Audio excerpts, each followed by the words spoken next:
RGL cast. My name is Jared. I'm here with TC to bring you guys like a G6 versus Jiminy. This is RGL Invite 6's Season 17 lower bracket final, and we've watched for a long while as these 9 teams whittled themselves down to 4, down to 3 at this point, and by the end of tonight, we will have officially crowned our Season 17 champion. Both these teams, G6 and Jiminy, yesterday participated in the elimination of Franz J, and they're about to participate in an elimination of another team, but if they're not too careful, it's going to be eliminating themselves. So got a lot on the line. Loser goes out at 3rd place. Winner goes on to face Froyotech in the grand finals, and it's all going to be on, what were the maps? First one, Sunshine, at least. I already forgot the map pool, but starting on Sunshine. Sunshine, Gullywash, and then Koth Product. I think this is going to be the first Koth map that we've seen in the playoffs so far. I know that Froyo and Jiminy played on some Koth, and then I think the same thing for Franz J versus Jiminy. So there's been Koth on the other side of the playoffs, but this is going to be the first one for us if we get that far.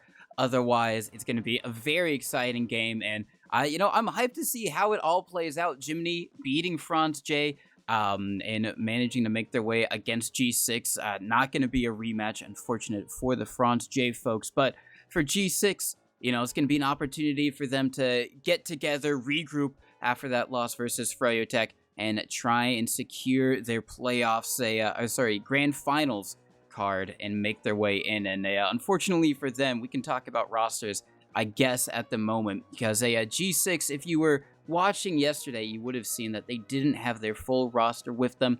Obviously, Bot Mode was sick, but he was still there, but Caps wasn't there because his internet was having issues and he wasn't able to get into the server. Now, it is a little bit reversed because Caps is here, but as far as we know, Bot Mode is not going to be able to join us, feeling a little bit too under the weather. So instead, Raven is going to be joining him. Otherwise, it's going to be the same G6 roster that you know: Soapy Meister, Kobe on Soldier, Logan on Demo, and Howard on Medic. And Jiminy is the same roster they've had throughout the whole season for the most part. It is Blank and Psy on Scout, Gungan and Yite on Soldier, Artist on Demo, and Divine on Medic. So honestly, pretty formidable. Both these teams got a lot of talent on their roster, but only one can take it away. G6 are going to kind of be in a rough spot once again when it comes to being at their full potential with the team that they've practiced with the whole season. Having another member, separate member from the cell come in and try to alleviate the pressure and help them achieve a victory. And it worked out last time to make sure they were in a pretty okay spot for the most part. But if they're not too careful tonight, then it might not be able to make the grand finals they very much desire to reach. So it's going to be very hard fought. And honestly, Sunshine, I mean, I'd say it's on the upper half of pretty normal maps in the pool, in the rotation. Kind of scout heaven at some point, but everyone can really shine, and I'm excited to see what kind of shenanigans we're going to see. Yeah, we could see some shenanigans. I mean, like you said, for G6, pretty unfortunate that they're kind of having all of these issues now, especially in playoffs when everything matters most. But obviously, Raven, we already saw their previous substitute Jay was pulling out a lot of stops and was kind of taking the team, I wouldn't say all by himself to victory, but he was doing a lot of things that maybe the team wouldn't, and he was able to make it work. So we'll have to see if Raven, obviously on a different class, flank scout, so not as necessarily optimal to change the way G6 likes to play, but he can definitely pull some stops out. And then especially, like you said, on Sunshine, which can be good for scouts, and maybe Raven might get himself onto an off-class. I don't know if he's known for his off-classing. I mean, I'm pretty sure I've seen him on Sniper, but maybe he'll be that person instead of Bot Mode, who would normally be it for G6. Maybe he'll be the person to come up on Sniper on the last to second stalemate, or maybe even come up on Spy if the timing is correct. Yeah, I mean, he's kind of been in prison all season. If you're playing the pocket scout role, like, you can off class, but a lot of the times your team's gonna ask you to just let the other scout do it unless you're the only one who can because of respawners or whatever. So the shackles are off him for a bit, and he gets to find his moments to off class if he so desires. There's one thing that I was kind of curious about, and it comes to the way that they're going to play Sunshine in particular when it comes to G6. Because I think I highlighted a little bit when we watched them play Franz J on how the way that they were playing definitely seemed like it was heavily influenced from J being like a taking up the role of like the main caller, being in a ringer position, and it made them do things that weren't bad. They were fine. In fact, they were great, really. But it wasn't things that you'd intuitively think that G6 would call with the way they did their Uber exchanges, the decisions on whether or not they're pushing out of last. And now that, you have Capstack on the field, you get to see a stark contrast between, you saw Caps the whole season, main calling for the team, and then you saw how the team kind of operated without him, and now he's back. So I'm kind of curious if it's just going to go back to, the very beginning of how they originally were known to be playing, or does the I guess, different perspective of like how to kind of play on this map particular, or give G6 ideas, like one or two things in the playbook on things they might want to try against Jiminy that worked pretty well against Franz J. Yeah, and it's also, assuming that they make it into Grand Finals, which I think most people would assume that G6 are going to be in Grand Finals against Froyotech. I don't think I'm too out of pocket for saying that, but I'm also interested, on Froyotech's side of things. Is there going to be a difference there? I mean, obviously playing against Jay on Pocket Scout, did they have to change anything up? Were there any strategies maybe that they had kind of crafted against G6 that, now with Jay coming in and stepping in for that upper bracket final, that they had to just kind of entirely scrap maybe because G6 didn't fall into that same playbook? But yeah, now with Caps back into it, maybe it should be a little bit more stable and a bit more stability for G6, as there's a little bit of a server powwow. They're all got some nice, for showing off their fancy signs, showing off their decals around over by the valley side, and now they're going to build a tower. So it's always great to see some inter-team bonding before a playoff series, but hopefully it doesn't distract them too much from their eye on the prize, which is getting into that grand finals. Yeah, I think Blank is just AFK right now, but you really can't count Jiminy out. It is important to say, even though G6 are definitely the favorites despite, the ringer situation, and Jiminy are the underdogs given the results that we've seen so far in the regular season. But we've already seen a prime example of, the regular season doesn't necessarily matter. When it all comes down to it, you never know what's really going to happen if you show up on the right day, right time, right map pool, especially because it's BO3. You can only ban one of the maps. You really got to play the pool. We already saw an example of a team that does really well in the regular season not quite hit the mark in playoffs, and they are no longer with us in the race. So, if G6 isn't too careful, they could find themselves in a position that they just put in Franz J, and where G6, they have beat Jiminy so far in the regular season, and it wasn't really much of a contest. But if they don't take if they don't take them seriously, they could find themselves in a pickle where Jiminy are pulling out all the stops. They cook up something in their back pocket, put in a couple extra hours in to make sure that they have some plays in particular down, which can be extremely strong because we already saw how susceptible G6 can be to particular plays when they played the Froyo the various times, or the lack of the practice against Froyo and the way that they like to play hyper-aggressive, all-in, and high risk, and as well as the ability to just do stuff that you could point out weaknesses on paper, but the fact that it's a surprise just makes it a clean sweep and absolutely a victory for when they take a fight. Jiminy could kind of do the same thing, where even though they've kind of played G6, or at least for a bit now, I would assume, for the little that G6 scrimmed throughout the regular season, that if they cook something up last second, especially for the maps that G6 doesn't expect, they could definitely be caught off guard, and it could put them in a pretty bad spot. So I still am kind of expecting in a close match, despite what the regular results have been so far. And I think Sunshine is a good map to start on, realistically, because if we were starting off on product or something, I feel like it'd be hard to really gauge where these teams are at, since it's such a different play style, not just because of the game type, but also the map itself, to really judge like what is happening in terms of the team's evolution. Well, like I mentioned before, with you didn't have Caps and all of a sudden you have him back again for G6, and then if Jiminy is really gonna try to create something last second. We didn't really get to see their attempt versus Froyo, and we personally didn't get to see their game in the lower bracket. And even then, the lower bracket was, I don't think it was a perfect representation of the regular season either, for different reasons that won't be mentioned. So, I think it's good to start out on Sunshine because it's hard to, maybe Process is a map you could say, but otherwise Sunshine's probably the next best one for let's see where these teams are at, just overall.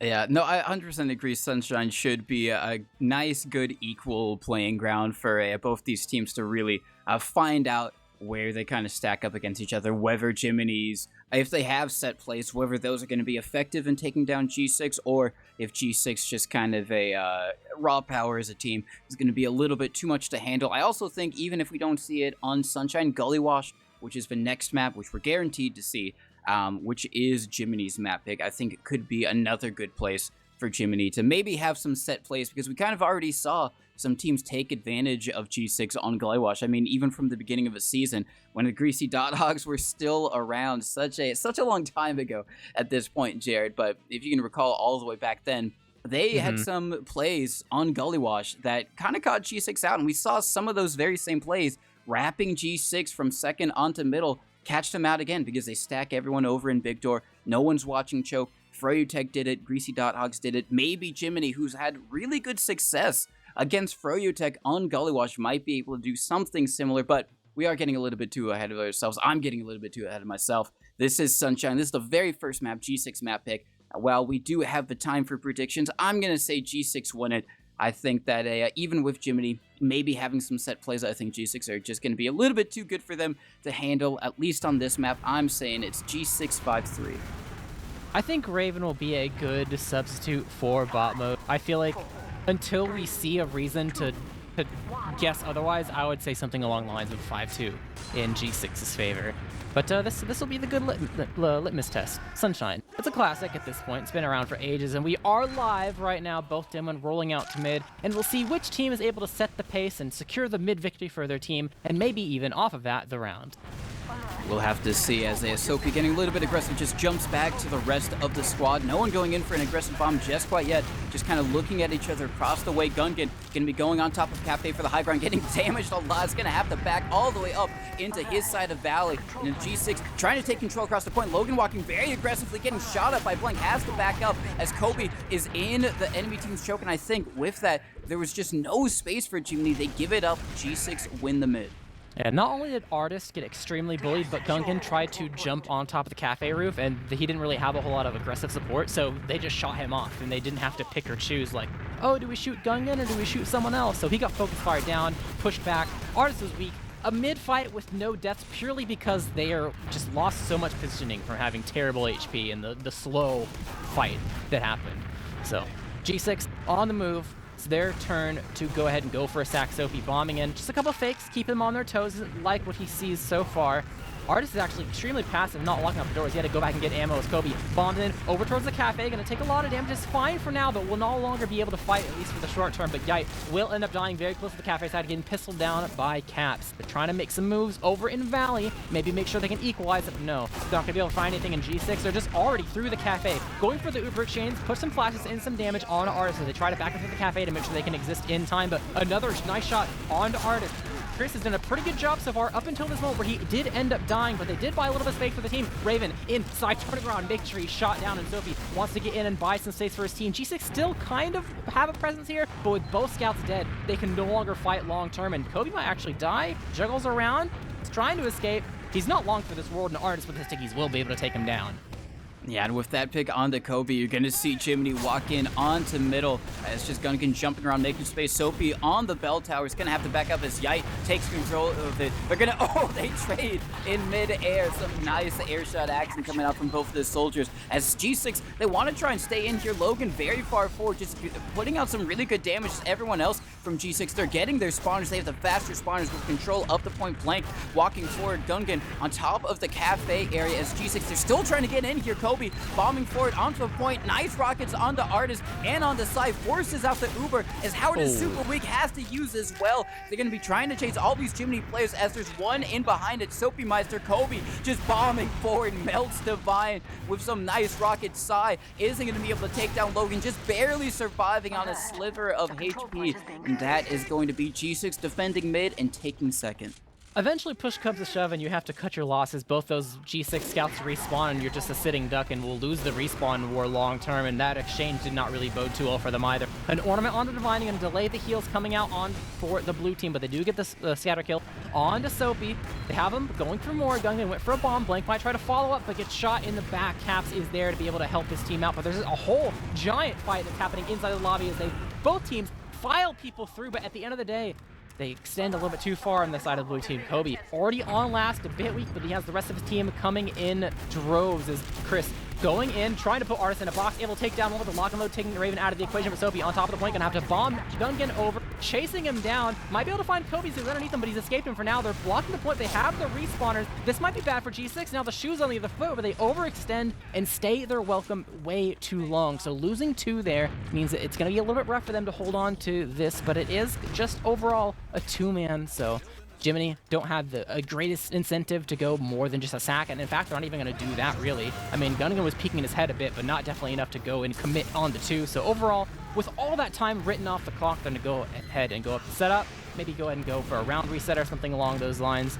As G6, they're still holding on to this. They have some time to make it work, but with Pyro and the Sentry Gun on the field, it's going to be easier said than done.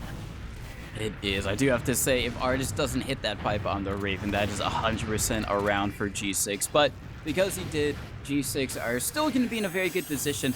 They're in lobby. They've got Uber. They're just trying to figure out how they can force out the Uber from Divine, or maybe get the drop, even just get kills and get space and take a favorable Uber advantage push. But Soapy Meister going down, trying to take down the Sentry Gun, isn't going to be a great way to start that off. They are successful, but losing their soldiers so soon, they're just going to have to back out of lobby. Kobe watching lower, making sure no one is trying to get in behind through dungeon. No one does on Jiminy. They're just going to be backing up, sitting on their last point for the meantime, as Kobe taking a bit of damage over in lower. Both soldiers just keeping an eye on it, trying to keep the gun protected and deny G6 any angles to try and poke through. As at the moment, 2 minutes left on the round timer before a round reset. Not too bad for G6. They got a bit of time to work with. Psy on the Pyro, getting so aggressive, maybe just trying to air reflect and get a cheeky kill on one of his soldiers there and just drain more time off the clock. Yep. Realistically, look very close. Yeah, they want to take a change? Yeah, they kind of have to at this point, really. I mean, not at this moment, but this Pyro is working out amazingly. In fact, they just did a scout solo, didn't bring a second person, so the Uber doesn't need to get used. They knew that Pyro existed, and they just thought, yeah, it's fine. I'll just shoot the Pyro enough that they'll want to use the Uber on the Pyro to save him. And they didn't even need to do that. They just tanked him all the while, and just not enough damage was output from the side of Caps to do too much there. Overall, a soldier trade will happen, which will benefit G6 if Divine and friends actually decide to push out, but it looks like no, they're gonna go for the round reset. They'd rather, you know, not hedge their bets on the ad, and then someone has to, like, goes behind, tries to back cap, then they have to go back with their team and lose all the ground. They'd rather just go ahead and go for another mid, especially since they didn't even, technically no one died last mid, so they didn't lose by that much. You know, they can probably in their head make a couple adjustments and find themselves in an okay spot. So G6, through this time, they've built up another Uber. They can try for a second time, perhaps slightly differently, to get this exchange out of the way, but Logan, he walks too far forward. They weren't even ready to walk out. He just kind of got too antsy and just ends up dying to the sticks placed by Artis. So with no demo man, I mean, you took the exchange without a demo last time, but I mean, you saw how that kind of worked out. So maybe catch Psy off guard. He's not prepared per se, but then again, is he really that under that much threat? Hurt a bit, same with the gun. They are doing nothing here. These Ubers from G6 are not hitting the mark. You have to bring your dome in, and so with Caps dead, they're just gonna sit outside. They're gonna reset, and G6 have to go to back to the drawing board when it comes to forcing these situations where they need to do an Uber exchange. It needs to be more. It does indeed need to be more. I mean, Soapy Meister got a nice little air shot onto a I think that was Yite over in lobby at the tail end, but that's not going to be enough for G6, having 2 failed Uber exchanges and not really getting any momentum with it. I mean, Jiminy opting to stay on their last is one thing, but we'll have to see if things shake up on this next mid. Gungan already high ground control, trying to get some damage over onto Logan. None really connecting, so no damage on the demo just quite yet. Soapy Meister just lurking in his cafe, ready to pounce in a moment's notice. Gungan with a nice skip bomb going all the way behind. Here comes Yite, bombing in onto the medic. Nice jukes from Howard, but here here comes Blank from behind, gets the medic. Really great stuff there as Gungan trying to stay alive. Soapymeister very weak. Blank as well as G6. They should take control of this point, but Blank coming back in with a lot more health. Might be able to take down Soapymeister. Chasing him over in Cafe. Does get that one kill. Gungan still alive in the backlines, and now it's only going to be Caps over on the point. He's just trying to search for Gungan, but Gungan has given him the jukes and meets back up with Blank over on mid. Caps realizing his errors. They might want to try and refight this, but it's going to be battle to respawn. Where was Logan? Logan was on the wrong side of the map the whole time. I wasn't watching him for the entirety of it, but he was on the opposing teams too, really. I think he was trying to trap them off and slow them down. But at the end of the day, he just finds himself dead as they're rolling out. So not having a dome here is going to be really bad for the side of G6. This is still technically a mid-fight. Because they got the Gungan kill, they can play it if they play it fast. But then again, they're also on crit. So do you really want to play it fast? You kind of want to play it slow. They've opted for the slow route. They're going to lose Kobe for it, but this crits with the thing that seals the deal. 100%. Let the crits fly. First sticky, hits Artist. Second sticky, not quite in the mark. Third, fourth, not really going to find too much. Yite bombing in. They've gotten a lot of players, and Howard will survive the pistol from Chris. The crit pistol will be able to seal the deal on the final player. And overall, playing slow did indeed work out. Let them get the crits. Really nice play, but Uber available. Wants to be used. Side bit disconnected. Will die to the stickies. Divine, I think, got popped up or wasn't prepared or something, but the disconnect is just going to have these players die. Divine's alone. Gunnan will fall first, followed by his medic. Artist is here trying to salvage. Same with the Scout and Soldier, but they're just filing single file into the meat grinder. The pistol from Caps will seal the deal. 7K for this Scout. Getting the kill into Artist, and they're already on last side. He gets the headshot for the stats, but that's not going to block the point. He'd already given up at that point. And that's the first round going in favor of G6. G6 managing to make it work. I mean, that was very unfortunate that Sai got dropped there in that Uber. Divine getting popped up, but with that, G6 just able to barrel their way in onto last. Kind of a little bit of a snowball, which we saw a few times last time they played Sunshine. I think they had a few kind of converted. They didn't even really push last. They just 1 second super hard and were able to get in. But Logan taking a lot of damage early on the mid is going to have to get bowed up nice and quick to be able to stay in the mid fight with the rest of the team. Soapy over in his cafe. No one going for anything just quite yet. Blank on the point, going pretty far forward. Gunnigan going for a bomb towards the enemy team's cafe. Is going to be shot down, taken down. Yite as well, so no soldiers for Jiminy. Divine, very weak, getting bombed as Kobe actually targets Artist instead. Isn't going to be able to get the kill, and Divine is managing to live, but Soapy is in behind. Could go for something. I don't know if they know. Sai is looking like he's trying to check Soapy, just spamming out. Is going to be caught and should be taken out over by Cafe, and that should be enough for Jiminy to hold on to second. And actually, with both soldiers down here, I think they want to try and repush this. You know, they put so much focus into making sure the Artist is weak, but they didn't actually kill him or deny him that much space. They'll do it now because he kind of jumps in and gives the other team the kill, but they might return in kind to get the kill onto Caps. Yite will probably die to fall damage as well, but just barely survives it, but will still get rocketed down. So overall, favorable for the side of G6. There's still a presence here for the blue team, but they don't have the respawner advantage, so gonna have Caps respawn in about 6 seconds here, and this Uber will only help them buy time, so they will finally make the decision to go ahead and leave. But is it too little too late, as their HP is not looking too good? They only have one pack to share between them, and G6 on the move here. Uber, they probably don't want to use it based off the kills they already have. How there are some people from the side of Jiminy that have a respawn, are here on 2, and are able to really lock things down. So really not an opportunity to do too much without it having something structured. Gotta wait for the rest of your team to show up. Kobe's finally here, so he'll be able to apply some extra spam when the sack does indeed go out, but they're really trying to just work their way through here. They want to go for the Uber exchange route. They see 5 players all grouped together. They're bringing in 2 to make sure this Uber goes off, and so he's going to be able to jump away. Cap running behind, wants to get this kill on the gun again, getting it blown around at least a little bit, has some jukes, but will get taken down by Yite. The bomb in on the Divine. He's really weak, but same can be said for Howard, who's able to take the pack and is fine for now. A bit separated, Logan able to get some kills, but will end up giving his life for it, so long term, they get the kill on the Divine, they have to sacrifice the Demo Man, so really good long term, but they gotta make sure that they can reach this long term fight on mid. They're backing up over towards the choke. Kobe, he needs an arrow, he's fine. The respawners are here now. They're able to get out of the forwards and get towards the cafe and choke area to allow them to run back into the choke and blue team. They try to have a presence without the long-term heals they would be able to receive from Divine, who just spawned. They have to cut their losses back up to 2. And G6, a successful push. Great plays from Logan, going high risk and sacking his life for the medic kill that nets them this ad that they can use long-term to push into the enemy team too. Yeah, Yeah, it seems like the scouts, Raven, just kind of spotting things out over in Valley, but Caps is by choking. Maybe that's where they're going to take the Uber. Logan just sending out some stickies, and this Uber from G6 could be really good.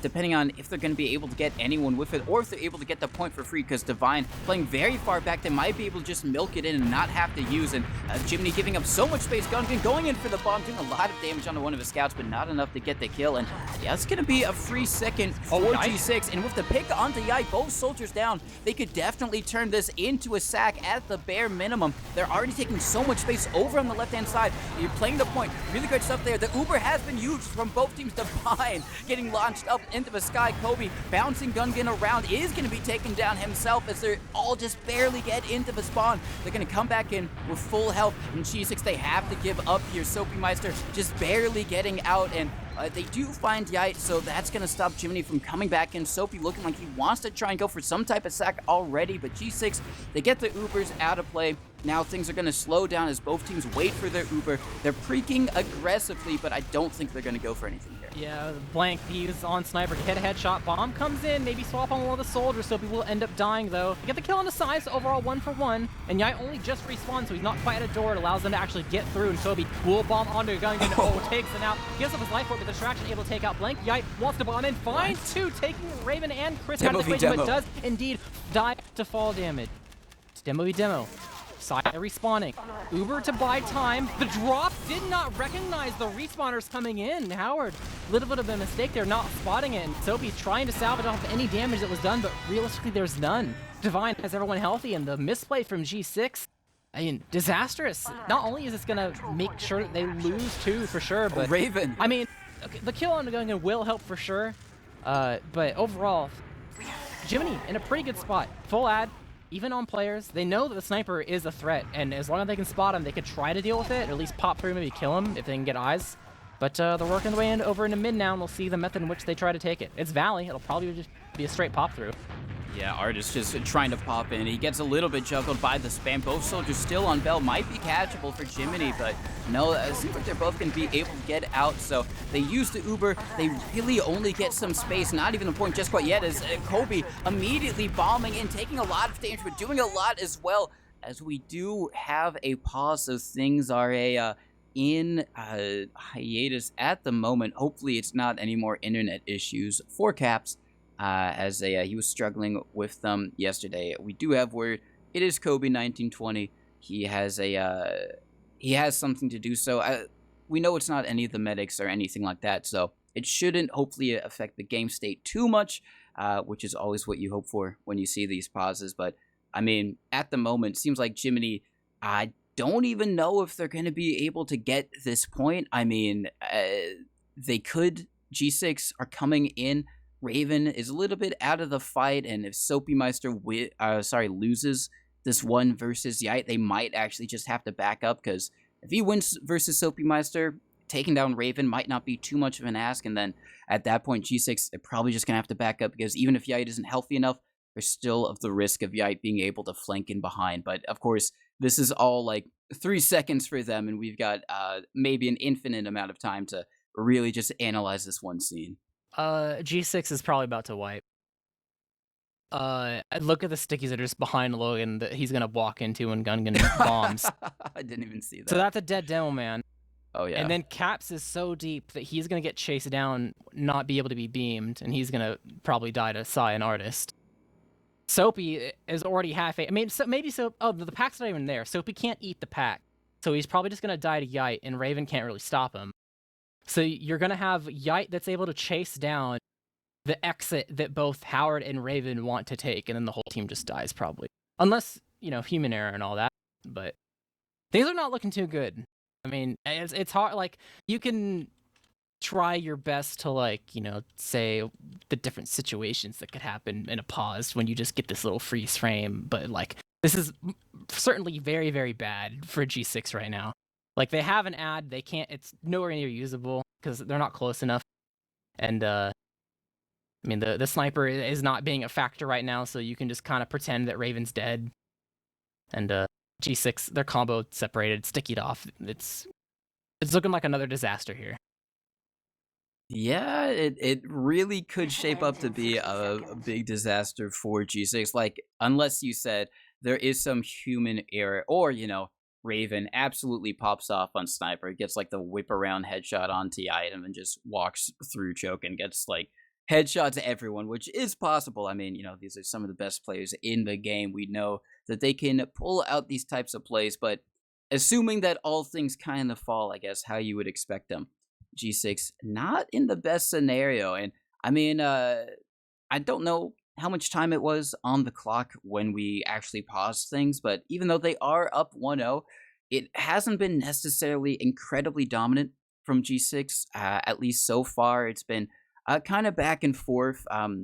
Actually, not too much. I don't think Jiminy have had the opportunity to try and push onto G6's last, but it's G6 have had a couple opportunities to try and do that, try to break a few stalemates, and they've been struggling in those situations. Especially on second to last, we saw them take 2 even Uber exchanges, not quite work out. And I mean, sure, you're not necessarily expecting to win off of the even Uber exchange, but they weren't even able to force out the Uber from Divine. I think both times that they tried to do that, and sure, I think they lost someone both times beforehand, but it just shows that they're not executing these things as well as they potentially could. I mean, it's really silly too because I think you'd kind of expect them to like not do it the way they did it. 'Cause you just bring your demo in.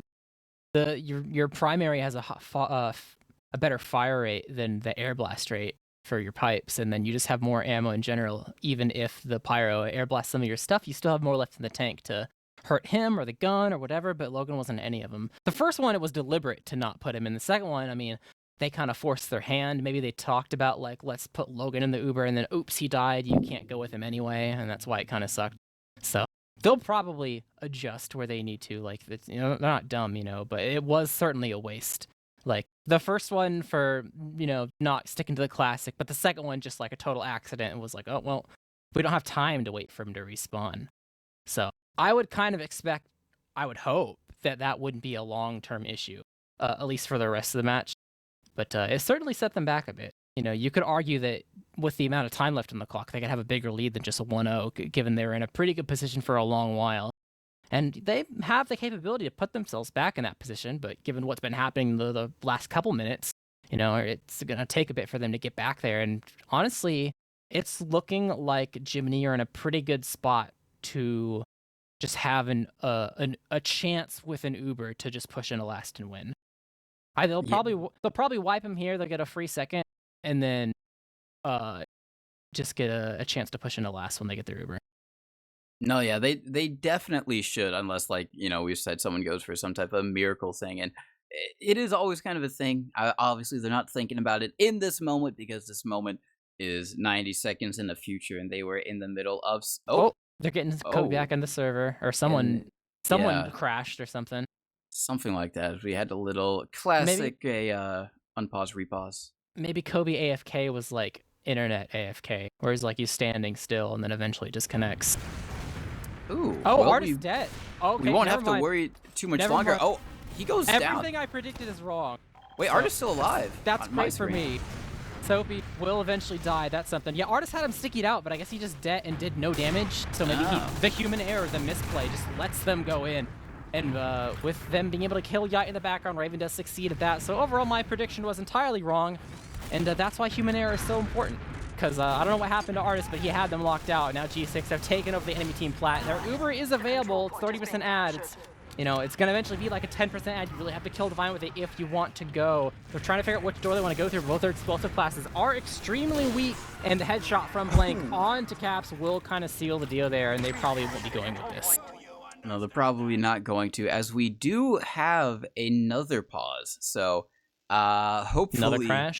Yeah, it could be another crash or maybe internet issues, but at least at the moment, there's not too much to speculate about this game state with Caps going down, Raven up on Sniper. They're probably just gonna back out of lobby. We do have word that apparently Kobe 1920 doesn't have any items, and I mean we've seen him on shotgun before, but that's usually only on Gullywash that I think we've seen him on it, which is the next map. So if this was one map later, you maybe wouldn't be too worried about the lack of items. But I mean, you still need the escape plan for rollout, actually, so it wouldn't be the best. But on Sunshine, he's been running the gunboats instead for the majority of it, so it's not too ideal, especially for Soldier. Soldier's probably the worst, along with maybe Medic and the crossbow, to not have your items. But hopefully they did get it fixed as things have gone live again. Kobe just kind of waddling in, and that's where the AFK happened. He just kind of stands there. Yite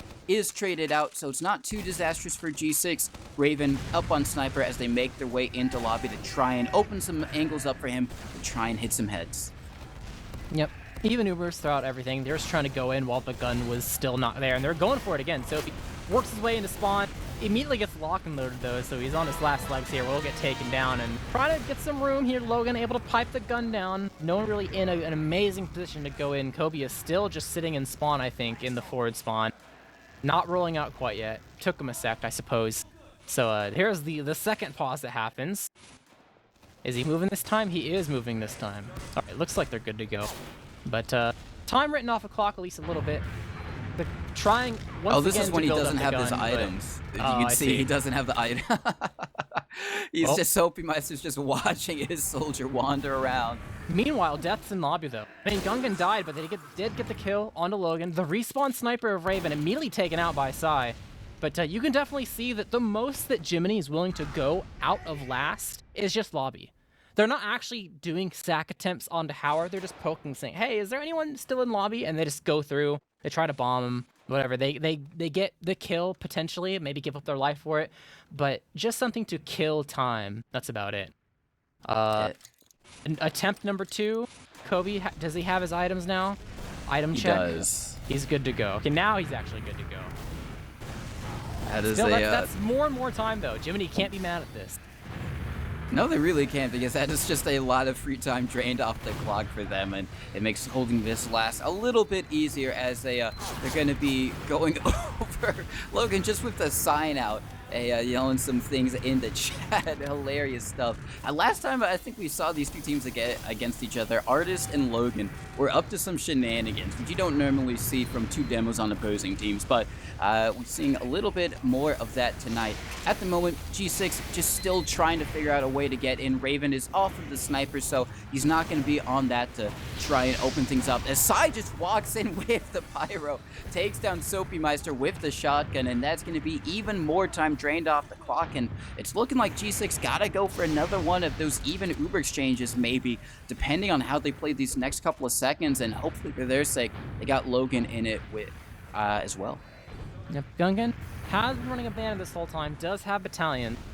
They have the sniper on the field once again. Raven noticing that Psy is not running a flare, so it's kind of hard for him to deal with snipers better than just a scout could, because he's just running the shotgun. They are going to go for the route for the Uber. They bring in Logan this time. They're able to make sure the gun immediately dies. Still need to get this Uber out of Divine, trying to put the damage onto the pyro. Psy's doing a pretty good job reflecting, gets dropped really low. They will finally pop both the Uber and the battalions at the same time, so they have the super defense going on, able to collect a couple of the G6 players that went in the back line to try to find a lot, but only were able to find Yite. So overall, 1 for 3, favorable for the side of Jiminy. So far, they've opted not to push out, but with an advantage like this, they will. They recognize that there's very little room for G6 to go for any sort of back cap. They don't have an Uber to really buy time, but even still, they poke out and we're like, nah, they're kind of aggressive still. Let's not. That's kind of dumb. And they get Soapy. That's going to be really good for them long term as well. So they thought about not going for the super defensive strategy and quickly decided, no, there's a reason why we're doing so. Yeah, they have his Kobe now getting aggressive over in dungeon as G6. They want to try and fight this in the dying seconds of the round. Kobe taking a lot of damage, just waiting for an arrow. Psy on the heavy does get spammed down, but Logan, oh my god, he hit some nice shots. Blank with a headshot as well onto the aforementioned demo man, but no one stood on the point in time, so it is going to be a stalemate. G6 still up 1 round to Jiminy, but with just only 1 round separating them, it just takes 1 good mid to last from Jiminy, and it's a tie game. Yeah, they brought Logan into that Uber and it got the gun down, but Divine just on the other half of the Sunshine last, and it took a bit for them to actually do enough damage to either Psy or Divine to make the pop come out, and just probably poor door choice, unfortunately, from them. But another mid. We'll see how it rings out this time. Artist able to get the kill onto Kobe with some help. I think some earlier damage just came through from an existing player as well. So that is a very quick kill that will be a very quick mid, as G6 don't really want anything to do with that after losing Kobe in the blink of an eye, really. So overall, be a simple mid. All it takes is a singular thing to kind of set them back over to the platform for the side of G6. And Jiminy in the driver's seat, Gungan able to go behind just for a second until Raven is going to be able to make sure that kill is secured. And now they're on the move towards Valley to try to find some room for either Soapy or Kobe to make some moves and find a way to get in. Soapy has a door open through Cafe. It's just spamming for now. Kobe might go for it just because he was buffed, but he's not any longer. Took a little bit of damage, and so far it looks like no one really wants to actually go for anything too much, especially since they're still showing tons and tons of presence on both of these doors combined for the side of Jiminy. So overall, not going to do anything crazy. If you go for the late sack, it just makes your flank weaker, and then when Gungan tries to go behind, he'll definitely get behind, and that's a can of worms you don't want to have to deal with. So playing it safe. I'm going to say, hey, you guys have been wanting to go for round resets. You haven't been counter-sacking really, or at least going too far. You've been fine with just chilling, playing defensive. That's our thing. We're going to do that too. And not even on last this time, on second. So Jiminy don't really have to deal with anything, but they still need to make something happen. They get some damage on a Soapy. You try to pressure him at the choke, but will not be able to end that kill. So they're still trying to poke and prod by this choke socket. They got both the soldiers by a Cafe now. Gonna go ahead and pre-bomb it to make sure they could use the wall protection to get in, and Gungan will try to do a loop-de-loop. Misses the pack, barely alive, but finds some stickies laid down by Loken and Soapy. Immediately on the move, roamer battle. They will eventually trade, so favorable for G6. They have the player advantage, and they get the really nice kill on the flank. They're still on the move here. This Uber could be used if they want to as a tool to buy time for the respawners, but they're so oppressive on the side of G6 that Jiminy, they've already given up so much room here. They're still getting bullied in the choke. They get the respawners now, could maybe double them or something, get this Uber out of the equation. Logan gets dropped. They've bitten off more than they can chew. G6 have overstayed their welcome, and they're chasing after Gungan, who they're not even going to save with the Uber. Howard is most certainly just dead here, and even if it's not in the next second, it will be eventually. If this Uber comes out, Chris is going to die. So he'll be able to use some of the explosion to be able to get out, but Raven might not be so lucky. They're tracing into Valley, trying to make sure at least one more player dies in this. Soapy gonna be able to jump away, and they somehow are able to get away with most of their team. But given the circumstances, this is not how it really should have gone for G6. They have Kobe in the backline, but he'll immediately get killed, and Jiminy claw their way back to mid. And with these kills they're about to deny the forward spawns of, they're in a 6v4 scenario. Off Uber can find a way to just bully G6 off of 2.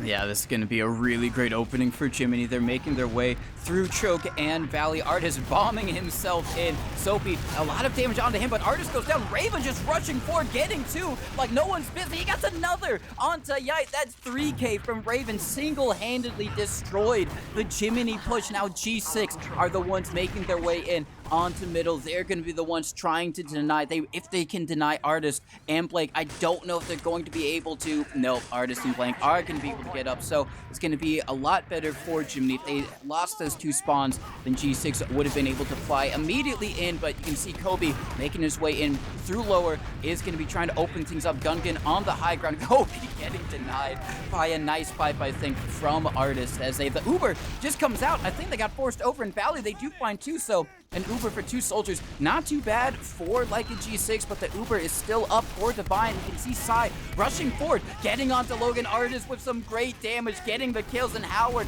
is going to be taken down over by this forward spawn. Sai finding both of them, and it's only going to be Soapy Meister, the last one alive near them, as he's just bombing around. Oh my god, onto Artist.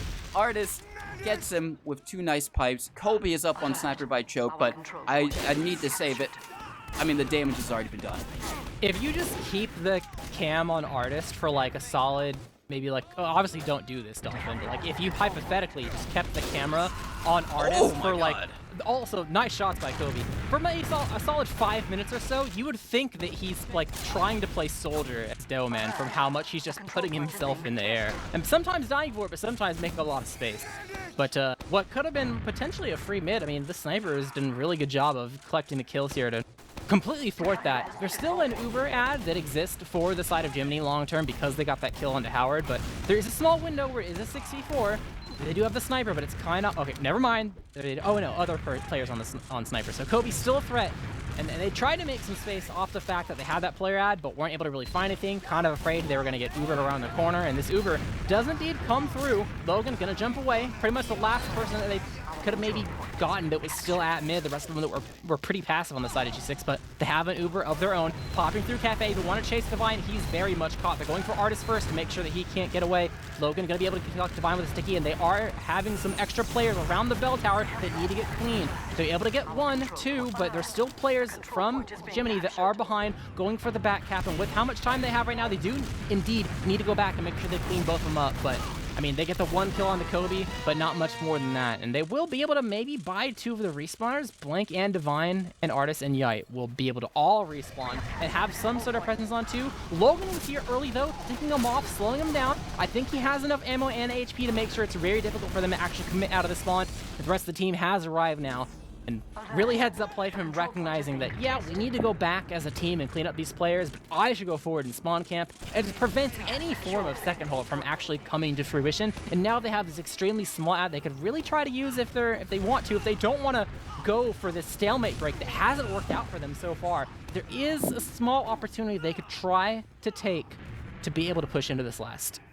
It is very, very small. Maybe Froyotech would, but I don't know if G6 are going to. They're actually posturing like they are, so never mind. I eat my words. They're coming in with this Uber. They have to find Divine because he's now just got the Uber, so now they have to either play the space, and they do find one onto Guy, but they're all getting Molshan over in lobby. They're chasing so deep to find these kills. They find one onto Logan. Soapy Meister as well. Kobe bombing in from behind. So much damage onto Divine. Not enough to get the pick, and luckily for G6, Howard is going to be able to stay alive. Raven with them in that very slim margin, high risk, high reward scenario, not paying dividends for G6. Yeah, they try to go for a soldier kill, but realistically, you either need to kill Divine or win. And since Divine's not on the field, and they didn't play the corner cap game, so I mean, they at least they got themselves the other side of the map or the other side of the last at the door, but it was still too little, too late. Everyone just launched on top of them and chased them all down.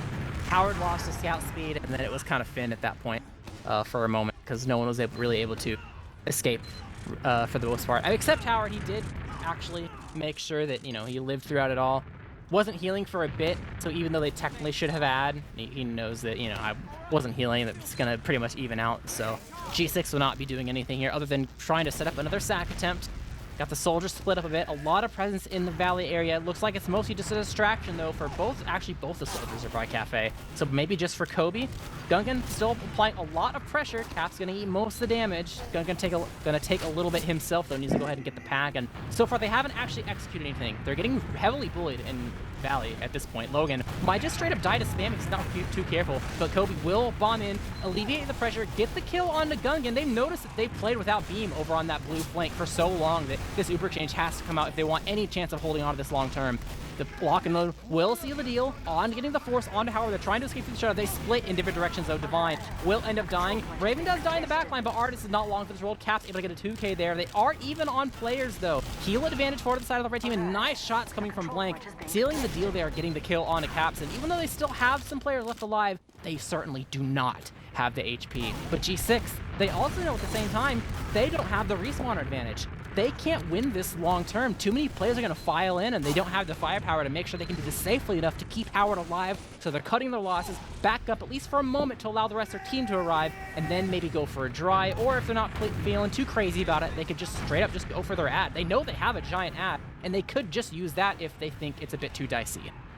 It seems to be what they're doing. They're just kind of scoping things out, seeing if maybe there's a little bit of space that they could take advantage of. But now, with Howard at 100%, they're going to be coming in with the Uber. They should find Yite, who is right there. They find one. Are they going to find any others? Gungan super weak over in lobby. Logan, however, does go down flank, managing to steal that one out of nowhere. And G6 are still going to try and take all this space while they possibly can, while Jiminy's not set up. They're adding in some time on the point. Kobe going for a big bomb, gets onto Divine. And here comes the heavy from the side. Might be enough to clutch things out. It's really only Raven. Instead of going for it, he is going to do the smart conservative play. He's going to meet back up with Howard and just build up that Uber advantage, and G6 can go back in onto last once again. Yeah, I don't think the death camera came in time from Soapy to communicate that Sai was like 70 HP. I also don't think Artist got any kills. No, he did. He did get a kill on the Caps, but maybe when he got the kill, he wasn't 8 HP. Also, either way, Raven knew that even if those players were potentially weak, that 2 respawners are coming in anyway. So if you're not sure, just might as well just back up, otherwise you're just feeding. Especially because they do have the ad, they don't need to go for anything super crazy here. You hear the gun getting picked up actually with the voice lines. They're trying to spam it. It is going to be in a slightly different spot, but it doesn't quite matter. Oh, Blank might get caught, maybe? No, is able to reset behind the gun. Will end up falling. They're crossing immediately over to the other side. Raven will end up dying to some sticky, so overall they're going to lose a player as soon as this post super kicks off. The heavy is on the field. Psy Guy is going to be able to mow them down backwards into the lobby side, and after that kill that they got from the side of Artist onto Raven, I mean, there's no real post uber that happens if you start your post uber down a player, right? So gonna have to cut their losses and figure out a more meticulous way to get into last cleanly, and maybe I mean, they've been crossing a lot. Still haven't gone for the corner cap route yet. It might not be the ticket, but it is something different they could try, since so far they've, you know, they're only 1-0 despite being in this position where they have full control over their lobby, but just can't get through the gun and the hold. And in fact, speaking of hold, Divine and friends, they very much do not want to use their ad. They would rather, instead of leapfrog, we're like, oh, we used that last and like got a kill, like big whoop. They would rather fight mid again. So giving up their ad, hey, that's more time off the clock. They can't really do too much until they have their backup plan Uber of their own. And now with another 40 seconds off the clock, only 2 minutes left in G6, they got to do something. Yeah, they do have to do something. Like you said, it is continuous overtime, so if G6 are able to make something happen here, they could potentially win this first round. Raven going down is not going to be it, but you got to think that's maybe just a play for him to come back up on an off-class, potentially sniper, or maybe even spy, as here comes another sack. Oh, the drop! Oh, he gets on Divine! They were not expecting that. They were probably expecting G6 to come back and wait for the respawner, as I was, but instead Soapy just goes and gets the pick onto Divine, and now it is their map, their round to win. They're going to have a very big Uber advantage. They're just immediately walking in. They take down the sentry gun. Gungan should be caught out. The scout trying to chase him, getting a little bit of early cap time onto the point. Kobe follows him. Raven cleans up Yite, and it's only going to be Artist, Blank, and Divine trying to hold on to this point. Artist getting bombed by literally everyone playing. Can he do it? They do have a respawner over inside, a few weak players on G6, but the damage is just too much for him to handle. Sai is coming in, however. He has to stand on the point. Howard is on it. Oh, Artist, Logan, he gets it just in the nick of time, and that is going to be G6 winning it 2-0. Took them a while to crack the egg of the Jiminy last hold, but they just found a moment where Artist wasn't necessarily watching the door, so he bombs through it. It's not just a force, it's a drop at that. And that really helped seal a deal. Even I suppose it was, even by then, it was by thin margins. It was a 2v1 melee kill that really sealed the deal. But hey, a win is a win. They'll be able to take this map of Sunshine to their pick. And the score doesn't matter. It's just about the W. So they will move on to Gullywash, which is Jiminy's pick. They've fared pretty well on it so far. But nothing in this world is guaranteed, so it's definitely going to be a very hype one. And Gullywash will be likely somewhat stalematey, but hopefully slightly more action-packed given the nature of Gullywash last. Yeah, Gullywash is a little bit easier, even though ironically, even though it is a bit more of a stalematey map, as people consider it, like you said, the last in particular is a bit easier to break because it's kind of where the whole pressure cooker was kind of coined. I think Froyotech, at least that's when I first remember that term being used, was specifically for Gullywash last, and it is kind of become synonymous with just trying to break onto different points by using that same type of strategy. So Jiminy might have a little bit better showing there, but on the same time, you know, they shouldn't be too upset with Sunshine because, you know, this, like you said, was G6's map pick, and now going on to their own on Gullywash, where they've had several strong performances so far. I think they can maybe take some comfort and being a little bit more at home on that map. Yeah, I mean, the only silver lining you can really take if you're the side of Jiminy is, like, you know, this is, I think, in an official match setting, this is the best they've done against them so far. I don't know about scrims. Either way, even if you had some nice scrims, that's all they are. You know, scrims. You know, there's various levels of motivation to prepare yourself for the scrims, so it doesn't really mean that much, especially since you're like practicing and trying weird stuff that is kind of setting yourself up for failure. But compared to the regular season matches, this is a much better result. It showed their progress so far this season, and like you said, this wasn't even their map pick. They're going to probably, I would imagine, their most comfortable map. I think in interviews I know Banny mentioned that was kind of a map that so far it kind of led to their playstyle. And we've seen many teams that we've given interviews to that have said like, yeah, we got like these one or two maps and it's kind of our thing, and that's all we know how to play as a joke. But you don't really get to see those maps too often because in the regular season the bans go out and then all of your best maps get eliminated from the pool. But this time around, only one map gets banned out, and now they really get their time to shine and show what they're worth and, put their best foot forward in the best situation they could possibly find themselves in for the most part.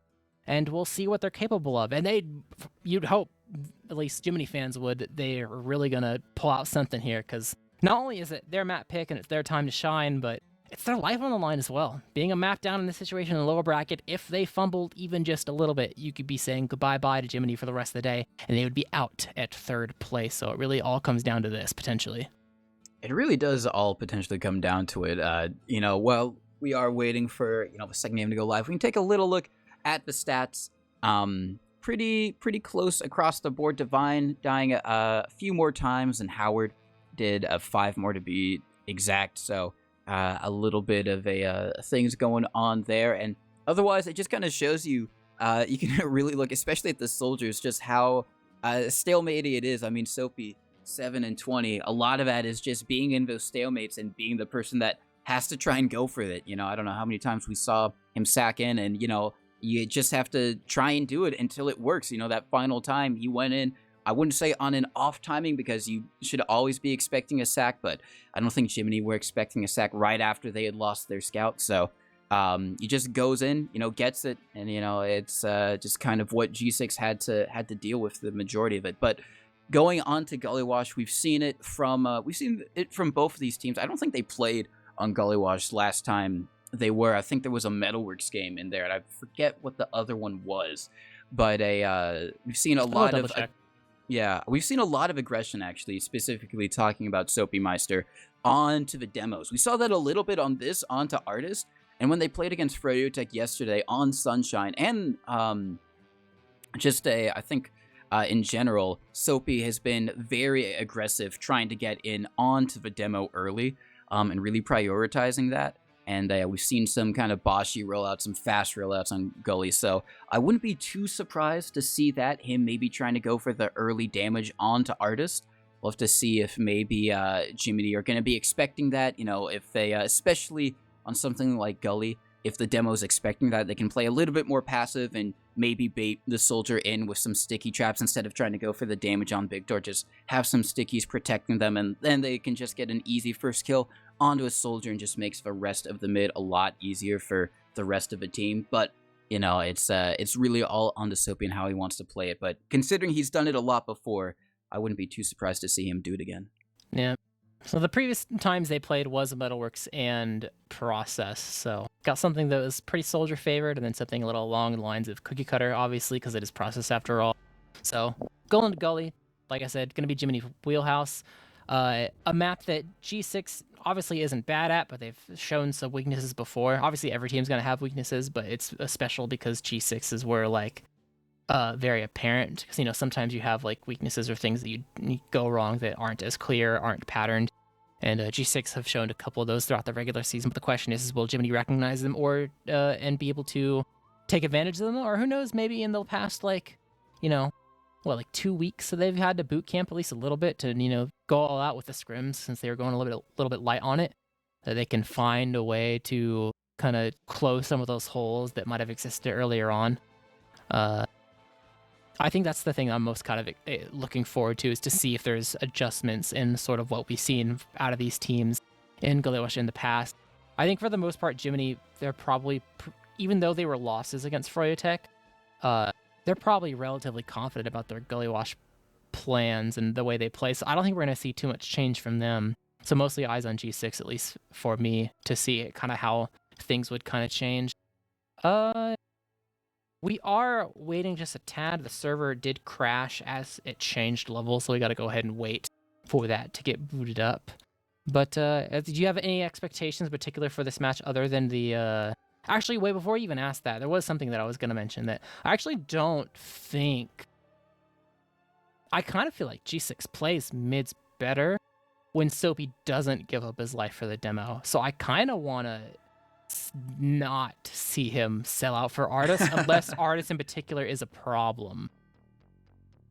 Because I feel like some of the times in other maps where I've seen like regardless of whatever the map it is, like Sunshine or Process or whatever, Soapy will go and kill the demo and trade his life for it, and then that's an amazing pick. And then they just kind of, G6 will still lose the mid because of it.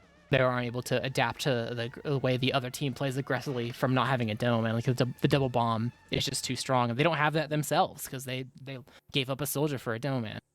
So I kind of like what he's been doing on Sunshine in particular, where he still does the fast rollout to pressure, but he doesn't actually do more than just like a rocket. He like fades a little bit, shoots a rocket to make him really weak, and then just jumps away and makes sure he can live.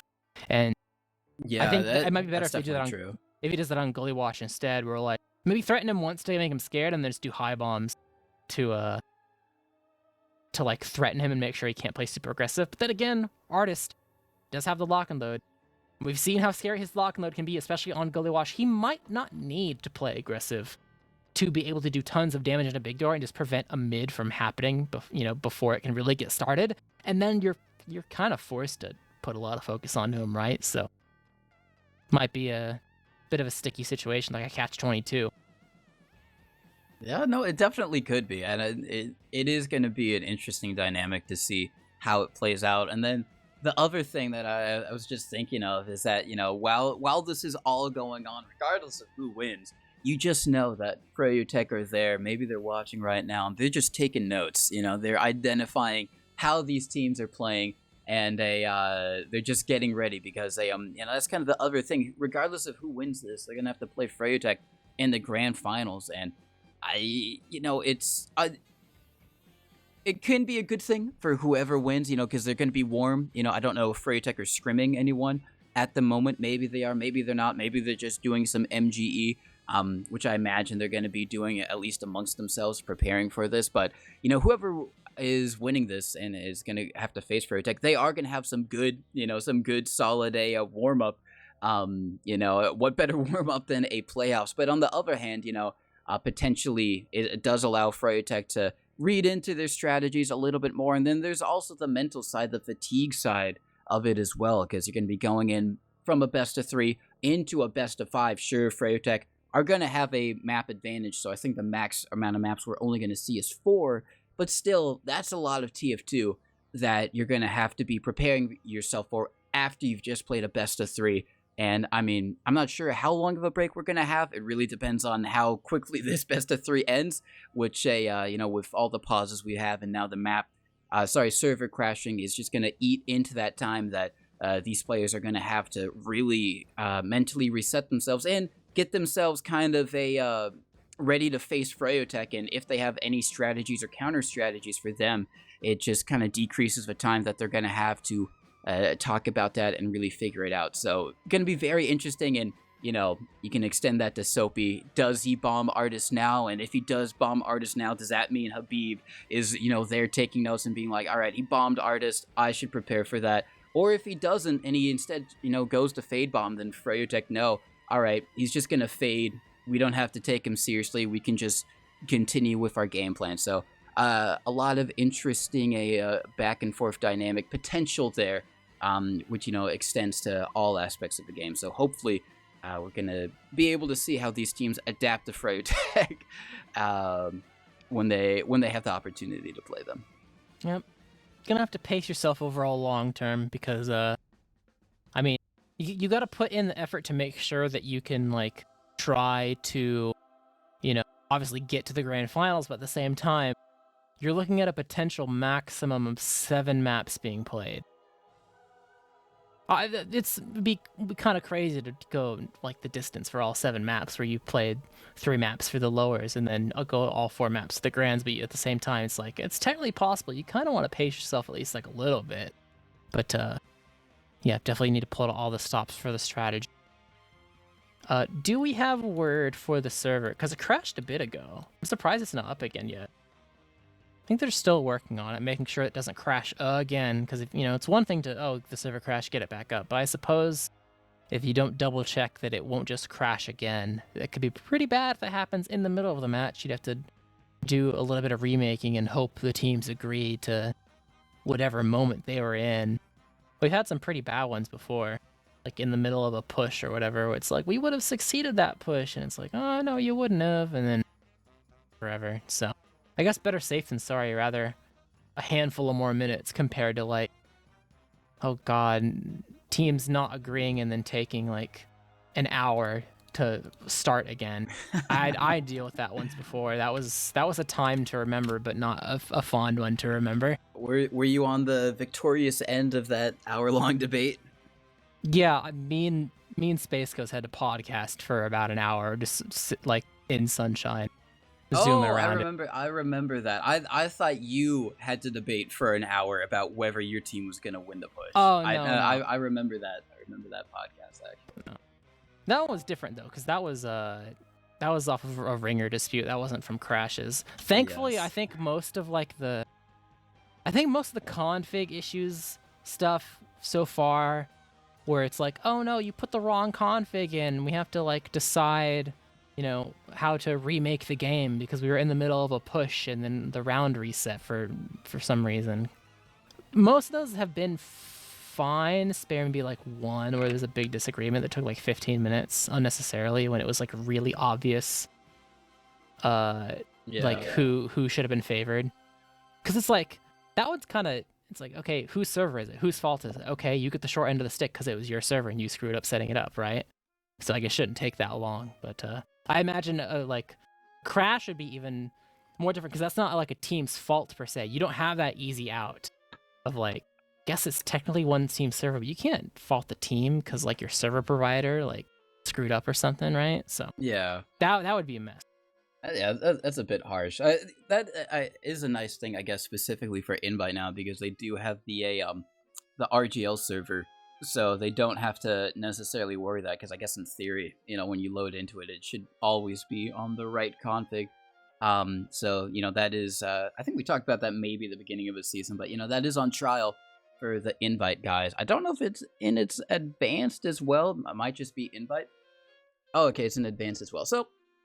Top 2 divisions trialing it out and been pretty good, I guess, so far. I don't know, I haven't used it yet, but it seems nice, and I guess it does help with those problems of maybe someone not really remembering to do the config correctly. As I remember, I think it was a previous Invite player who was also the Invite admin at the time failed it twice on his own server, which is hilarious because he should have known. But it happens to everyone, so that's kind of the beauty of the servers when they're working, is that you don't have to worry about it. You just load into the server, hit that F4 button, and you ready yourself up, which is very nice, as we do have access, speaking of, to the server now. It's going to be loading in. They're going to have to change the level because it's currently on process, which is so different from Gully, which is where we're going to be headed next for this second map in the lower bracket final. But like you were saying, this is it for Jiminy. If they mess this up here, they're going to be out. Third place, not too bad, all things considering, because, at the beginning of a season, I think most people would have said that Froyotech and G6 were going to be in the grand finals. But we saw how close they were able to make Sunshine, so they definitely know that there should be a chance of them being able to win on Gully, and then the next map being Product. I would have said that would be a lot more in favor of like a G6, but Jiminy did pick it against Froyotech, so maybe they think they've got something on it. Anyways. Yep. They probably really don't have tons of excuses if they, fall short, considering the circumstances. G6 has the ringer. They're on the map that they've performed the best on the whole season. And I guess there is one thing that comes to mind, actually. I think about what we've seen so far from them on this map, and most of it's really, really good, even in their losses. Like, when you take into consideration their opponents, like, yeah, it's going to be hard to pull away the victory when you're dealing with an undefeated team. But one thing I think I want to look at, actually, from Jiminy that I kind of forgot about when I was focusing on, like, oh, G6, I want to kind of see, like, do they end up committing for this demo kill or not? And and things of that nature? Like, do they patch up these holes that have been pretty prevalent, like how they stack everyone big door and just leave choke open, and then like 2 or 3 times throughout the season they just get wrapped in some degree and end up kind of, falling to the wayside and having to go back to second or last. Jiminy is obviously not that perfect either. I think their biggest thing is how do I say this in a nice way? They need to improve their pressure cooking efficiency. They take the whole clock right now to break a stalemate where the opposing team is on last. It takes way too much time. And that is going to find them in positions where they fight tooth and nail, like, oh, they win the mid, they able to take 2, they get into last on even, and that's all it is, and then nothing happens. Maybe they mess up and have to give up second, or like it's a round reset and they have to go back to mid. So I think that's the big thing I'm looking for them, if they end up in those situations. Obviously, if they find themselves, it's like, oh, we have ad from mid, or like, oh, we wiped them on 2, so there's not a last hold. Then if that's the way you're going to collect your rounds, then it's not really going to be as big of an issue for them. But obviously, you don't really get to choose how things play out, right? So if they find themselves in these even on last situations, I think it's the main thing to look forward to. And if they don't fix it, I think it might be potentially the number one thing that would prevent them from getting the win they need, is my take. And that's honestly, as people are joining the server, note number 1, bot mode's here. I guess he's feeling a bit better. Just needed some more rest or something along those lines. So that's good for G6 fans. And 2, I think with people joining the server, it's probably time to transition into predictions, or at least get them out of the way for the most part. We don't have to wait till the last second. So any thoughts on what you think the final score will be? Ooh, well, I mean, now with G6, not to say that Raven did poorly. I think he did pretty well in the previous Sunshine game. But now it's just always going to be better when you have your full roster in together. So I'm going to say I think G6 are still going to take it. I mean, bot mode, I'm sure he's probably still a bit unwell. Maybe it's just good enough to be able to play at the moment. But I think G6 are going to take it. I'm going to say it's going to be pretty close. I'm going to say it's going to be 4-3. It's going to be a slow game. We're going to be well into continuous overtime before G6 captures up the last point. But I think Jiminy are going to be able to give them a very good run for their money. I think I was genuinely, before I remembered the thing about their stalemates on last, I was about to say 3-2 Jiminy, because I think that it's possible for them to take this away. But then I remembered about the issues they had the previous time that we saw them play Gully, and it makes me feel like it's going to be, even though they have so much potential to be able to have control over the game, if they don't have that down, it's going to be hard for them to actually convert the rounds they would need to win. So I'm actually going to say 3-1 in favor of G6. Well, we won't have to wait too much longer as they have readied up. We're going live on the second map of the lower bracket final. Jiminy versus Leica G6. G6 in the lead, winning Sunshine 2-0. Now we're going to see if Jiminy are going to be able to respond. As I'm watching Artis on this rollout, does Soapy get aggressive on him? He does. He is going to commit for it, and Artis had the stickies ready. Maybe he was watching the pre-game chat, as now that is going to be Soapy immediately taking down bot mode on the low ground, making his re-debut. Gets 2, and that could be enough to allow G6 to stay in here. The arrow. No soldiers, and Arrow is going to be able to save him as bot mode is waiting for another over on the low ground. That's hilarious. Yeah, he's fine though. Bot mode wasn't under threat, but bot mode extremely weak. There was a call that he was weak. Sai commits his life to get the kill and then try to be a distraction, but the first arrow saves him and Sai just ends up dying, and that is really turning the tide. The arrows eaten afterwards by Caps was pretty funny, but bot mode trying to get behind with Soapy inside wood through the baby door. They're kind of caught. They are going to eventually trade, but no scouts available for the side of G6 means it's kind of hard to continue this ball rolling. I mean, it's even on players, but you don't have the scout speed necessary to get out of a really bad exchange or reposition yourself properly if you need to do these rotations. They have opted to make sure that a soldier, at least for now, has been sticking around the choke, because this is, they've been wrapped recently and a long time ago in their history on this map, so making sure they cover all their bases. And immediately, as soon as bot mode is back in playing, he is on sniper, rotating towards Big Door with his team. and we'll see if this is the first surprise shot we'll be able to nail anyone. You know, maybe it's exactly what the doctor ordered. Just some comfy sniper over in Big Door. I mean, he's got the cozy camper, so hopefully he's feeling a little bit better about it. So far, no one peeking his sightlines to give him that, but Blank is actually going to be able to take down Soapy over on Choke, and everyone on G6 have to back up and try and regain the ground. Blank has made his way in. Gungan is still lurking over towards Choke, but Artist going down. Kobe over in Big Door is going to do a lot of damage. Blank and Kobe going to be traded out. It's going to be a lot better for G6. They're barreling forward through Choke, but it seems like Jiminy, they want to go through Choke as well and out-wrap G6, but I think they're a little bit too slow about it. They got too much cap time on the point. They're going to have to come back and try and fight it. They're bombing forward. They use the Uber. The trade has happened. G6 popping a little bit later. Divine being popped up into the air, and I think they're just going to use this to back out as Yite probably going to trade out with Soapy. No, he doesn't even get the trade, and Jiminy are just going to have to back up as Blank. He does take down Logan. He's going to get killed right back as quickly, and that is going to be Jiminy losing control of their second. Yeah, really good job taking that much cap time and that much positioning away from Jiminy to make it really hard for them to continue to fight for the post. Even though they had the potential to be just above them on top of the point for the post, they just weren't able to really stick with that, especially because they were getting chased around and did lose some players. So back to last they go.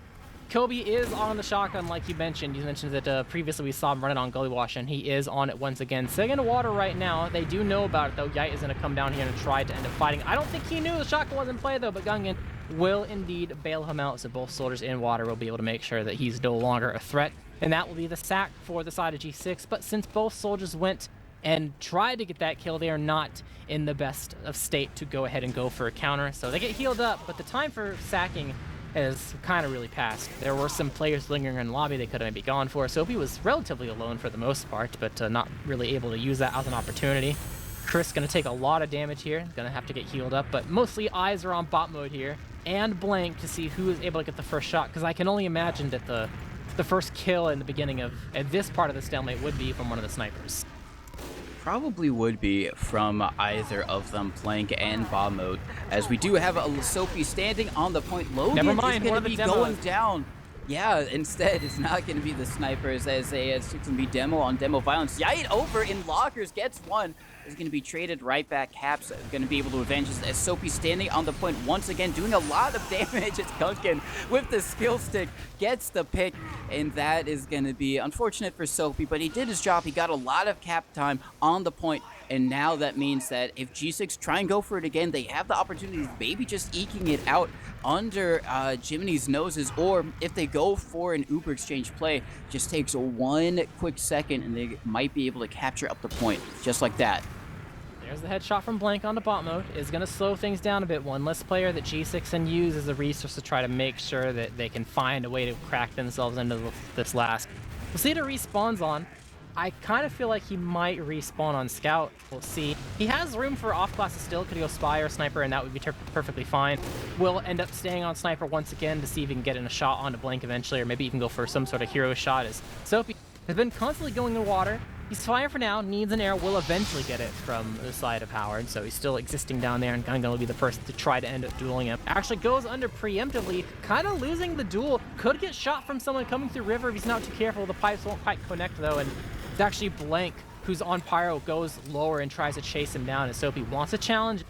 So far, no one's dying except until Blank comes into the sniper sight line as Soapy was on the pain train. He does get taken down, but Gungan falls onto Logan Stick. He's taken down himself. The scout from G6, Chris, going underneath into water as the second line of cappers, and they did not expect it, didn't spot it, I think, at all on Jiminy, and that will be the first round in G6's favor.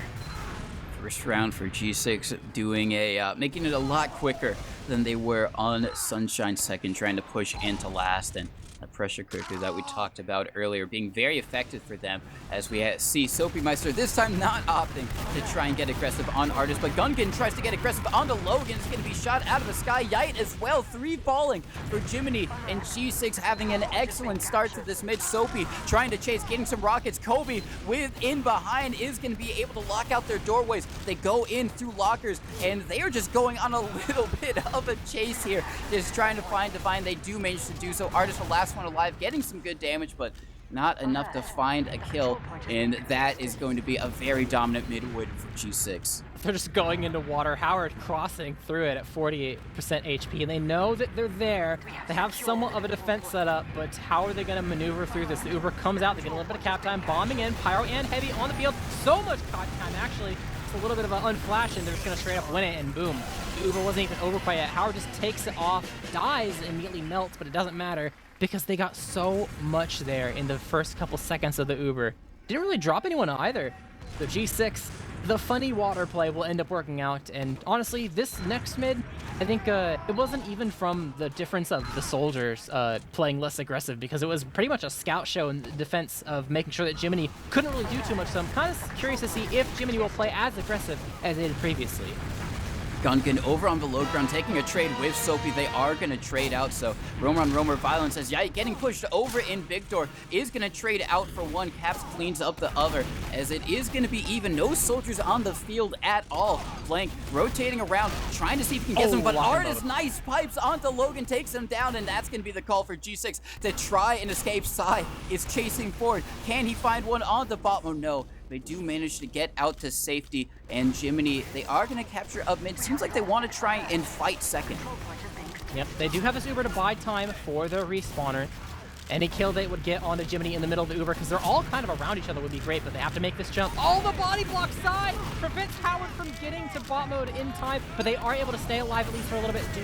Juking at least a tad. Uber much better for the side of Jiminy, but unable to really get too many kills here. In fact, it's only Sai that dies, and Artist, I don't think he got the memo. The team wanted to leave until the last second. He just ends up dying. G6, what a great play. I mean, that was some big disrespect from Jiminy, not thinking that G6 would end up going for that Uber exchange, just being so close to each other. And they did do a nice body block, but they didn't even get the kill off of the unflash. And now they're trying to hold on to the choke, but they don't have enough players to actually pull it off. I mean, Bomber will die to the bleed damage because the ornament from Blank will end up hitting him. But at the end of the day, they just wipe almost their entire team inside, trying to go for a solo play, maybe slowing things down to help Artist, but Kobe was just on top of his head. He misses the melee though. Artist able to get the kill, alive for now. Might find Soapy, who's in secret right now. He's biding his time. I think he's gonna go for the long con here, knowing his team has ad. And he can find a way to start the cap time early and maybe drop some people on the point to be easy kills for his team. But regardless of how they execute this is looking pretty good for another G6 round. It's looking really, really good as they're going to be able to get into lobby. Question is, where do they take it? Through lower is the call. Now they're making their way in. Soapy is just going to go in for the flash. Going in is going to be met with a heavy. Everyone else on G6 standing onto the point. Soapy and Bob are getting so much cap time, but they're mulch on top of it. They might be able to block it, but the players from G6 coming back in. Kobe, pretty healthy bot mode, trying to play it. It's really just on the side of the Pyro. Can he do it? And he is going to be able to. The Pyro power working 5K. out. 5K. Oh, was it 5K on Pyro? Yeah, a 5K on That's Pyro. Insane. WM1 powered. It worked out. They're trying to make some moves. They didn't have to swap off of it, but getting this demo kill, honestly, pretty huge. It's going to really prevent G6's ability to really lock out these doors. You can see that it's able to walk through them pretty much for free, and they don't really have too much of a presence. Soapy is kind of around, bombing on the Divine. The Force does come out, and another soldier will bomb in. Kobe will give up his life. Probably didn't expect that to work out so cleanly from the side of Soapy. Just wanted to be the extra insurance. Bit unnecessary, but happened nonetheless. So, player ad for the side of Jiminy. Mind of the stickies on the point. The deck comes through. Logan will not find any of them. So with all 6 left alive, they're going to go ahead and try to stack this up. Not be able to block any of the spawns, but can't really keep moving either because they do have disad. The Force does allow G6 to have this position where even though they lost mid, they can find a way to try and take it back. Just gotta be mindful. Might be a flank shove or something along those lines that could potentially happen. Gungan and Blank are relatively prepared if they need to. Soapy's kind of alone. Doesn't have a scout with him. I don't know if we're going to be able to really spot them. But the drop! Artist with the 2K takes Howard and Caps down with the same sticky trap. Very powerful, and Kobe dying as well means that G6 barely have anything left in the tank to try to hold on to this. They only had to sacrifice Gungan for that, and they get a free 2, and now the shoes on the other foot, and they get the chance to push, but not even just to mid, but into last and be able to put a round on the board potentially. Yeah, this is a golden opportunity for Jiminy to finally get that round on the board. Soapy is over in lobby just trying to see if he can slow them down just a little bit and buy some time for his team. They are going to be slow because they are probably going to wait for Yite. I mean, they've got the time to do so, so no reason not to. They're making their way into lobby. They've got the sentry gun up, Cabs on top of it, bot mode up on the pyro, just trying to furiously reflect all of the projectiles. He needs another pyro to be able to play some dodgeball across the field, but instead, Jiminy with the Uber, they're telegraphing it pretty hard. It's going to be coming in through Shredder. They're trying to milk it. They milk it a little bit. They get some distance. Howard at 80%, so if they don't do anything, they might be able to get to the block the point. They're trying to stand onto it. The soldiers blocking it for the meantime. No one going down, and Howard already at 97% might be able to get it. Blank running onto the point is going to try and capture it out, but they get Uber. Oh, he gets on it anyways. Duncan just jumping in at the last moment. They had taken care of Blank. They thought that was it, but Gungan, I think he jumps from launchpad, gets on the lip of the ring, and then stands on the point. That's all you need to do, folks. And that makes it a 2-1 game.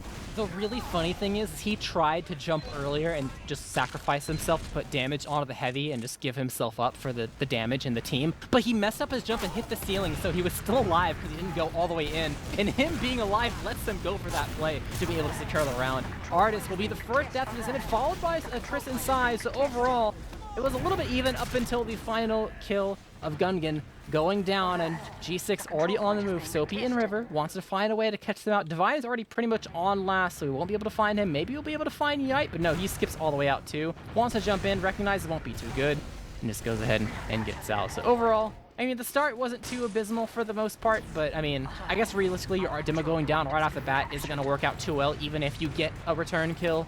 So G6 reigns supreme, at least for now, find themselves in a good position.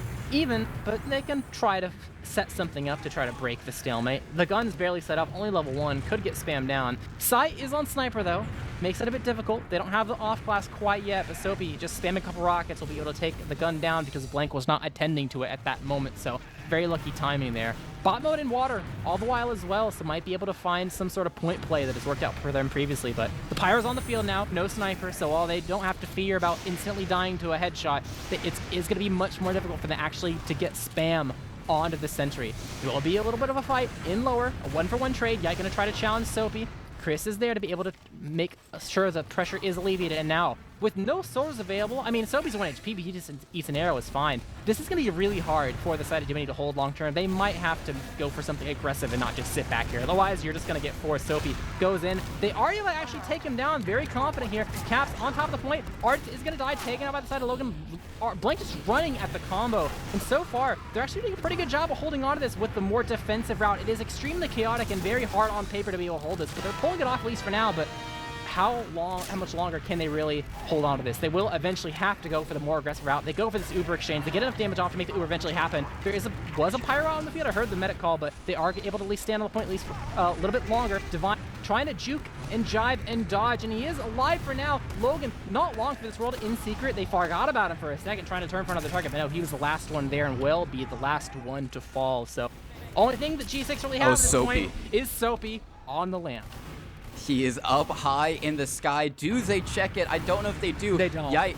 They don't. He's going to be coming in, bombing down onto Divine. Gets one. Oh my God. He hits the air shot onto Divine. Absolutely huge siege coming out from Soapy Meister. That doesn't stop the rest of his team from falling. Howard falling as well. So, I mean, you lose one medic, you get the other. It's an even-sum game. Kobe and Artist in a little bit of a long-range spam battle, but Artist, he has the help of sticky traps, and he's going to be able to get that kill. So, at the end of the day, Jiminy, they've still been able to manage to push out of their last onto second. It might slow down. They are getting aggressive over in Victor, just trying to see if maybe G6 weren't set up, but they are. So I think things are going to slow down. Both teams just going to build up that Uber, and they can hope that Soapmeister can do something similar as they try and break the stalemate.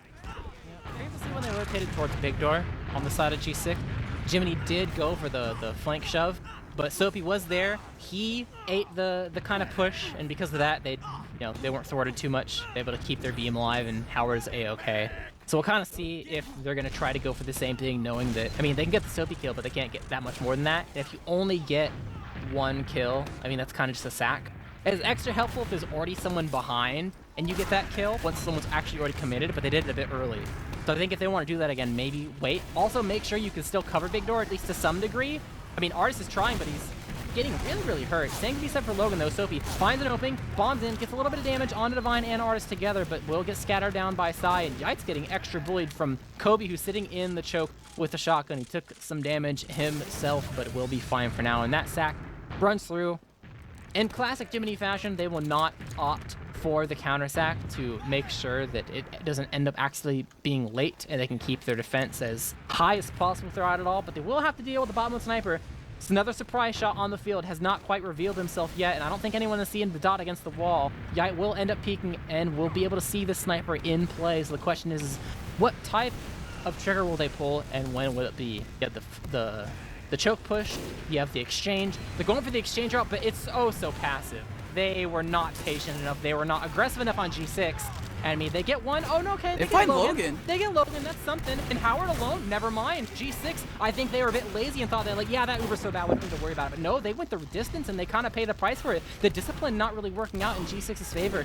Just a thing that, oh, yeah, that Uber's just not going to do anything. But joke's on them. The chase is on. The lock-on loads are hitting from Artist, and they are very caught here. The stickies land. Howard scattered down. Bot mode's still alive, but that's not much to write home about. Logan might be caught out as well. The lock-on load Artist on a 6K Ultra lock-on load will be able to collect that frag. Kobe does get the kill on Desai with the shotgun as he went forward into the enemy teams too and found him as a respawner. But ultimately, Jiminy doing a really good job, continued to push forward even though it looked immediately like a really bad Uber. They just caught G6 lacking, now find themselves drawing in a second. Yeah, they're trying to get in. Kobe absolutely denying with that shotgun up, playing a little bit of a Spire game. It's not quite the same, it's not quite as high, but that rock maybe reminded him of home just a little bit. But the Edison's gonna stop the Uber. Coming in, Kobe is in behind. Logan might be caught out over in River as Kobe lurks over in Choke. He's gonna be rotating around, maybe trying to go for a pincer play as here comes G6 back in. High bomb in from Sophie onto Divine. Great rockets, 1-2. Can they follow it up? They do manage to find it. Bot mode getting the credit for the kill. Side over in Choke, super duper weak. Yite waddling in. Can he get in? Oh, they're landing in onto the Divine. Are they gonna be able to get it? Howard just trying to surf and dodge. He's still alive, just barely. He barely survives that. How does he live? Absolute insane stuff coming up from him right now as Artist getting pressured over and choked. They're rushing for Caps, wants to disrespect the stickies. He is going to, and he's going to be rewarded with a demo kill. Yep, gonna give up his life for it, but overall a very worthwhile trade as bot mode is still alive, and they are able to get Kobe, so overall 2 for 1, arguable on what's better, but the Uber is still available and they're walked straight into it. And did they forget that they have Disad? They don't have the scout speed. They did separate. Gungan is gonna die. They have Divine running away for his dear life. Almost dies, but not quite. Botmo didn't get that much more support, but no, Logan stayed. He stayed at the choke. He didn't commit immediately on the Divine, but will get the final pipe to secure the kill. And overall, what looked like was going to be not that great of a push from G6 is at the very last moment just salvaged from the long-range spam. So that will be able to not only net them 2, but an Uber advantage they could use later on to push into last and just not have to deal with another stalemate, to be able to put another round on the board in their favor potentially. Yeah, they're going to be at pretty big Uber advantage. Kobe is clearing the stickies over in lobby with the shotgun. It's so cool to see the shotgun being run here in 2025. You don't see it all too often. And Kobe trying to make it work to his best of his abilities. Going to be spamming in a little bit of a reflect battle over with Blank, trying to see if he can maybe get some damage on the sentry gun, which has been shifted over into Secret, but here comes the Uber from G6. So getting a lot of space for free before having to use actually Howard around about half health is going to have to use just because of the burn damage, and now they go in, they find one of the gun again, Yite side, all falling. They got 3 down on Jiminy. Can they do anything here? Divine is nowhere near close enough. It's really only going to be Blank. Can he get a 5K to replicate side success? The answer is no. Going to be 3-1 in the favor of Leica G6. Milking through Shutter against the Scorch Shot and the Lock and Load is maybe the definition of playing on a razor's edge. When they popped that Uber, there were like 3 separate players that were red HP, and not a single one of them got dropped or died. That had so much potential to go wrong, but the execution was absolutely pristine from G6 there, and they 100% deserved that round. But Jiminy, they still got some room here to grow, and they are going to be able to take down Logan, so that's a pretty big boon from them. Artist might be taken out of the picture, and a really nice shot from Kobe to make sure that does come to fruition. But Howard will end up dying, get pistoled down. They want to be able to find this kill on the Gunga, but they will not succeed, at least for now. Kobe jumps forward. How many jumps does he still have left in him if he doesn't have the gunboats? He's underneath the point. They could be able to, work together, clean him up. And overall, despite losing the round, they immediately bounce back with some pretty clean kills. And keeping Divine alive all the while as well means they're the ones that are in a pretty good position to actually try to find a way to maybe put a round on the board eventually. They lost enough players that I don't think G6 is going to be able to really put that much of a crazy defense up onto. They can kind of have a somewhat of a presence. Soapy, his timing wasn't quite there to be able to get the bomb off, and they showed up kind of in River. They didn't opt to have an early engineer. They had bot lane on sniper, so now Jiminy, with their full Uber, they could just go wood to main and go in while the gun's not really set up and have a pretty honest attempt at just taking a round here. Seems like they are doing exactly that. Oh my, Artist with a beautiful stick. He gets on the Caps as he tries to get back into the spawn door. The Uber coming in. They find the sentry gun. They haven't found anyone else. They find another on the Kobe. Soapy falling as well. Now they're the ones with a 3-man advantage. Can bot mode? Nope. The answer is nope. This is the round completely for Jiminy. I just gotta say, that was an amazing series of pogos coming out from Artist, getting in onto Caps, denying him the opportunity to get back in and change his class from NG onto Scout, and keeping it close. Jiminy, 3-2 game. Yeah, I mean, it's a small last, so you might as well just full send it in because you know for sure that your team's going to be able to get to you in time to reflash you. So it goes in, finds an engineer kill, and especially an engineer that was only building just a level 1. So pretty good job for them to make this a close game. 3-2 in G6's favor. They're putting the pressure onto Logan. Gungan will not get off a final rocket though, and Howard did surf away from danger, but does indeed die to fall damage for Divine just sitting in big door. Artist might be a bit unlucky here and will eventually die to scatter from the side of bot mode, but only 2 left alive. They were very greedy here. They overstayed their welcome. They thought they're like, okay, you know, we've killed the medic, but maybe we can sit in big door and kind of farm them, and when they start to launch forward, we'll just start to, you know, hold S. But no, they did not group up properly. They stayed in a bit too long, and they kind of pay the price for that. So what should have been like an asterisk victory for G6, and where they take the mid, but they didn't kill the other medic, and they're just going to push in with Ad on the side of Jiminy. Completely 180s, and now they find themselves in a pretty good spot to be able to push into 2. Not if Gungan has anything to say about it, though. He is above the spawn right now, or not the spawn, the door right now. Geit could also go for a bomb as well, so they got to find a way to maneuver in here, make sure they don't have to use for it if they want to be able to keep the train rolling it. It looks like they want to go early. Oh, it's crits. Yeah, it is crits. All right, that is definitely going to throw a giant wrench into the plans here for the side of Divine and friends and how they begin to hold this. Soapy immediately going for distraction. The crit isn't quite ready yet, so maybe the distraction a bit early is going to make it harder to really do a whole lot. The crits is ready. The question is what will they decide to do off of being down a player? Yeah, they have a plank up on Sniper over on the side of Jiminy, and he's posted up all the way far back. So if they try to go through big door, he's getting a great opportunity for a shot. Kobe just taunting to maybe just try and see if he can get a read on how close they are with that little third-person POV, using that to his benefit. I saw him using it on Sunshine as well, and just trying to do everything in his toolbox to get some type of advantage. They still have the crits. They don't know they're on crits, so they still have the element of surprise, but it just means that now Jiminy have the Uber. They have to be so exact, so precise with either the sticky or the rocket, whatever they decide the crits on, and make sure they get onto Divine. Whether they get on Divine or not, they're going to be coming in for the bomb. Soapy maybe just trying to see if he can get a little bit of a lay of the land, see where Divine is holding out. They should know at this point. Jiminy, they know they're not going to do anything. We've seen them not really go for any time of counter sacks. Seems like instead, because they have Blank, open on Sniper, they're just going to try and go for some risky peeks. Howard, standing behind the point, isn't going to get caught out because of that. Yite, very close. They find another onto Caps. That's going to be really good. Logan pretty weak, and this could be an opportunity to maybe take the crits if they think they're close, but with Logan going down, it's not going to be too good for G6. They might just crits around the corner right now, depending, and just hope they can kill someone before the flash comes through. They're thinking about it. They just got to find the right timing. So if he crits, gets 1, gets 2 maybe, and find the rocket on the side, he gets saved, but it's not enough damage. They have the scout speed. Kobe's kind of behind them for the most part, but this is not looking that great. But it is only a scout Uber because they got that kill. So overall, they used the crits. They gave up some players. I mean, there is reason for the side of Jiminy to poke and prod here, especially because they have the sniper that's going to create tons and tons of room for them. But G6, they also have reason to stay. Their soldiers are going to be able to be here eventually. Gungan tries to make safe through the choke, and so far, Blank is kind of just whiffing up until maybe now? Caster's Curse? No, he still whiffs the whole time, so he was basically not a factor in the rest of that fight. So up until now, he gets a headshot now, but the fight's pretty much already over. Prevents them from really doing too much while Gungan is still dead, and he actually dies himself. So really good moves here from the side of G6, and there will be a roamer trade over in the choke, so things are not looking too hot. They don't have Uber to save themselves. They get the kill on the bottom, but the crit comes through. Sticky on the Divine, takes him out. Artist extremely weak. Gungan might be able to go for a bomb here and finally get the kill on maybe Chris or Howard. Put some rockets on Logan instead, and that is not the target to be able to secure a kill. Psy, last one left alive.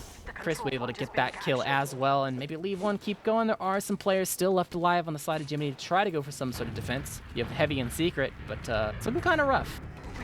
Just looking pretty rough. Maybe the silver lining is if they're able to defend here, but with actually Kobe taking down Yite, it's looking a little bit dire for Jiminy Caps rushing forward. He's pretty weak, and they might be able to hold on here. Gungan trying to jump forward, see if he can maybe collapse onto Howard in bot mode, but it's not going to be. Soapy is hiding over towards River and Water, going to be met with Sai. He just stands on his head, gets the kill with the splash damage as it's really only going to be bot mode and Howard, and they are probably going to have to give up it for the meantime. Howard just kind of standing in there for some reason. I don't know what he was doing. Artist as well, a little bit surprised by that insane movement from the medic, but they do have advantage and it seems like they want to go in with it again. Yeah, both teams know it's crits though, so we'll see how this plays out. First couple stickies don't quite hit the mark. Logan needs to find something. Bombs coming through. Yite has his eyes on Howard, is able to take him out, gives up his life for it, but overall, I mean, this is why people don't run crits all the time, because when both teams know it's happening, it's kind of difficult. Logan tries to go for something. Oof. Artist able to take him out of the sky. It's really just Soapy. Might put himself in the skybox. Get a bit difficult. Oh, yeah. He's on the lamp once again. Gungan sees him. He knows the cheese,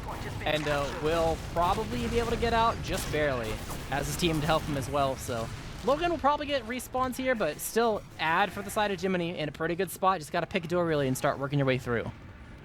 Yeah, they've got to go forward here. Soapy Meister trying to delay as long as possible, getting some good damage onto Gungan, but Jiminy mobilizing up over towards Big Door. They've got that 100%. Question is, how far can they take it, and can they find anyone with it? They're working their way in. Everyone really on the high ground at the moment. They find one onto Soapy. They find another on bot mode who's trying to pressure in behind through Chokin. They can just keep on going here, leave one to Cap, and go forward while they're down players over on G6. They're making their way through lockers, going to be getting in, and now they're going to be the ones trying to milk through this doorway versus a lot less spam. Kobe's super weak. Is going to find one onto Yite, but it's only going to be Caps and Howard. They do buy enough time to get the Uber, and they are going to have respawners bot mode, and Soapy coming in. They could be able to hold this, especially getting the pick onto Gungan. Artist being juggled up and around the door, and I think G6 have been able to hold on Artist and Divine trying to escape. Sai is in secret, loses to bot mode, and that is going to be it for the push for Jiminy. You know, the Uber and the respawners coming in clutch there and making sure that they, aren't able to convert around on the side of Jiminy. Yite will be the final person to die in Big Door. He will get a constellation frag on the way out, but that's about all she wrote there for the most part. Blank is the one sniper trying to make sure that no one overstays their welcome through the other side of Big Door, but we'll go ahead and swap off when the dust has settled just a tad. As Howard, 60% ad.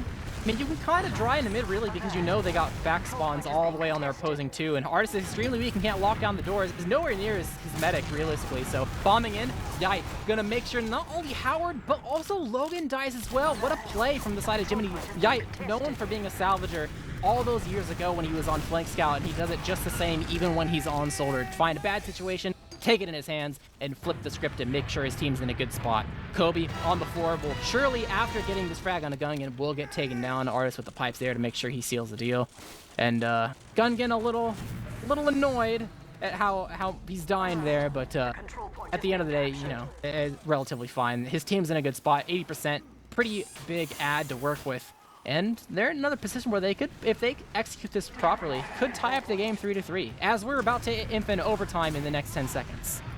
Yeah, they take down the sentry gun, so it's looking like it's going to be a 4-something game. Question is it going to be Jiminy taking it 4-3, or is it going to be G6 closing it out? Maybe 4-2, maybe 4-3, even if Jiminy get this round, as they're going to be coming in with the Uber. Actually, nice opening pick onto bot mode, sentry gun as well. So they've got a player advantage. Cap coming out in the heavy, just walking into a bunch of stickies. But actually, Kobe on the low ground gets the Artist, doesn't matter. They stand on the point, they tie it up 3-3. Whoever wins this next round wins the second map.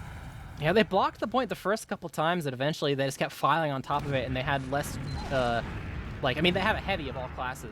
Kind of difficult to get your heavy over there to block the point as like our third string, but starting to wonder if maybe I should have trusted my gut on saying that Jiminy was going to win. I kind of second-guessed myself with that fact that I remembered about the last stalemates, but Jiminy haven't really gotten their rounds that way. So immediately, they're trying to put the eyes on the Artist. They got him really weak. Howard might be the first one to even know it'll be Logan. Yite, once again, doing a lot of damage for his team and drawing eyes. Gun will go in as well, but won't get too much, really, as they're bombing in from the side of G6. Double soldier bomb from different directions. Take out Blake and Divine. It's just Sai, and he will not be able to get too much after his kill onto Kobe. And G6, did a really good job not only initiating and tying up half of Jiminy, but the other half that went in, I mean, they expended a lot for only gaining a little. Yeah, I really thought that Howard was going to die there because Gungan did a lot of damage early, and then he went for the bomb, but Howard just had some nice jukes to be able to stay alive and was able to get that pick onto Howard. It could have been a completely different set of circumstances, but as it stands, G6, they've got uber advantage. They're looking to try and close out this round, the game, and the series. If they can win this push, they're coming in caps, leading it through Launchpad. They take down the Centric and Gungan, hiding over towards it. They're just standing on the point. Kobe getting so much cap time is going to jump up to help the rest of the team. A trade. Logan being taken down for you'll take that if you're Jiminy. Sai once again back on the Pyro. They're not close enough to Uber, so it's really just going to have to be Sai. So many weak players. Sophie coming in. Sai, it's really just going to all be on him. It's not enough. And G6 are going to be able to take it 4-3. And they secure themselves a spot in Grand Finals versus Froyotech. Man, by thin margins, but at the end of the day, all that matters at this point in the playoffs is the W. There's no match points that are going to affect seeds or anything along those lines. So despite it being rocky, all you can do is be happy that you're able to take it away. And in 2 maps nonetheless, so pretty good showing from the side of G6. Not without some flaws, but at the end of the day, it all works out in their favor, and Jiminy will be eliminated out of playoffs at 3rd place. Like you said, G6 will be moving on. The other match is going to be played today. I think the default time is probably like 10 or something. It'll be 9. Oh, okay. Our break's only so big. Okay, so you don't have to wait that much longer until we actually get to see G6 and Froyo go live. Froyo is going to have the 1-map advantage. What else? I guess for time zone sake, if you're in a different time zone, this should be in about like 40 minutes, 35 minutes is the next match. And a lot of correct score guessers this time. Unfortunate. Is it a different time or? Unfortunate with the mess up. But yeah, 4-3. I'm going to say I guessed it right. But regardless, it was a very, very close game between G6 and Jiminy. And really, it just it was a mid to last at the end. And, if Jiminy had a little bit better of a mid, honestly, just keeping track of Soapy Meister because he came up drop down. He was kind of spotted early because he made his presence known almost immediately, trying to get some damage on the artist. He didn't get the pick, but he just stayed in behind, and then they kind of forgot about him. He came in for the easy cleanup while the rest of his team was pushing in forward, got the nice kills onto Divine, and I think someone else on the combo, and then at that point, it's just a G6's game and round to lose. Because you have the big uber advantage pushing in on the last, and they were able to execute it very, very well. Unfortunately, Sai didn't have the same success on the Pyro that he did last time. There's maybe a possibility there because there was a lot of weak players on G6, but instead, G6 are going to be your other grand finalist versus Froyotech and Jiminy. They had a very good season, all things considered, for a team that people weren't sure if they were going to be able to go the distance. They did, but a 3rd place is where they stopped. Yeah, in the grand scheme of things, you can't be too mad. Didn't get immediately eliminated, made playoffs in the first place. And even on your exit, had a really good showing. It wasn't like you got stomped on your way out and had no shot. You put it all on the table and were still able to show what you were worth, and you weren't a team to scoff at. So hats off to them. But I'm excited for the finals that are going to be happening in roughly 35 minutes or so. Froyo versus G6, however, with that break that the players are taking, it only makes sense that you guys and us take a little bit of a break as well to make sure we're all ready and raring to go to get through the finals uninterrupted. So probably going to head out for a little bit and make sure you check back in a little over 30 minutes, because otherwise you will be missing out on the beginning of the first map, and you don't want to do that because I expect this to be a pretty good series. So we'll be back in a bit, so just hang tight. The intermission, we have arrived at the grand finals of Season 17. We have Froyotech, we have Leica G6, seeds number 1 and 2, and by the end of this BO5, we have crowned our champion. TC got a lot on the line, got a lot of maps to be played. There is a 1-map advantage for the side of Froyotech, but we have a menagerie of maps to be played to decide who's going to take it all. Yeah, we got a whole lot of maps, some maps that we weren't even thinking were gonna be played, and we thought were surefire bans from some of the teams. But regardless, it is all gonna be decided here tonight, and just to take it back and look at what a season it's been to get us to this moment. Sure, a lot of people at the beginning of a season would have said, oh yeah, Froyotech, G6, they're obviously going to make playoffs. But we've seen throughout the course of the season, it wasn't maybe as obvious or as sure as some people would have said. You know, did Franz J taking wins, off of G6. You had Jiminy having very strong performances against Froyotech on Gullywash, and even in playoffs, so many close games already. It's been an extremely back and forth season the whole way, but you know, at the end of it, it's the two teams that everyone expected, the two most winning teams in the most recent seasons of RGL, Froyotech and Leica G6, battling out once again here for the top slot. And Jared, I'm so excited to see how it all goes down. We've got maybe the maps up for everyone to enjoy, but the first one, which is Froyotech's pick, gonna be Snakewater. Yep. I think overall, what was the map pool? It was, okay, no, it is on the screen now. Yeah, Snake, Granary, Metalworks, Product, and Process are going to be the 4 maps that will need to be played. Actually, I guess it kind of depends on, you know, how many maps are needed to actually win. Obviously, you start with the upper map advantage that Froyotech gets for reaching the grand finals without receiving any losses. They were able to win versus G6 in the upper bracket final, and this is the advantage they get. The first bans that come through are pretty standard. In fact, I think these are literally just the first bans that these teams have kind of done, not only through playoffs, but through the regular season as well. See Snake as a rematch map that was played previously, Froyo versus G6, and Froyo came up on top, so they want to revisit it. G6 going to Granary. I think this was a map that was in the pool, but was not played. It was like a third map. I don't remember who picked it, though. But either way, we're definitely going to see some action tonight from it. Metalworks and Sunshine removed from the pool. We haven't seen them play on Sunshine, but Froyotech just kind of taking it out, and they don't want to bother with it. We did see G6 versus Froyotech play Metalworks earlier on in the regular season. It did not look too great for the side of G6. And even though it feels, at least to me, it was very, very, like, particular play focused, like you set something up to like do a one-off surprise maneuver, it was still enough for G6 to not really want to revisit it, so taking that out. And with Product, Process, and Gullywash left in the pool, Froyotech surprisingly picked Process, which is another map that you have seen them ban almost all season. They've been like very allergic to Koth, but finally they're pulling out all the stops and saying, hey, if we need to, we'll play it and we'll be fine. Process, once again, another pick that G6 has kind of leaned to despite the regular season results not being as dominant. They're showing their confidence that it'll be fine. It's cookie cutter. We'll be able to find something here. And we'll be having Gullywash completely ignored. Yeah, Gullywash completely ignored. Froyotech, they were on Product in the Froyo versus Jiminy game, which we didn't get to see. I think it was Jiminy who picked Product against Froyotech, and Froyo won it 4-0. So maybe they were a little bit surprised or encouraged by their performance on the map, and they decided to go for a bit of a wild card because, you know, maybe G6 weren't expecting Froyotech to pick Product. I mean, I don't think many of us were, so now it kind of puts G6 a little bit on the back foot because, you know, maybe they hadn't prepped the map or they just weren't expecting to have to figure out what Froyotech would like to do on it. In any case, Froyotech going for that, not necessarily a wild card pick because, you know, it's Froyotech. They like to think that they're good on every map, but when you look at what they've done previously, it's a bit of one. But first map, gonna be Snakewater, which is Froyotech's map pick.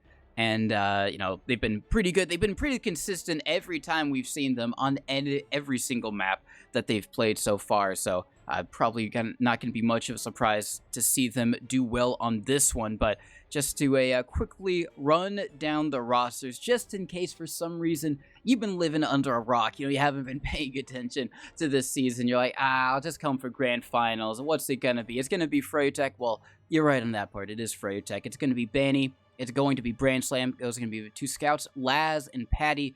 As the 2 soldiers, you're going to have Habib, the main stain demo for Froyotech, back on it, and Hubada as well on Medic. And for the side of G6, bot mode has returned after his, it was gone for the first map earlier today, if you didn't catch it and kind of didn't see the ending of the previous game that G6 played. Caps is also back. If you weren't here yesterday and you saw that he was having some issues and wasn't able to come on and play, but he's here now, ready. They got the full roster, so those are the scouts. Soapy and Kobe are on Soldier, Logan on Demo, and Howard on Medic. I always say this, but it's always true, especially in a grand finals match. There's tons of talent, tons of grand finalist level players, unsurprisingly, on both these rosters. And both of them have collected championship after championship while in their prime. But it's definitely going to be a hard-fought match, as you saw a little bit of a sneak peek when both teams are trying to pull out all the stops. You know, even though Froyotech came out on top, they had to put the work in to really get it. They played high risk, high reward, and it worked out in their favor, but there were definitely some rounds taken by the side of G6 in their loss, for Snakewater in particular. And then, important to mention, I suppose, Process as well, because that is potentially a map that we'd be going to later on if Froyotech doesn't win this in 2. They were 5-3 and 5-2 games, so we're kind of interesting to... It's kind of interesting to think about what both teams are going to change, because both of them definitely, obviously one more than the other, can critique their own gameplay and be like, hey, to make sure that things are more solid for us and we're, you know, collecting more rounds in our favor and making sure the other team isn't able to get as many as they did previously, we need to change some things and refine it and try to counter the other team. You know, they showed their hands, so let's make some adjustments. And I really want to see how we kind of see that drastically change. I will say, for the most part, though, Froyotech was in the driver's seat for a lot of the match, and a lot of the rounds they lost were from their mistakes. It wasn't from G6 doing something crazy amazing. It was mostly from G6 playing normally and just taking advantage of what was kind of thrown into their faces. So I think it's mostly probably eyes on Froyotech if they change the way that they play, but I feel like it's not, like, if they change at all, it's going to be extremely minor. At least that's my intuition. Yeah, maybe instead of having aggression set to 99, they just take it a little bit back and make it 95. Little small, minute changes, because even though, like you said, their playstyle, high risk, high reward, Froyotech, they're just those types of players where they can make it high reward majority of the time. And I guess while we have the time, gonna say our predictions, at least for this first map. And I think Froyotech, they're looking good. They've looked good this whole entire season. I don't think you can count them out at all. I mean, G6, they've got their main roster now, so hopefully they'll have a little bit better of a showing than they did yesterday. But Froyotech, I still think they're the favorites here. They're the ones to beat, which is crazy considering G6 are our LAN defending champs. But even with that, Froyotech's so strong over the course of a season, I'm going to say they take this 5-1, actually. I think it's going to be a very strong from Froyo. I think Froyotech are going to take it in another 5-3 or 5-2 or something along those lines. Because I feel like they're not going to change too much in the way they played, so that just kind of allows G6 to be like, okay, why do we lose and what do we need to change? And it'll allow themselves to put them on the board more due to their own like plays and actions rather than noticing a Froyotech mistake and then kind of exploiting it in the heat of the moment. But Froyotech is still Froyo. They are going to be able to adapt if they are legitimately getting outplayed in some way and need to make some serious adjustments beyond what their own plan is. But we have gone live. The grand finals have started. Both gentlemen have arrived to mid, and we'll see who will be putting the pressure on the opposing team and who will set themselves in a pretty good spot, taking control of the first mid after the mid fight. And we see Laz immediately going to be going for a fadeaway bomb. Patty's just hiding in his team's kitchen at the moment. Hasn't made his presence known now. Going to be trying to fire some rockets over towards Caps. No one going for the aggressive. No one committing just quite yet. Now Laz again going for another fade bomb. Kobe trying to challenge that high ground. Laz going in onto Howard. Gets the opening pick. The first kill of the grand final is going to be Howard taken down. And Patty just doing a little bit of a loop-de-loop. Gets caught out because it didn't have enough help to jump back over to the combo. And it's going to be Brand Slam, Habib, and Bani trying to hold on and keep Habda alive as G6 capture up the point, but with no heals, Froyotech trying to take it right back. Yeah, they're trying to make sure they make use of as much time as possible while G6 does not have the beam. I mean, they have the Howard respawn, but they successfully make sure that they bully them out completely, so even though G6 does indeed cap it up, it's only for so long, and Sophie is going to be able to get forwards. He's hiding inside it, though. They're going through Saw, not through lower. Kobe might not be long for this roll. He gets juggled around. Laz is able to collect that kill, and that is going to be the quote-unquote sack, I suppose, is Sophie. He's in the forwards. Yeah, Bransom definitely saw it open, so he kind of knows that there's a person there, but Caps coming in, wants to fight. Sophie's actually respawned on Sniper as well, and they've pushed him out completely for the most part. They've looped around, and they get the shot onto Habita. I didn't even see, they were looping around through Saw and throwing him for a loop in Froyotech. I mean, we talked about immediately the high-risk, high-reward play where they were doing, but they are immediately biting off more than Kachu, don't even have second secured, getting inside lobby. Meanwhile, G6 snake their way into Saw, and the shot from Soapy seals the deal and makes them completely lose their Uber. I mean, Soapy on Sniper, I don't think anyone really expected that, and maybe a little bit of disrespect from Froyotech, because like you said, they definitely knew that Soapy was in the forward spawn, but they just decided not to really do anything about it, and Soapy getting the shot, showing that, you know, he can off-class with the best of them as well. Now, G6, they're going to be the ones with advantage, and Grand Slam is going to be the one to try and do exactly what Soapy did moments before. He's Sniper, and it is going to force out the Uber from G6. They don't want to be put into a frag movie. They're going in deep. They do take down Grand Slam. Patty is in behind. I don't think they know about him. Oh, the Howard arrow gets one onto Laz to defend himself, and Banny is taking a pipe over in lobby. Going to have to back up, and Froyotech's aggression not paying dividends, but Patty comes in behind. So much damage onto so many players, but it's not going to happen. G6 just barreling forward.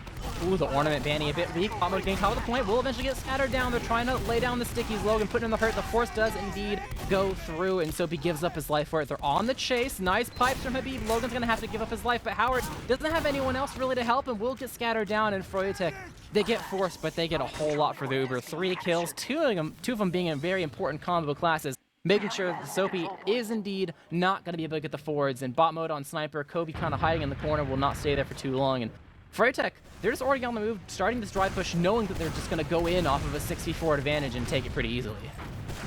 Catching a little bit of a rocket as he goes down. Kobe is gonna fall, trying to get out in bot mode. Once again, up on Sniper in the forward spawn. He's made his presence known, not gonna be able to get a shot. Patty trades out for Kobe, so a soldier down a piece for either team, but it is still going to be Froyotech with Uber advantage. They're over and saw the Bombo. Nice shot onto Laz through the window. That's going to definitely slow down Froyotech. They're still thinking about it, still peeking it. Maybe if G6 were a little bit closer, they could get in position to try and take it. And Banny, he's looking like he still wants to go with this. He's over towards the area, and they are going to be going forward with the Uber. Can they find anyone on G6? Catch him out. Logan, he's going to be caught out. He trades with Habib, though. That's going to be really good. And now G6, they can come back in if they want to. Soapy waits for an arrow. Brandslam going to be walking in behind, over through lower, just trying to see if maybe get a catch onto someone. It's G6. They flood out. They should get Patty. Brandslam comes in behind, helps take down Howard. They don't have the Uber to use. How did that happen? They don't use the Uber. They take it down. They're dropped. And now Froyotech, it was looking rough for them, but now they're in the perfect position to get this first round. Yeah, it was Howard's turn to drop there, and all comes crumbling down for the side of G6. Froyotech just tunneling through, trying to find the way on the bottom. Will be able to collect that frag. The point is open. Laz will get on top of it, and they don't really have too much to be able to block in time. Kobe just spawned and can barely even get a rocket out before the cap goes through. And Froyotech, with that drop, are able to collect their first round, putting themselves on the board 1-0. 1-0 for Froyotech, and that's such an unfortunate drop for Howard. That's one that can maybe play on you, because G6, they were in a pretty good position if they were able to use that Uber. Froyotech didn't really find much with their own, but just having the players go in behind allowed them to seal the deal. Now we're on to the next mid. Yep. Immediately the damage is going to come out, trying to soften up the other team. Habib really weak, needs an arrow. Will be able to get it, so they're fine long-term. It's another piece of spam while he's standing still, though, but Froyotech trying to wrap around. Bot will go and try to challenge Brandslam. Has both the soldiers coming to help, but meanwhile, double bomb coming in from the side of Froyotech. Will not be able to find Howard. Actually finds Chris and Logan, though, so they're dropping like flies on the side of G6. So good distraction from Froyotech overall. Soapy trying to salvage, maybe find a way on a Banny or Hubada, but doesn't really have a whole lot of help, so will get scattered down. And at the end of the day, they've spent so many resources looking towards lower where Brandslam was. They did not have enough in the tank to deal with the eventual Froyotech double bomb that came through and kind of wiped the rest of the combo. So G6 setting up on last. They have the sniper to defend the gun that is eventually going to get set up, but it's full ad in Froyotech's favor. And we'll have to see what door they choose, but it's an honest attempt at a last push and an honest attempt at converting another round in their favor. Yeah, really, really good for Froyotech, and G6 at risk of being down 2-0 if Freo are able to get and use this push, capture up the point. Just going to be distributing the buffs, making sure everyone's nice. They're going through drop down. You don't see that one too many times. Going to be taking in, they get the sentry gun down. Banny immediately going to start playing the point. Gets so much cap time before the soldier's bomb. Gets reflashed, takes down Soapy Meister in the sky. Immediately both soldiers down for G6, and there's just no one there. A clean tactical, just textbook push from Froyotech. Yes, in the second round. I don't know if that's demo watching or someone just watched the perfect moment. Somehow they knew that Logan was, maybe they just heard. They heard that Logan was just carpeting the shutter to kind of send him into the skybox and didn't sticky the point at all. So they go through drop down, milk it a bit, ignore all the stickies, and that's the first time I've really seen Froyotech go for a corner cap strategy to try to win rather than just chasing down kills. So they, whether it was previously known or just figured out very quickly, they knew how to win that last, and that was why it was so unique. But this mid, Howard getting bombed the second soldier though. Laz will be able to collect that frag. They gave up some resources for it though. Habib's dead. Kobe wants to find his way on Hubba, pops him up in the air, will not be able to get the final rocket. No, he goes around the corner to where the soldier is going to die. They might be able to get more. Banny will get scattered down after collecting some kills themselves. Logan kind of alone. Patty 6 AP, so can't quite help. Maybe final rocket will be able to make sure that Logan is going to die, but it's a 1v1 bot mode with the juke, with the pistol. Patty tries to jump away, but too much damage is put onto him, and he's unable to escape. So bot mode, the sole survivor of that mid fight, and will be technically a G6 victory. However, Habib here, they're going to try to have some presence. They know that Logan is the last person on G6 that is going to arrive, and that might be something they could use, but they're buffing up. They're thinking about it. Look at Banny. He's over by Catwalk. He knows that Logan's not there. There's no stickies. They're thinking about it. Oh, Banny really wants it. He's still Considering peeking it. Yeah, they are considering it, but it's a bit too late for them. They took a bit too much time, and now Logan is there to help lock down all of those very, very vital choke points. As G6, they finally win a mid. It is going to be even Ubers because both medics did go down to G6. Just going to be waiting as Patty goes in for a pretty early high bomb. Just maybe see if he could catch out someone who was trying to peek a little bit too far forward. Bot mode over on below ground, just getting some intel, just figuring out where Froyotech are playing. Hubba pretty far back. He's now going to rotate back over onto the point. And so all eyes, presumably, on one of the soldiers. You'd expect Soapy Meister to be the one to go in, try and make something happen, or maybe bot mode to run in while the distraction goes in as Soapy goes in. Nice rocket actually onto Habib. So much damage onto Habib. Barely stays alive, but is not going to be able to get the kill. Yeah. Notice that Hubba would be too far away to realistically get that kill, so just tries to go for Habib instead. I think he was healed a little bit, so it made it that much more difficult to have the frag go in his favor. Dropped him down to like, what, 30-ish HP, but at the end of the day, is unable to seal the deal. Laz did get pretty weak, though. He also needed to wait his turn to get healed, which means he was in no position to go for any sort of counter sack. So at least, even though Soapy didn't get anything, there was enough damage put out where Froyotech couldn't really retaliate in any way, shape, or form. So just time written off the clock in their favor if they're hoping for a mid reset. But Logan eats a lot of spam, dropped down to 4 HP, needs an arrow, is fine. Nice arrow from my Hubba. God. Just arrows Laz out of the sky, and they're once again going for Habib. This time, doesn't have the health on him, so we'll be able to trade for the Delman pick. What will G6 do with it? They're dropping out a window, trying to chase down Patty, able to kill 3. Uber chain by Oh my Banny God. in the air. Oh my God. The air shot from Logan What? not only gets the kill onto Banny, but he's unable to reach the ground in time to be flashed. Hubba and Laz both trying to run away. Laz is able to do a pretty good job of stuffing this door considering how tiny it is, so they will escape with their lives, but they will have to forfeit second. Oh my God, that's such a nasty shot from Logan. Holy cow. And well, not because of it, they were already in a good position before it, but with it, they are going to be able to take second. Is going to be a very, very slight advantage to G6. I would be surprised to see them do anything with it. But again, last time I said that they did do something with it, and it didn't work out. So maybe in their best interest to just let it even out, have the bot mode come up on Sniper, or just try and go in for some type of sack. Is Banny, he's up on NG. He's going to be putting that gun not actually in the Banny spot. Maybe he's got a new Banny spot for everyone to try and have to deal with. You can see Kobe spamming where he thinks the sentry gun would be, but it's just not there.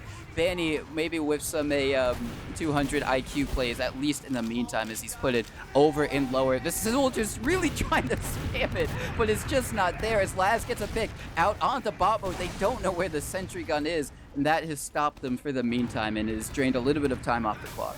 Yeah, I think it was mostly for small disad because they knew that Hubba did indeed pop first, but was kind of running away alone a bit while Laz was stuffing it. So there was always a small chance that maybe they evened out and then maybe made a disad. So I think he was just putting it in that place, just like worst case scenario, they try to go in, and it would be a weird spot for them to try to deal with. That can maybe buy some time. But now that they're for sure that it's just a stalemate and nothing more than that, he does indeed put it in the normal position to be able to see kind of a lot. I think considering its position, it spots drop down, but it doesn't see... Oh, no, this... Yeah, okay, it can see a decent chunk of the concrete on the far right-hand side. I can't really see the shutter, though, and that's where the fire is going to be coming from, is Laz as put under pressure will get blasted back to the dispenser and actually gets the kill on the Kobe when he begins to spam lower with Patty. So overall, that is going to be the quote-unquote sack from the side of Kobe, even though he wasn't really able to get in. But bot mode has been on sniper this whole time. He's down underneath the train trying to spot through lower, but no one will be counter-sacking. In fact, Soapy might be the one to die again, and yeah, Laz is able to get another kill there, spamming down in that lower area, making sure that they're really having a difficult time breaking into the last, not in a team way, but just even getting a player that could get ever close to Hubada in the first place.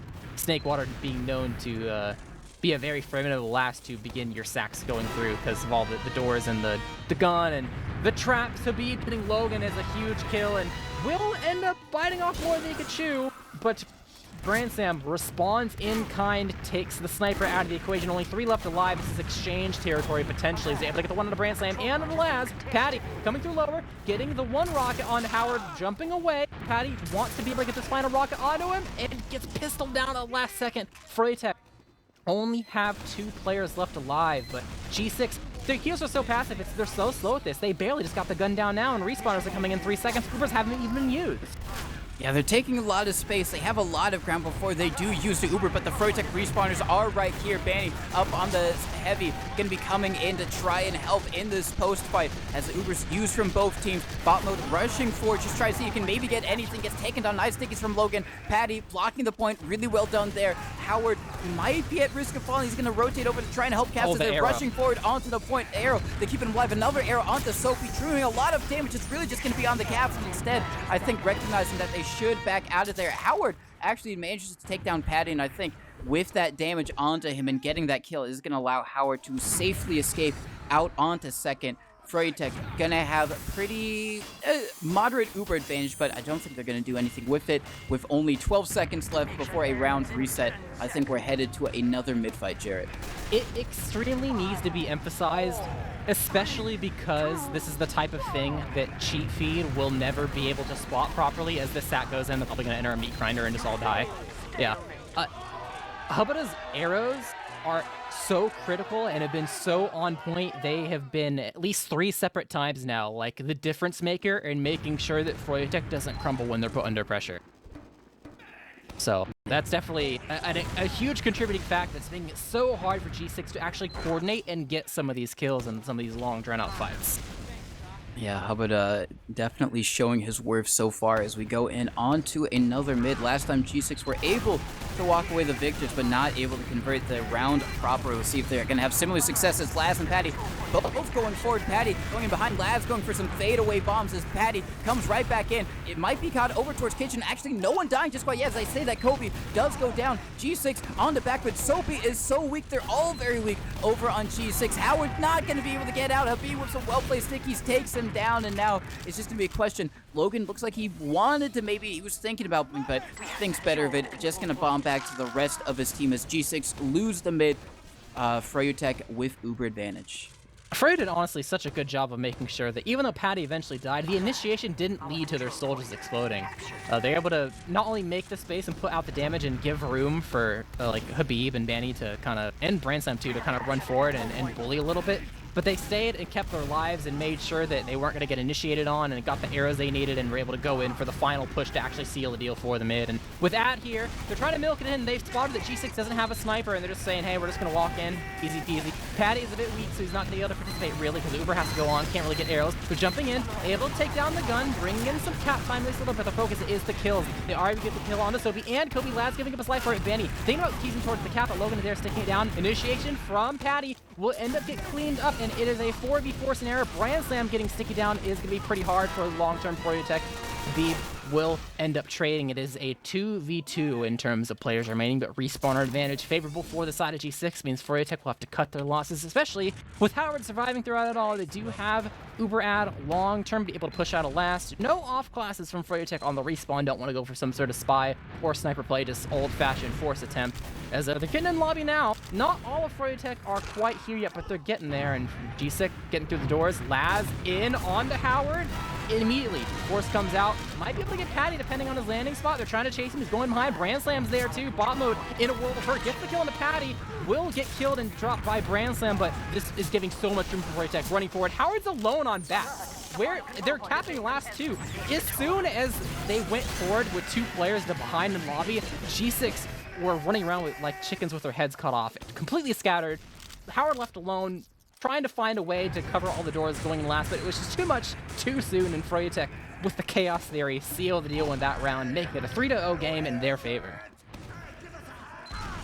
3-0 for Froyotech, and if you're G6, you really got to start get something going on these mids. They've not been going good. Even the one that they won was just barely, and it took a mid refight for them to really seal the deal. Patty going to be going into the enemy team's kitchen. Brain Slam running along with him, so they might just try and go see if they can pick on someone else as Banny takes down bot mode. Soapy much going in for a very big bomb, lands on the hub, but is going to be able to get the kill. Banny not enough to protect his medic, but on the other side, Howard also going down, so it's going to be scrappy TM fight. Looks like Froyotech on the better end of it as Patty bombs onto Logan. He's going to get the kill with the help of Banny, and now it's only just going to be Kobe, 1920, last one alive for Leica G6. He's going to be going over into Saw, just jumping around, see if he can maybe get a cheeky pick on this. Someone does a lot of damage on the Patty, and is not going to be able to do any more. Habib with the stickies. Froyotech, another mid win. And pause. Honestly, silver lining there, at least they were able to take Havana out of the equation, and Kobe backing up, at least on the other side of the map, means that it was a bit before Froyo could actually get the cap going, so no forwards. They are taking the long walk, so it's kind of possible for G6 to maybe poke around and set something up. They already have some lobby presence, and they can try to find a way to set something up on 2 long term, but also, we're dealing with Froyotech. I feel like they won't care. I think they're going to dry push anyway, because that would be very on brand for them. It's not guaranteed, but it shouldn't be surprised, despite there not being like a crazy inherent advantage here. Like, long-term, maybe, yeah, Kobe's the last one to die, but that's, like, very slim, because Brand Slam's still dead as well, so I'd be curious to see how that plays out. Yeah, I'd be curious to see how it plays out as well. I mean, like you said, we've seen Froyotech get so aggressive, and they're definitely comfortable trying to take in a very slim advantages, or slim margins, even no margins. Sometimes they'll just kind of use their damage to do all the talking and make the margins bigger themselves. But G6... they're on the back foot now, and, you're down 3-0. First map, sure, it's not your map pick. At a certain level, maybe you can write it off. But still, they're already down a map because they lost the upper bracket finals. Froyotech win this map. G6, they only have one more map, and then it's game over for them. They're putting themselves into a very, very difficult scenario, and down 3-0, they really got to start kicking it into gear. Sure, they lost the mid, but they've got to go for something. Ideally, they should be able to stabilize on second. Froyotech are probably going to at least try and peek, like you said, just a little bit, while Kobe, I think the last one to die, is just rolling out, and maybe they send someone in, maybe they send Laz or Patty. But, I mean, G6, we need to see something explosive from them to really get back into this game, because at the moment, it seems like they just don't have that good of a game plan. Yeah, they've had some moments where they've shined, but overall, some one-off things are making it kind of hard for them to take too much ground too consistently. But we have unpaused, so we'll see how this begins to play out. Froyotech are still rolling out, and G6 have very much created a presence on 2, but I still wouldn't be too surprised if they begin to poke around at least a little bit, knowing that Kobe is still dead. He'll be there eventually. He's just not there for the initial spam on the doors, like right now when they're standing in lower, which is the whole reason why they'd be down here in the first place. Starting to make some moves inside Saw, though, G6. Bot mode able to get the kill onto Brand Slam. Patty will die as well, and Froyotech, they want to respond in kind and see if they can make some moves over towards lower, but they are going to get mulched. They have bitten off more than they can chew. And this is why, like, a lot of teams don't play off of these very thin margins, because it can end abysmally. And as we've seen before, Froyotech go all in on something, and they misjudge the situation, and they're going to end up fully team-wiping, getting spawn camped on their own second half to go back to last. Yeah, and this is going to be a really great opportunity for G6 to get that first round on the board. They've got Uber advantage. They've got player advantage. Habib is just now going to respond, so there's no stickies on enemy's doorways. They just get in through lower, bombing Logan in super deep. They have done a lot of damage over onto Laz, not going to be able to escape. They find one. Kobe just barely managing to survive that rocket. Doesn't hit him as well. He's so lucky for all of that, as now they can come back in with all of their plays. They just, both soldiers bombing in onto Banny. They're doing so much damage, and this should be the very first round for Leica G6 in the grand finals. Yep, they got the 1 kill on the soldier. Reset just a bit. Very critical, honestly, that Kobe survived through that. And that was where the pause was, by the way, in between rounds. Don't know what it was for. No one said anything in the chat, but it was a pause by Banny, so I can only assume maybe it was attack. I mean, you only lost your first round there. Maybe it was an attack. Either way, off to another mid. We'll see who ends up coming on top this time. G6, they still haven't really had like a super dominant mid yet. Froyotech definitely have, though. So we'll see how things begin to adjust over time, because certainly you begin to formulate some sort of plan B based on what the other team is kind of showing. Immediately bombing in, double bomb, both onto Howard, trying to take him out of the equation.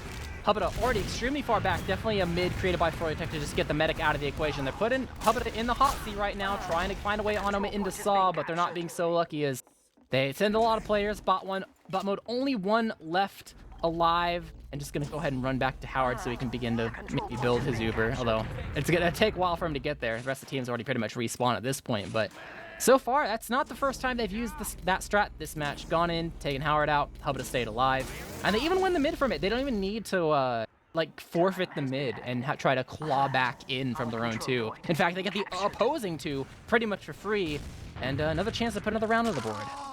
Yeah, so far, the double soldier bomb, the soldier aggression from Laz and Patty has been so effective on these mids, and G6 not able to either deny Froyotech soldiers effectively or get the responding kill onto Hubada more often than not. Soapy hiding over in lore, maybe trying to go for a little cheeky pick, maybe just be in a good position to try and block the point as the Froyotech Uber comes in. They take down the center gun. Banny doing a little bit of corner capping, gets reflashed as now the combo of the flank from Froyotech comes in. Brand Slam and Patty taking a lot of damage, standing onto the point, getting a lot of cap time actually. Soapy does block it, gets 2, but it's not enough. Froyotech, they stand on it once again, and it's going to be 4-1. I really like how in this match compared to last match, Froyotech is doing much more corner capping as their method to try to win the last push on Snakewater in particular. And it's working out better, I think, in terms of success rate. Froyotech had some last pushes in the previous matchup between these 2 teams on Snake, where it didn't really work out too much. Obviously, they still won, but they're having a much better conversion rate, as you can see, and it's giving them a much better lead, realistically. And that may continue to ring true depending on how this mid-fight goes. It is match point. No one's pulled the trigger quite yet up until now. Both the soldiers bombing in. Bottom be the first to fall. Soapy dying as well. G6, they barely even begin to formulate a play here. No one's on the opposing side of the map at all. They're just going to go ahead and try to leave. Logan will get a sticky kill on to Patty, so it's only a 1-player disad. And with 1 player still capping, it's 4v4 fight right now in grass if they indeed try to commit right now from the side of Froyotech, which they are. Uber's not quite in play yet, trying to lay the damage onto the explosive classes, going towards Howard. They know he's weak. He's 6 HP. What? He will and did indeed regen, but Kobe gets piped down by Habib. But Howard, the fact that he's so weak and doesn't have Uber yet means that Logan and Caps, they don't have the health to really commit here. Froyotech taking the saves, but while running forward, they're getting the kill on the Banny. Uber's in play if they need to use it. They're still inside grass. Habib behind. Patty maybe meeting him. Uber exchange comes out all over the point. Family Uber a bit for the side of G6. A couple flashes here and there. Bot mode is not that healthy for the post either. Soapy getting the kill on the Patty over on the Saw side. Trapping out Habib. Logan splits that frag, and only 3 left alive from the side of Froyotech. They're trying to hightail it outside their Saw, and it looks like they will be able to escape. But once again, they try to play high risk, high reward. There was not really an incentive to get in that fight. It was a 4v4 positional disadvantage because they could still apply the spam all over lower, but they still take it because it's Froyotech. They will get punished a bit, but they do have an opportunity to hold 2 here a little bit. Actually, no, just barely never getting mind. out. They Oh, played it back. They're dead. Oh my god, that is so unfortunate. Hubada went lower, no one else went with him, and both soldiers managed to get on. Now Froyotech, they don't have a medic. They all have to get into the respawn to try and get their heals back up, and it's going to be a perfect opportunity for G6 to get another round on the board. They're going to have very big Uber advantage. They're going to wait until they get their Uber, and Soapy Meister respawns, rolls back out, so they can have everyone here, all 6 up, to try and take this Uber. They were successful last time. They had an Uber advantage, so they haven't struggled with these pushes as of yet. So they're going to be looking to try and convert another one as everyone on G6 starts to make their way over on the left side. Yeah, they're popping through, get a lot of damage on the Laz, gonna make it hard for him to actually block the point till he gets reset. He might even make it. Oh, he barely is able to get to it, but they are corner capping. Laz isn't able to go into until now. They're stacking complete with their entire team, and they do have enough cap time, so very critical. Put the damage on the Laz, who was potentially, I mean, it depends for Froy in particular. Sometimes, even though Patty's roaming, he'll ask like, hey, I'm gonna do a thing, Laz, can you block first? But that was probably the case considering Laz had to go resup, and then as soon as he started corner capping, Patty didn't go immediately because like, oh, I'm doing something else. So really good job taking Laz out of the picture. Just got so much cap time.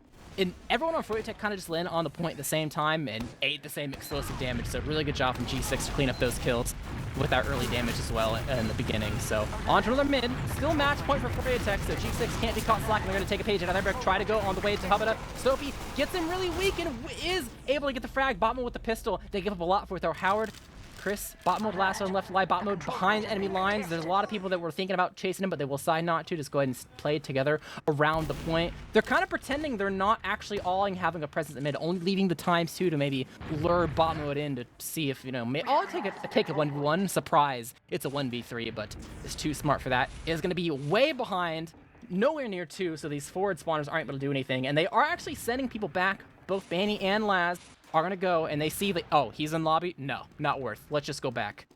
He has alleviated a little bit of pressure. G6 are poking around in Saw. They haven't busted through quite yet. They're thinking about it. They want to make sure they do at a timing where bot mode can call that they have been able to draw some people back, but no, they see an opportunity with the Uber, able to find the way on Habib, taking him out. Soapy is going to die, but the wrap is happening. Froyotech going behind enemy lines, trying to find the way inside lower, but they're going to mostly end up dying for the most part. Patty might be the saving grace here. Bomb on Hubba, 50 HP, is able to get the rockets off, and they are going to be able to survive. It is just Hubba and Banny left alive. Banny tried to find his way inside kitchen, go for a play, leaving Hubba alone, but he might be able to get the kill on the bot mode. No, Kobe saved the day in G6.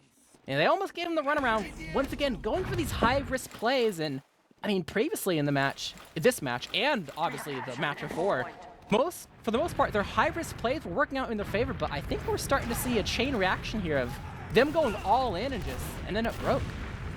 Yeah, not working out for Froyotech. It almost could have. Habib. Nice sticky onto bot mode is going to slow G6's roll just a little bit. And actually, it looks like they want to try and fight this because they do have Uber advantage. Banny going to making his way out through past. A lot of damage onto Soapy. Does get the kill. Now it's going to be 2 down on G6. They should have their Uber in time to stop Froyotech. And Kobe, 1920, is in behind. Might be able to go for something in Laz. Just bombing around, making so much space for his team as Branson rushes forward. A lot of damage onto Logan. They have the Uber now just to use as Froyotech use their own. G6 use in response. Oh, he gets dropped. That's so unfortunate. Now Botmo's gonna have to come into this Uber, but Kobe, he dies in the backline. They do find Banny, but is that gonna be enough to stay in Laz? He's so weak. He's 2 hit points. No one's gonna kill him as Howard not gonna be able to stay alive. Soapy not gonna be able to do anything either. It's a wipe. Everyone on G6 dies, and Froyotech in a great position to take this first map. It shows how critical little mistakes like that can be, because that Uber from G6 when it started was 50% better. They could have gotten dividends with it to make sure they got at least 2 frags and were able to continue on in that fight. But the simple drop of a player ends everything in shambles. They have no space, they have no damage, they have no kills. And even took a little bit for Banny to die because he got piped, but he had to have Botmode run over and help seal the deal with the frag. So at the end of the day, really good drop from Banny there, putting out the damage, and the misplay from G6 will put them back on their last, under threat from being down 2 maps because of the 1 map advantage Froyotech gained from winning the upper bracket. And Froyotech could seal that with a successful push right now. They got the Uber, they've worked their way through lower. Banny was thinking about taking it lower, just spotting it at least a little bit for now to spot where the gun is, but looks like it's going to be a classic shutter Uber. And the question is will it convert this to a 5-2? They're going to be taking it in. Are they going to be able to get it? A takedown with Central Gun. Banny trying to immediately play that cap. Not going to get as much cap. And actually taking a lot of damage. Kobe trying to get the kill. But Sophie, Kobe, both soldiers for G6 are going to go down. There are a lot of weak players on Froyotech, but they're not able to clean them up in time as Logan finds one onto Patty. Cap going to be able to protect his man for just a little bit longer. Howard, he almost has cap. 98, Is he going to be able to do it? They do it. They get it God. just in time. But they have to stay on the point. They have to get the kills as well. They find one onto Habib. That's going to be enough to force Froyotech back, but because G6 got their Ubers so much later, Froyotech, and they used so much earlier, they are going to have advantage. G6, they're going to get out onto second. They should be able to hold onto it just for the meantime, but Froyo, they come right back in with their own Uber. Yeah, Kobe might be adventuring a little bit too far. Tried to poke into Saw to see what he could see, but ends up seeing a whole slew of players, and the bomb comes in from the side of Froyotech to make space. Branson pops out of window and will die to fall damage. Uber comes out. Logan, not long for this world, will drop to lower and make some positioning mishaps for Froyotech, but they're fine. They've clicked enough kills. It's just G6 bot mode and G6 Howard left alive. Nowhere near their Uber. They're kind of on the last legs here. They need to buy time for more respawners. They have Kobe up now. Sophie up in 1. They have to block this point. It is off Uber. Laz sent up, penciled into the skybox. He's going to be fine for now. Same can be said for the side of Habib, but they have the respawners now. Logan and Chris spawning in one as well. With this ad, Froyotech are still kind of in this, but they are backing up now finally, making sure that they can begin the defense of the opposing second and try to find a way to get this last. I would be, honestly, I'd be kind of unsurprised to see them go for some sort of backhand play. And not after Habib dies. Actually, no. Patty is going to get through lower. He works his way over towards Shutter. Immediately seen, though. Soapy is going to help clean him, and Logan gets the kill on the Laz as well. So losing all your explosive classes means there's no more spam available, but they did indeed get this force out of Howard. So overall, no Uber available. Froyotech will be fine in the long run. They get their spawns in 1 second, but they are a bit blocked. They aren't quite there, but it doesn't look like G6 is playing with fire and trying to be on the move. You got to be a little bit afraid that you get in the saw and they end up pushing lower, or surprise, they're around the corner and just cut you off. So playing extremely safe makes sense considering the situation they're in right now with the match scoreline. And the 40% Uber ad could be bigger, but definitely 100% useful. If you're using it immediately, right now, running into the lobby area, putting a lot of damage onto Soapy, trying to chase down Kobe, but no, everyone will get out with a little bit of damage onto them, and overall will end up just a leapfrog situation.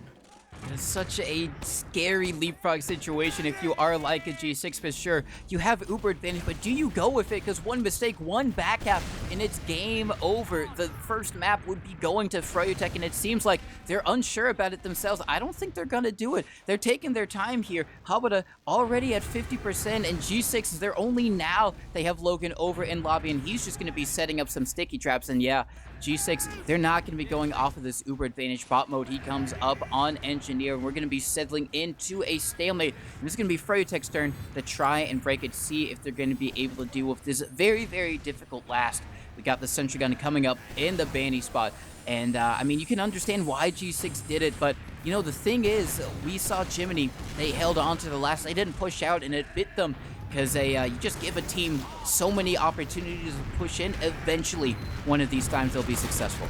Yeah, this gun, though, a little bit too far to the left from the defending perspective. So, yeah, they immediately get through onto the concrete side. The gun positioning not quite where it needed to be for that type of play that Froyotech was putting out. And losing Logan is pretty huge in Froyotech's favor. They still have Uber from the side of G6 to buy time, but losing Kobe is going to make things really difficult for them. Patty buying some space. They need to get on top of this point. Bot mode is going to be on heavy. They are going to pop. They're flashing all around for both teams. Respawners in one on the side of Soapy. The rest of the Froyotech team are not quite there to be able to help, so they got to win this now, or that's going to be all she wrote in terms of this last push. But Laz bombing in, tries to go for the point, will not succeed. And overall, Froyotech a little bit too slow to seal the deal there, and Hubba to stick it out. Pet Medic will get scattered down by Caps, so got some Froyotech members inside Saw kind of showing their face, but will not stay for too long as G6 are still holding on to this match. It's not over quite yet, despite the dire circumstances. They're also able to stack and make sure Habada doesn't get his 4 respawns, so they're dealing with a Froyotech team that doesn't have any buffs. In fact, Habib is actually pretty weak himself, so it's going to be kind of hard for him to put himself in a good position to really escape.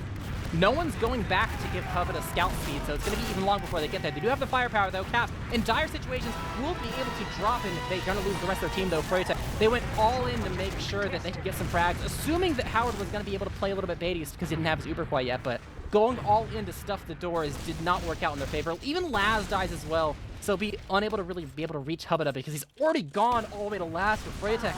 All their eggs in one basket, all the eggs crack. All the eggs do indeed crack, and now it's going to be G6 in a very, very good position. They've got Uber advantage, and they're going to have a great shot at getting a 3rd round on the board. Brain Slam up on that sniper. He's going to have to look over towards Shutter because that's where the Uber comes in from bot mode, going to be leading it with the help of Logan. Immediately getting off the point, getting so much cap time. No one's blocking it. They're not going finally. They flashed for a moment. They were kind of afraid of, like, oh, it's a double soldier bomb. Bot mode might explode when he's capping, so let's flash him. And it was like, wait, you're about to win. But it was easy for us to see in bird's eye view, I think, that he was, like, just going to win straight up. But, I mean, it's better safe than sorry. They got the kills, and they just unflashed him for a moment, secured that round, and it's looking pretty close, although it should be said that overall Froyotech have been relatively dominant on most of the mids, but there's always time for something new. G6, you know, we've seen some reverse sweeps before, and you can say the same when it comes to consistency in your mid fights immediately. Soapy doing a high bump, but Botmo's already dead. Kobe gonna have to land in a situation as well to be able to get onto Habada because Soapy immediately exposed. Habada's taken no damage so far. We'll finally eat a couple of rockets, but G6, they've already given all that they can give. It's just Caps and Howard running away to make sure that Howard keeps his Uber intact, but Froyotech did that pretty seamlessly. Habada even calling out good mid because he was barely touched till the last moment. And they definitely went for, you know, something that they've done before and that Froyotech has done a couple times so far in this match. But we're not able to execute it. So Froyotech, despite the previous last push is not working out in their favor, they find themselves once again in ownership of the opposing lobby. And they're actually poking out before the gun gets out to cause some chaos and see if they can find a way to sack in before things get too dicey. They do give up a beam. They get the kill onto Caps. So Brandsam dying as well put things in dire straits. Patty and Laz both unbuffed. And Banny taking lots of damage at the tail end of things as well makes it difficult to continue to be in lobby. But Laz gets the kill on Sobi, tried to go for some additional plays off the damage, but Kobe will end up killing Patty in lower before giving up his life as well. So Froyotech, they got a lot of kills. They made a lot of chaos while the gun was still dead, and they still want to go for more, but they don't have the resources really. And especially because the respawn advantage is so much in G6's favor, they can only do this for so long before it really bites them. So they'll go ahead and stop poking the doors. They never gave up the lobby presence. Habib kind of on his last legs almost there, but eats an arrow and it's fine for now. And they really just want to try to hype things up and get in before this gun gets even bigger than it already is. Level 2, could get level 3 with the extra HP and fire rate, and they don't want to have to deal with that if they can help it.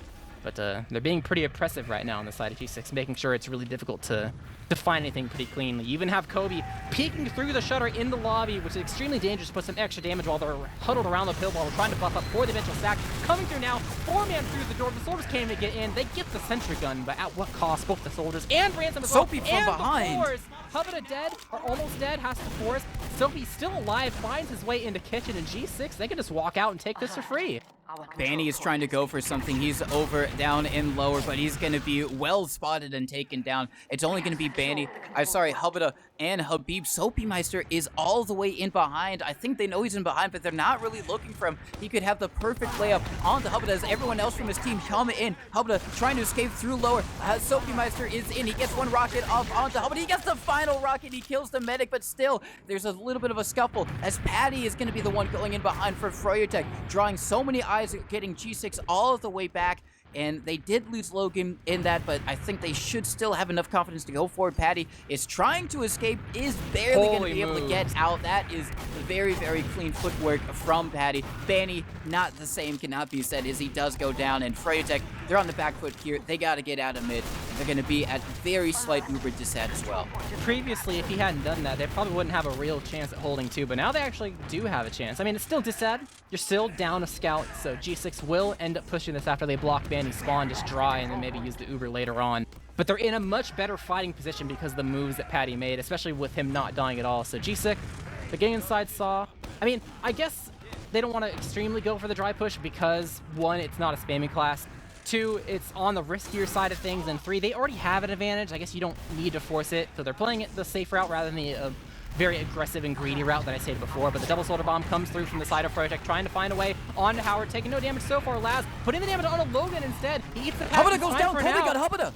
But Hubba dying. I mean, that's not even a kill that was needed, but G6 will most certainly take it as they've completely wiped it for the most part. Banny 2 HP on the backlines inside Saw, and it's just Habib inside the lobby area. They're just going to pop, go through the other way, make sure they don't die, and Habib will most certainly end up getting cleaned. And I mean, Froyotech going for these plays, that one was less of an all-in play, really, more of G6 actually doing a really good job to make sure that that double soldier bomb doesn't really get too much. But they banked on the fact that, oh, we'll just kill Logan instead because Howard isn't really killable or something along those lines. But it's a bomb in the grass. You could land on a Howard, but they don't find a way to get the force out properly, and the Hubba kill really seals the deal. So great job for them. We're in a 4-4 game. We talked about reverse sweeps, and maybe this could be one that's happening. It's not guaranteed, but it is on the table.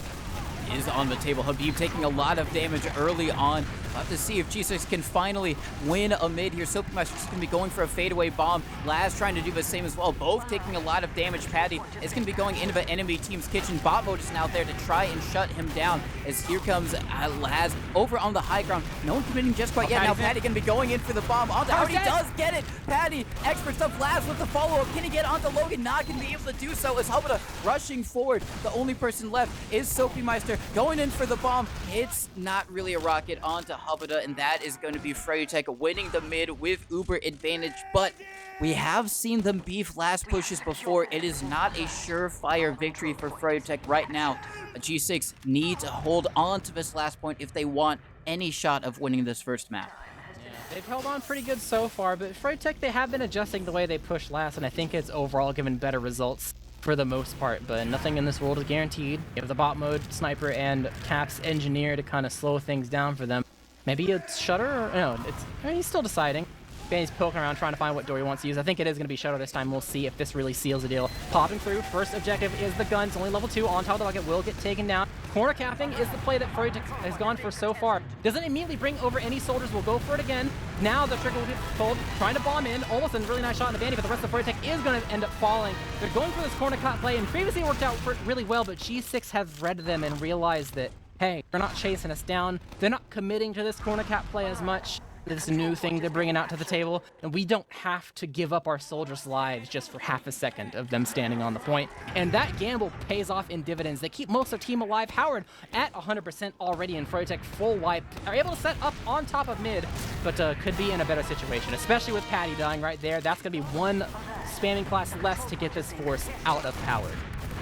Laz trying to go for something, goes in, onto Howard, does get the force. Great stuff from Laz there. Banny might be caught, no, should be able to escape through Saw, and is going to be able to meet back up with the rest of the team. So G6, they get the point. They're able to get one pick onto Laz, and they're already trying to pressure Soapymeister, going for a bomb, making a lot of space for the team, is now over in Cheese. Mike trying to commit, gets onto Habib, really great stuff. Laz is going to be able to trade him out, but a demo for a soldier could take that any day of the week. Laz, oh my god, amazing rocket to land on the pack and stay alive, but G6, they lose 3. They got a little bit too aggressive, and now Froyotech, with the player ad and the Uber advantage, are going to be able to easily walk in onto mid. They clear the stickies and just force G6 back onto their second.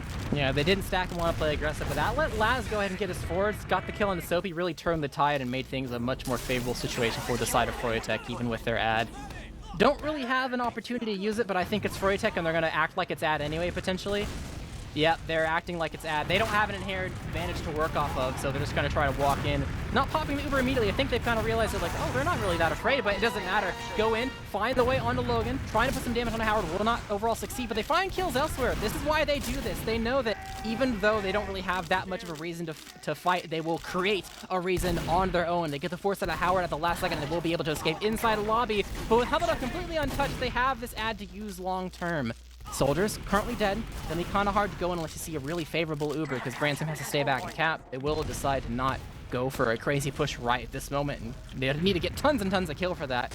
But either way, still Froyotech in an extremely good position to try once again for another push. Now the corner cap play is starting to peter down a bit. It hasn't worked as well. You might see them go back to what they originally did in the previous Snakewater match, where they decided to chase kills instead, and it might lead to better results. We're about to see how things go down as they go through drop down. They go through drop down. They are going to be using the Uber as they take down the sentry gun. Banny trying to go for the corner cap, not working well. Now just getting on top of the point and just trying to shoot the soldiers as they bomb across. They lose Patty, they lose Laz. This is not working for Froyotech at all. G6 for defense, but there's so much cap time onto the point. Banny just trying to get it is not going to be able to do so. And G6 being able to adjust, like you said so well. That has been, I think, the second now Uber last hold at Dissad that they've been able to do, and they've been able to keep Howard alive throughout all of it. And Hubba, with the long respawn, isn't going to be able to get there immediately on mid, is going to be forced into the second spawn, and now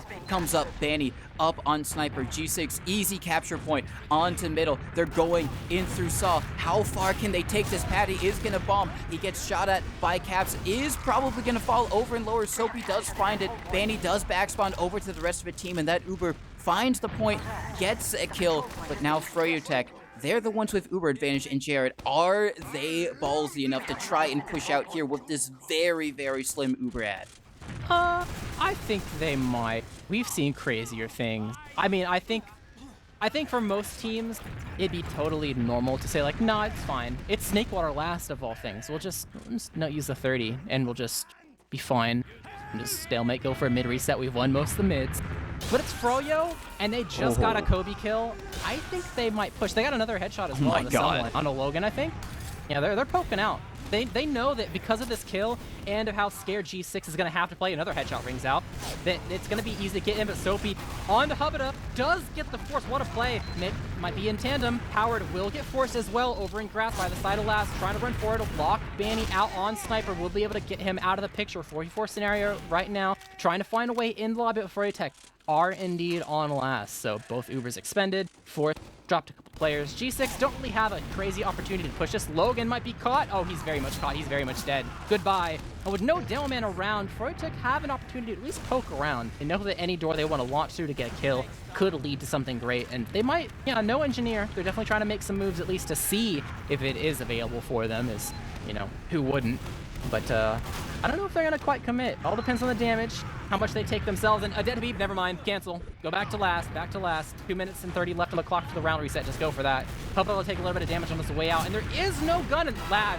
Sent to the stratosphere across the other side of the map. G6 barreling through. Uber almost available for both teams. Troy's definitely needed considering the player disadvantage. Patty gonna fall. They will be able to use this Uber. They need to make this a family before that side of G6. Caps a bit weak, so they're able to get Kobe instead. So getting that kill is a big benefit for them. Heavy is finally gonna respawn, and Laz comes up in 2 seconds as well. Bobo did not trying to get the captain, bringing the teams over. They're not able to really stand there for too long to send a scout up into the sky, but G6, they need to win now or just leave. Only 2 left alive. They're dropping like flies. Caps trying to make some room for Howard, but no scout speed, and it's still a healthy enough Froyotech. He needs to hit every single arrow. One missed. Okay, he's dead. He is dead. I'm not sure. I mean, I saw, but still Froyotech managing to walk away still in this game after that, because that was looking so good for G6. They got the opening picks onto Habib, Laz, and Patty, and still Froyotech were able to hold on, but Kobe is his turn to be on sniper. He's over in lower. He's looking for a shot. He had an angle onto Hubba just through the little crack there. He hits a headshot, I think, onto Patty's barely going to be able to survive. He's got to have to wait for the arrows so they know about the sniper out on the field. It is going to be very, very, very slight Uber advantage for Froyotech, but we've seen them go with slimmer things, and you can see Banny, he's already in Saw. You know he wants to take this, and Froyotech, they're getting ready to get aggressive here. Question is, do they go through Catwalk or just through Saw proper? Banny's just going to be trying to see where like a G6R spots Soapy over on the high ground. Seems like they might just want to bomb in through Catwalk. There is a sniper dot posted over there. Kobe still on it. They're not going to let him get the shot. They use in. They're sending Laz and Habib super deep. Habib not being able to find anyone. And now with Howard already at 80%, there's an opportunity for them to come right back in, but they lose Soapy. Banny, very weak over and lower, is not going to fall. And do G6 go forward without their soldier? With a sniper? Hell no. There's no shot. I mean, Kobe could kind of try to do something. There's no way they actually go for this. Unless they get a kill for free right now, they're just going to get backcapped. Brandslam's already ready in kitchen. Patty's there. They're kind of eyeing it. Maybe they're pretending they're going to push and they drop out window at the last second. They could go cat, and that kind of leads them towards lower in case... Okay, yeah, drop out window last second. Pretend they're pushing. Try to bait Froyotech into, like, let's go behind because they're down basically too, and they saw an opportunity to maybe trick Froyotech and catch them out, but Froyotech were too smart for that. Were unable to find anything there. Patty bombing in, getting the fourth. Honestly, heads up play from both these teams. That's extremely, extremely smart. First from G6 for the bait, and then Froyotech realizing that the bait was very much possible and then not falling for it. So overall, all it ends up being is just a leapfrog. It's a leapfrog, and we're gonna have to see who's gonna be able to break it. Froyotech, the ones with the Uber, and they're gonna be the ones trying to get aggressive. They don't have any players down, so they don't have to necessarily worry about the back half. They're gonna be launching in Habib. He goes in, flies, gets some good stickies out over towards the combo, but bot mode is hiding over in kitchen. No one else falling, as bot mode does go down over in lower. And G6, they're close to their Uber, but not close enough as Kobe goes down. He does trade out with Blast, so that's gonna be okay. All Soapy things considered, behind. Soapy is indeed behind, and I think they know about it because they're kind of looking around. At least Patty is just trying to see where that lurking G6 player could potentially be. As a, it seems like they want to get aggressive. Free Patty, but Brandslam going in for the back half. Oh, that's gonna make their push dead in the water. They have to kind of go back for him. But the bot mode of Kobe can kind of block, maybe. Soapy dies in the back line. Kobe gets ornamented. They bring back their whole team because their push is basically dead already from the kills. So overall, They can try, kind of, because they did get that kill. Mind the sticks. Logan almost walks the top of him. It's fine for now. Kobe gonna explode, trying to get his way out of kitchen. Uber's still available. Only a 15% ad with no soldiers. They're not gonna take that. Gonna cut their losses. Go ahead and back up. And honestly, great play from Brandslam. Going behind, making their whole team go back. Really good job from the flank as well, making sure they got Soapy out of the picture, even though Brandslam wasn't available to help back and help it. Howard, ate the pack. Fine for the second soldier coming in. Has enough HP to just eat the fall damage and is living at 28 HP. So Froyotech sending in both, going all in to really try to solidify that force from happening, but just too much of a hit point pool from Howard to be able to get that out of the equation. So trying to poke and prod now. Kobe putting a lot of damage on the scouts. Uber exchange coming through the side of Saw. Howard extremely weak for the post. He can't really fight in this post realistically. Chris gonna go ahead and makes some room, going behind, tries to find a way to Brand Slam, brings the team back a little bit, but the team is too overall unhealthy to be able to break through. So overall, that is a pick gain from the side of Froyotech. Soapy drops to lower to see if he gets some extra damage and lower before they file through, but he did it too late. They're already there, they find him, they get the kill on him, and with 2 dead, G6 can't hold on to 2 any longer. Froyotech have tons and tons of room here to try to go ahead and break this stalemate up until the point where Habib dies to the trap from Logan, and now, I mean, you'd be kind of forcing it real hard here to try to get in early while there's no gun. I mean, you can wait a little bit until he respawns, then try to send someone in, but bot mode already on engineer, already gonna be building up. It's looking like it's gonna be a classic stalemate at this point. Does seem like it, bot mode, just reading the situation, is going to be on that engineer. And Froyotech, they don't have any off classes at the moment. Habib certainly not going to come up on any off classes. It's not a that wacky of a game, and so it's going to be Froyotech just trying to see how they're going to be able to deal with this. Maybe have their soldiers get into lower and try and spam out the sentry gun. The problem doing that, though, is that you have to make sure that your soldiers don't die, or at least healthy enough to try and go and sack in when the sentry gun is taken down, because it's very quick to rebuild, and usually your soldiers are pretty weak. If not, they die trying and take down that sentry gun. So Froyotech in a very good position, but we've kind of seen them struggle in places like this beforehand, not really able to find some type of foothold onto G6's last. G6 having so many miraculous holds, a lot of damage on the Soapy Meister over in lower. Patty doing good to get him down to a weak position, but not enough to get the kill. Froyo just over on the left-hand side, trying to force the issue just a little bit, maybe against Caps and Logan, but at the moment, no one really going, no one really committing. Grand Slam thinking about it, but we haven't even had a off-class sack from anyone at the moment, so Froyotech really trying to be meticulous about this. Yeah, trying to figure out where exactly they want to get the gun from. Considering its positioning, I'm honestly kind of surprised they didn't immediately go for the concrete play again. I think this gun's particular positioning does a really good job of covering drop down as long as someone's there to stop Laz. He almost killed it by himself. No one was there. But it does a really good job of stopping drop down and lower. It's really weak to shutter, and if you are able to get onto the concrete through the right side door through Logan stickies, does a pretty good job. I think they tried a shutter angle for the most part, which is probably the next best thing. Just try to shake it up compared to what they did last time, but I don't know, it's just Logan. If you can get him to the point where he needs to replace his stickies because they keep getting removed or pushed off the doorway, you could find like a double soldier bomb onto the concrete, double spam down the gun, and then maybe jump away before G6 could get there, but that's all really way easier said than done. They're trying to do it now. Patty's taking some damage. Habib will end up dying. Probably don't want to demo doing it, and Froyotech gave up 3. They didn't really intend that. Banny was caught lower. Soapy dies. Kobe kind of aggressive inside. Cheese might go ahead and go for a bomb, but Hubada does indeed get forced from the damage existing, and their attempt was very, very aggressive and was punished very much so by G6. Only lost Soapy in the whole thing, have their Uber kept intact, and with 3 players dead, it doesn't really look like Froyotech's gonna have an easy time getting this force on the 2. Yeah, they don't look like. Habib just barely managing to get out, jumping out to safety, and they still got very big Uber advantage. They can go forward if they want to. They can maybe even steamroll this into a game win if they're tactical enough with it. They're going to be over in South. They're just going to be immediately using, but there's really no one on Froyotech in position to get caught out instead. Oh, the trap. Habib finds one onto bot mode, and you might see Froyotech immediately trying to repush. Banny's still over in the forward spawn on the sniper, just being a little bit of a nuisance as Froyotech. They try and get out. Brand Slam, it's taken down as a huge bomb coming in from Blaz, doing so much damage on the combo. G6 Logan, he's so weak. Someone arrowed this man. He does get arrowed. Soapy doing a lot of damage on the Hubada. Not enough to get the kill. Froyotech, they're coming back out. A huge bomb coming in from Laz. It's just going to force everyone on G6 back, and it is so close. 4-4, and you got to know, each team are thinking in the back of their heads, one mistake and we lose the game, and they're both so close to walking away with it that they don't want to be the team to make that mistake.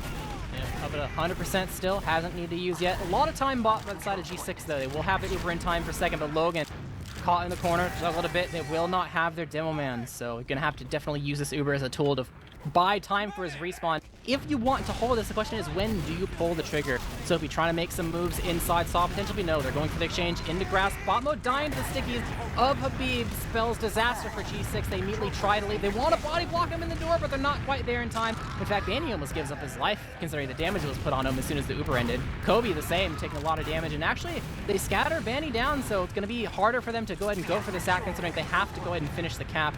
And Habib getting pushed out. Kobe playing a little bit dangerously. Playing off the pill bottle. It's fine for now. Bought a little bit of time. Still, even Uber's got the gun getting built up, so, you know, they'll get this gun up off of that kill. They can't immediately rip a 2-man or anything like that. And Banny's on spy. Is he checking or is he walking out? We never see Banny spy, like, ever. He's walking out. We never see this. Oh my god. This is rarer than Banny sniper, even.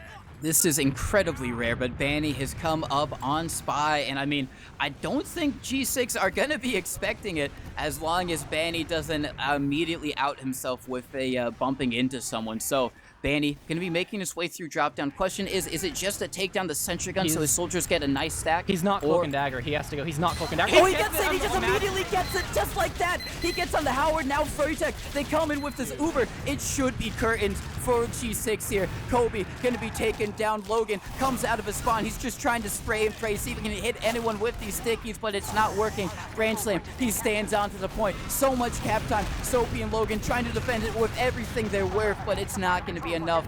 Logan, the last one alive as the spawners come in too late. Froyotech 5-4 Banny. He didn't need the cloak and dagger. Stock watch was all he needed. Makes it a 5-4 game. Insane plays from him. In my head, I was kind of like, dude, imagine if he just wins off of this. Like, he does the absolute best thing he possibly could do, and it was perfect timing. That wasn't even like obviously really good play from him, but that wasn't even like, oh, now's the time to decloak and go in. No, he wasn't on cloak and dagger. He was just on Invis watch. He just had to go then because he had ran out of cloak, for the most part, I think. Like, barely had any left, and it just worked out perfectly.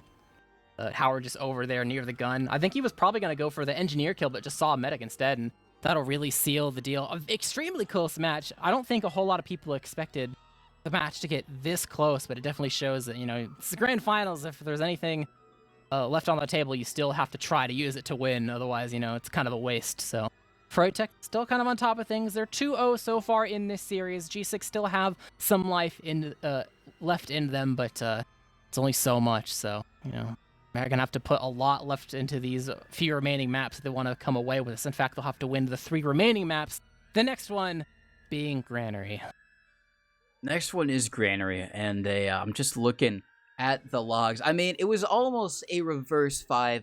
So on one hand, G6, they got to be feeling okay about that, because, I mean, shows they were able to fix whatever was kind of ailing them in those first opening rounds and get back at Froyotech. But the other thing that they can maybe walk away with a good hope for the future is that I'm looking at the logs. Froyotech basically won every single mid. Even when G6 started winning rounds, Froyotech were still winning mids. What was the map time? It was 53 minutes, so okay, almost an hour. I'm not gonna lie. I'm not gonna lie. If you have a 53-minute game and you lose 4-5 to a spy backstab, you feel awful right now. Like, long-term morale, you'll feel fine about it. Like, you'd be like, yeah, I mean, we didn't get stomped, whatever. Like, that's a feeling you have the next day, though, right? I've yet to meet a player that goes through this and, like, has an easy time shrugging it off. You can try and, like, do an okay job to try to compartmentalize it, but man, that's like insult to injury. So G6, they really got to turn things around. Maybe silver lining is that, you know, if they were able to play that well when they're losing legitimately almost every single mid fight, if they picked Granary, and, you know, let's say Froyotech picked picked Snakewater because of their mids, and it definitely showed that they had a great game plan. Even when G6 tried to change it up, Froyotech were able to adapt really, really well to it. So, assuming that logic carries over to G6's map pick, if they're able to do well on the mids and kind of steamroll forward, G6 could be putting themselves in a very good position. And I do agree, I mean, that's an awful way to lose it, but if G6 win the first round very dominantly, and maybe even the second, I think they'll be able to put it behind them and kind of focus on Granary, because that's what they've got to do. Is a whole new map, a whole new ball game. Granary, such a unique map in the map pool, the 7 CP map, they call it, because Yard can be its own little control point, but they have really, like you said, got to compartmentalize and just focused on their game, and focus on these mids. I think the mids are going to be the most interesting part, not just because they're important, but Granary mids have some nuance to them, and they are so varied that most of the time that you ever saw, like, oh, someone's granary mid got hard counted was one of two things. One, back when the map pool was so low that granary was actually played on an extremely normal basis. And number two, whenever you like watched someone else's demos, particularly to counter strat, and they were a team that like wasn't able to adapt very well and things like that. So both these teams, they don't really have a whole lot to go off of. Many maps are in a situation where like, yeah, you just go with your own game plan and you hope for the best and you make some adjustments. But not only is this a map where you were kind of just like throwing stuff at the wall and hoping it sticks, but it's also the hardest map to adjust on, because even if you try to make a granary mid adjustment, they could do such a wildly different mid that you're like, oh, these like ring around the rosy, like left side mids are crunching us real hard, so we're gonna send this guy cat and this guy's gonna jump out of garage, and then all of a sudden like, wait, they're doing a right side mid. It's as if like it's a more like extreme example of like a team doing so good at left side Gullywash mids and they're just beating you down. You're like, all right, this is how we're going to beat them. We're going to do this, we're going to do that, we're going to do that. And then all of a sudden they throw in a right side mid. It's like, oh, okay. Well, if they're doing right side mids, okay, we're going to do this and then that. And then all of a sudden they start doing submarine mids and it's like, oh. So it's like this giant game of rock, paper, scissors where the winner could just keep winning if they play their cards right, and tons of mind games. And extremely hard to predict. I'm going to be honest. I think granary mids are the hardest mid fight to predict in the entire pool. I do not care what teams are playing, unless it's like a lopsided game. If it's a lopsided game, then yeah, the better team just wipes the other. But in a game where the teams are close, obviously, considering the scoreline we just got, nah. I'm not betting on that. It's anyone's game. It is indeed anyone's game, but you can bet right now because we got the predictions up. So if you're feeling confident, if you're feeling lucky, or if you feel you've got your third eye awakened and you can see into the future, well, one, if that's the case, go bet on the lottery, win some real money. But if you're just really focused on the channel points, get some predictions in right now. I am going to say, I'm going to say G6 take it. I don't know about the mids. I know less about granary than you. I'm not confident whatsoever, but I think G6, I think they just need one good solid round and they'll be able to put the very, very saddening defeat of Snakewater behind them. I think it's going to be a slower game than we saw on Snakewater, which is actually pretty high scoring. Considering it was Snakewater, usually that can be such a snooze fest, especially on second to last, but it wasn't that time. I think granary is going to be a lot slower. I think it's going to maybe play into G6's play style and maybe punish Froyotech a little bit more, trying to be super aggressive. G6 take it 3-1. I'm even reticent to say that because I feel like I'm locking myself into a box by saying that. But G6 take it 3-1. They take us to a third map, and which I desperately want to see because the next map is Product if we get there. I think my prediction, I'm not going to predict a scoreline. I'm going to predict something slightly different. I think Froyotech wins because of Patty.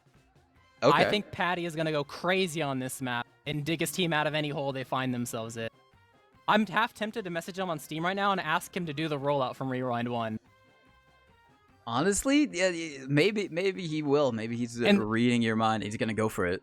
The crazy thing is most people don't even know, like, what do you mean the rollout from Rewind 1? Like, what are you talking about? It's like, that's the point. Like, if no one knows what I'm talking about, then what's the chance that G6 knows what I'm talking about? That goes for the whole map, how there's so many little things, especially if you like had the chance to talk about granary ahead of time, that you can come out as a playbook strategy that will make it so much more difficult to have a reign over Froyotech, that I kind of feel like that is an extreme edge that can't be overlooked. Well, G6, they obviously did really well in the previous game. Yeah, they picked it. They obviously have a plan of their own, so you can't completely count them out, obviously. But I just feel like, considering Froyotech might have to play a bit differently because granary is generally a slower map and Froyotech have been wanting to play extremely fast, they're going to be forced to kind of play slower in some moments, that their path to victory has to lie elsewhere, in my opinion. At least I would, like, as a blanket statement. So that's where I think it would kind of shift toward. I think it would shift towards the knowledge and the little tiny things that are kind of lost to the ages about granary because it's not a map you play every day, and there's even some scenes where it's not even in the pool. So I guess time will tell. Time will indeed tell.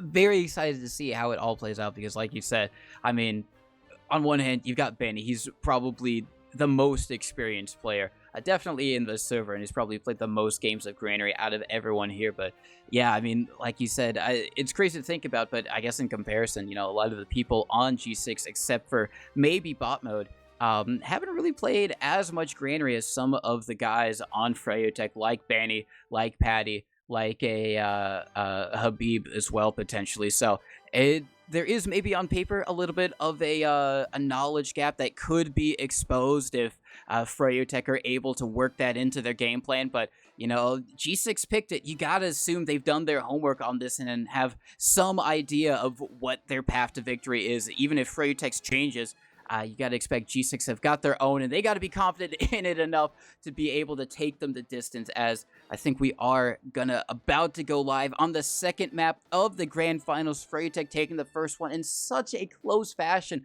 5-4. I said 3-1 for like a G6. Jared, you didn't say anything. You just said that Patty is going to pop off. I'll say on the other side of things, I think bot mode is going to have a really good game. I think it's going to go for a lot of behind play. It's going to be a nuisance. We're going to have to see as we go live on the very first mid.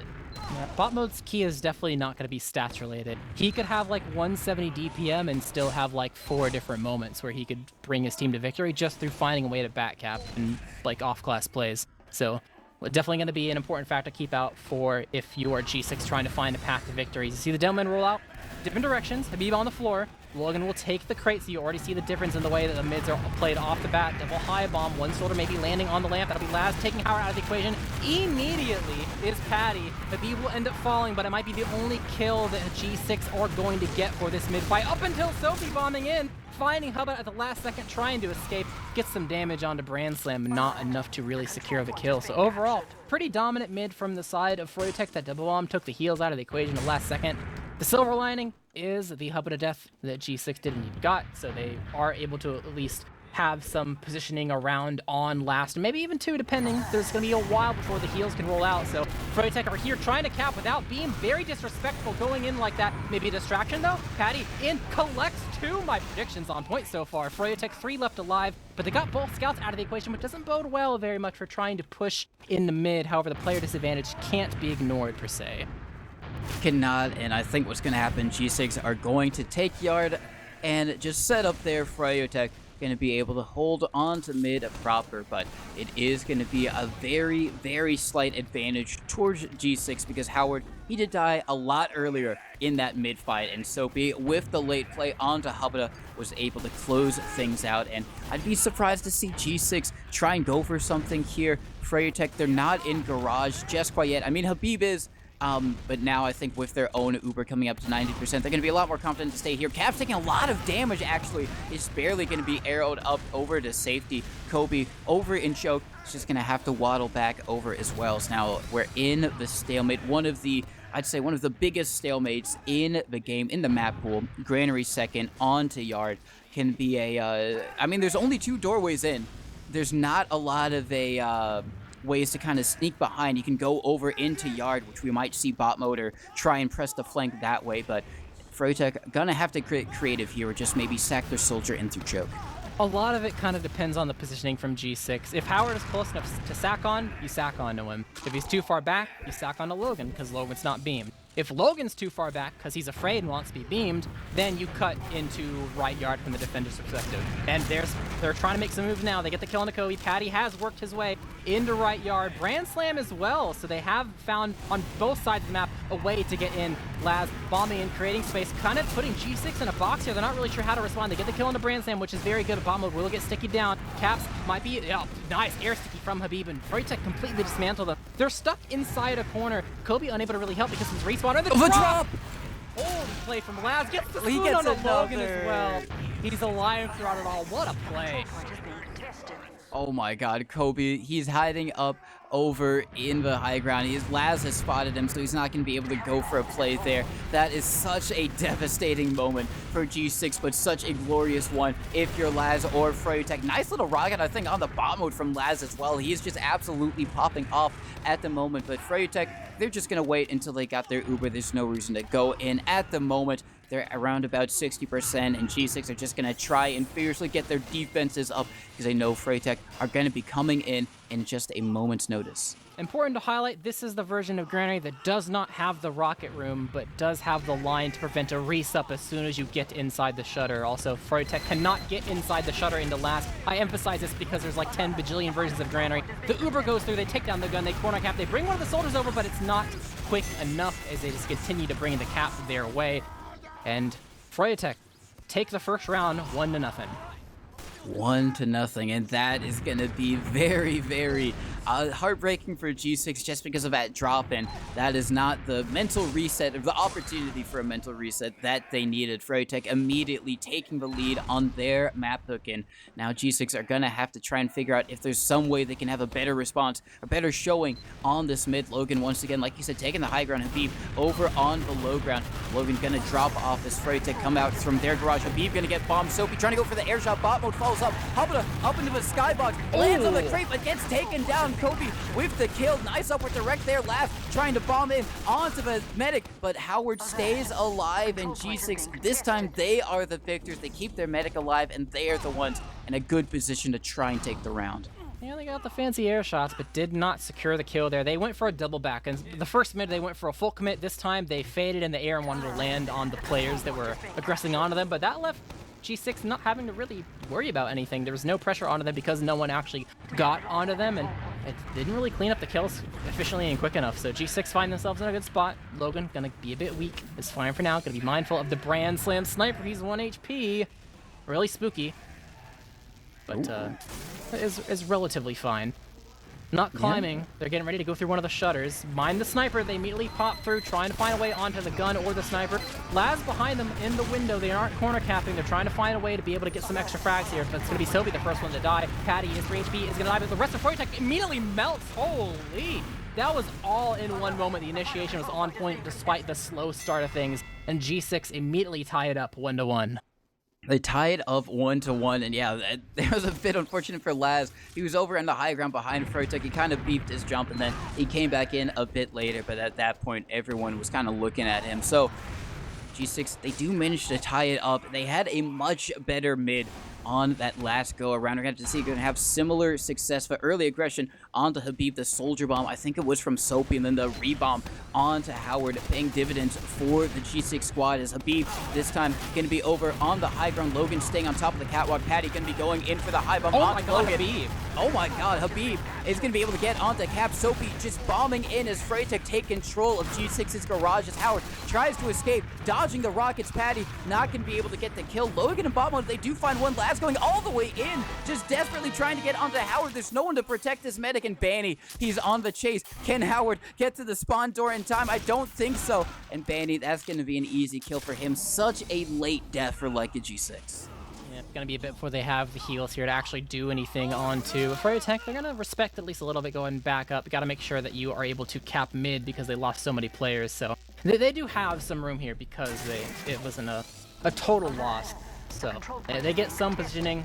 They do have the gun set up on last because they know they have disad, and you can lose, like, I'm going to say point when I mean yard, but point after point after point, you can indeed lose without the other team popping. They just cut into right yard, and then they're under threat of like, oh, we might get cut off through like Z. Oh wait, we might get cut off through upper, like on the catwalk. Oh wait, they might just go pipe straight into last, and you just have to hold S the entire time. And we're seeing that now. They went through lunch. They're not taking the higher round though. They're going through the low route, finding Kobe. So that's a singular soldier down. They'll be kind of an upper. Will end up soldier trading. The gun is up from the side of bot mode, so it is going to be a thorn on their side. They need to try to take down Banny, getting killed by the ticket to be able to take the gun out of the equation, but Caps scattered down by Brand Slam just barely. He's in the thick of it, trying to put some extra hurt onto the remaining players. It's a nice meat shot onto Howard, but no more damage coming his way. So overall, G6 able to hold on to the last. They got a couple kills as well. So trying to put the hurt on Habib. He's not really beamed right now because Habib was a bit passive, but the nice pipes from Habib onto bot mode gonna make it really hard to cap things. Double pipe from Logan.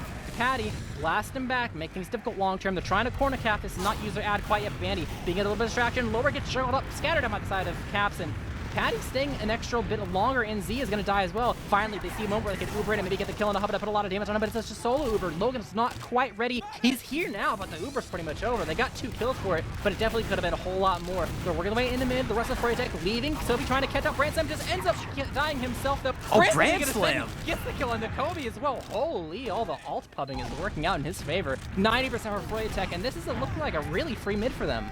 He just broke so many ankles at that moment with the quick flicks back and forth, but Laz is going to be taken down from bot mode. Patty does get the trade out as Froyotech make their way into yard. They're going to have pretty big Uber advantage. They use it. Can they find anyone on G6? They're all backing up through the shutter, but both scouts chasing. They get onto Logan. Brandslam might be caught out, though. Chased a little bit too deep. Scout for demo. You're going to be okay with that if you're Froyotech, at least for the meantime, as G6 are very close to their own Uber. Patty over on the high ground, just trying to see if you can maybe get some spam rockets in at the meantime. But do G6 push forward with this? They're going to have to wait until Logan's here, but they're starting to get aggressive over onto second, just trying to see how much can they take here. Banny pretty far forward, just trying to see, can they stay in this? Can they maybe force out a bad Uber from like a G6? Patty taking a bit of damage over on the high ground. Kobe waddling forward, and I think at this point it's just too late for G6. They're a bit worried about Froyo getting their own Uber, and they're right to be worried. They're at 90%, they're at 100 now, so letting it slip away from them. They had the opportunity. They did peek a little bit, but Froyo holding on to second. They're just immediately in. They lose Banny. Brandslam very weak as well. They're all falling, trying to get this Uber out from G6, and they're not getting anyone except Caps. I don't blame them. I said that Snakewater was one of the more oppressive maps to try to break the stalemate of. I kind of forgot that Granary was the next map. That might really take the cake there. So just going for the 5-man to hope that maybe you can get a force and, you know, try to find a different way to win rather than a stalemate break. Maybe get some kills as well to make it easier to hold on the mid, but they do no such thing. So Froyotech not really ending the way how they want it to, but Kobe is going to go in for the force. Will be able to get it. Same could be said for Laz. So overall, just a trade to play, but Froyotech are finding way behind. Back cap from both Patty and Brandslam was definitely 100% going to cause G6 to need to leave. They're still trying to fight this, and oh, Patty gets both. Oh on my top of each God. other. Howard and Caps are going to fall. They end up actually stopping the back cap to go and try to help their team, make sure they can keep their team alive, to make sure Last is free, because there are respawners they would have to deal with. Kobe is there. Same can be said for Logan. They group up, get their way through the shutter on top of the point, and there's not really much left in the tank. I mean, Kobe gets a singular kill. Bot mode has returned now. Caps is respawn. Sophie's here. They need to get these kills fast. 4 Caps are actually kind of beefing this. That should have been relatively free, but I think 1 or 2 mistakes were made, and now Last probably sacrifice his life, maybe, to get Hubada out of there. They're relatively healthy. Bot mode's kind of weak. They're chasing him down. Sobe's not going for it. He wants to go ahead and stay for the cap, and Caps is not going to be able to do this by himself. So Froyotech, and they didn't get as punished as I thought they might once, but considering Logan's HP, oh, the Uber coming through, takes him out. Very sad Dylan positioning. They're able to get both scouts here, and even though they didn't push Last to win the previously, they're able to bounce back, and now this, most definitely, the second try to go ahead and seal the deal for another round. Yeah, Froyotech just making their way in. So long respawns coming out. Oh my god, some nice aerial directs coming out, but it's gonna favor Froyotech. They're standing on top of the point. There's no late game resurgence from G6 this time. There's no savior. It's Froyotech 2-1. And, you know, they, like you said, beefed it a little bit in that early push, but then with the Uber, caught G6 out a little bit as they tried to chase a bit deep. If they were able to get on to Hubada, it would have been a completely different outcome, but fortunately for them, no dice there. On to the next mid.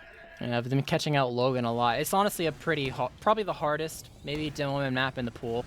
So the backward transitions are extremely gnarly, but have another mid here. So far, the Doman rolling out in about the same positions. Logan does indeed have to drop down to get the pack because he's standing still for an arrow is a bit precarious.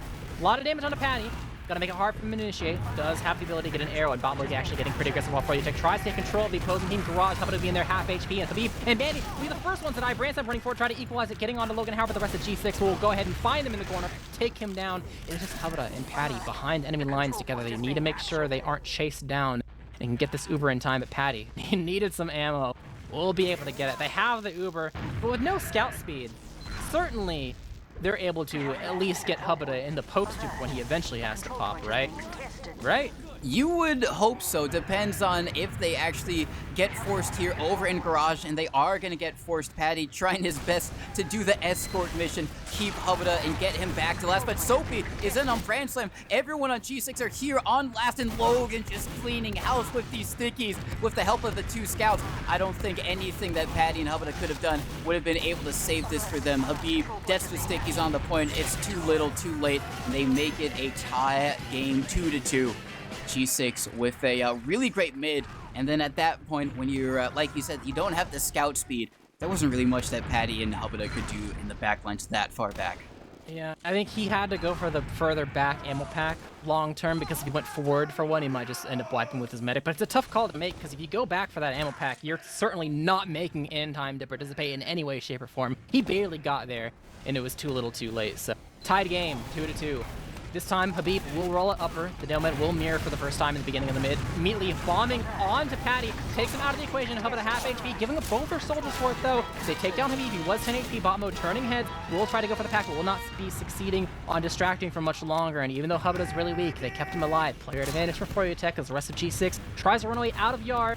Laz, a little bit on the pursuit, but nice arrow from Howard. Howard's been on point. Wait, Hubada's just in. What is Hubada doing? I think he thought his team was further into yard than he actually thought. A little bit of a miscommunication that was almost extremely scary there, but considering they got the late pick on the Laz, trying to push in here. They have the forts available for the side of Froyotech, so gotta be really careful walking down all these doors. Habib alone? Why is Habib rolling out through Garage by himself? Uber exchange pulling out. They are gonna be able to make Flare team maybe flash a little bit. No, actually, they don't have the damage. Bandit is running behind because he knows he owns mid. Trying to get the way on a 2, but this Uber it is gonna prevent the cap from going through at least a little bit. But trying to find the way onto the remaining G6 combo members. Bandit isn't able to get a completely free cap, but spot mode is around, but he does have to commit for this with the health disadvantage. Going for the win, but he wins with the health disadd. Hole, is he typing? He's standing still. No, he needed an arrow. I thought he was typing.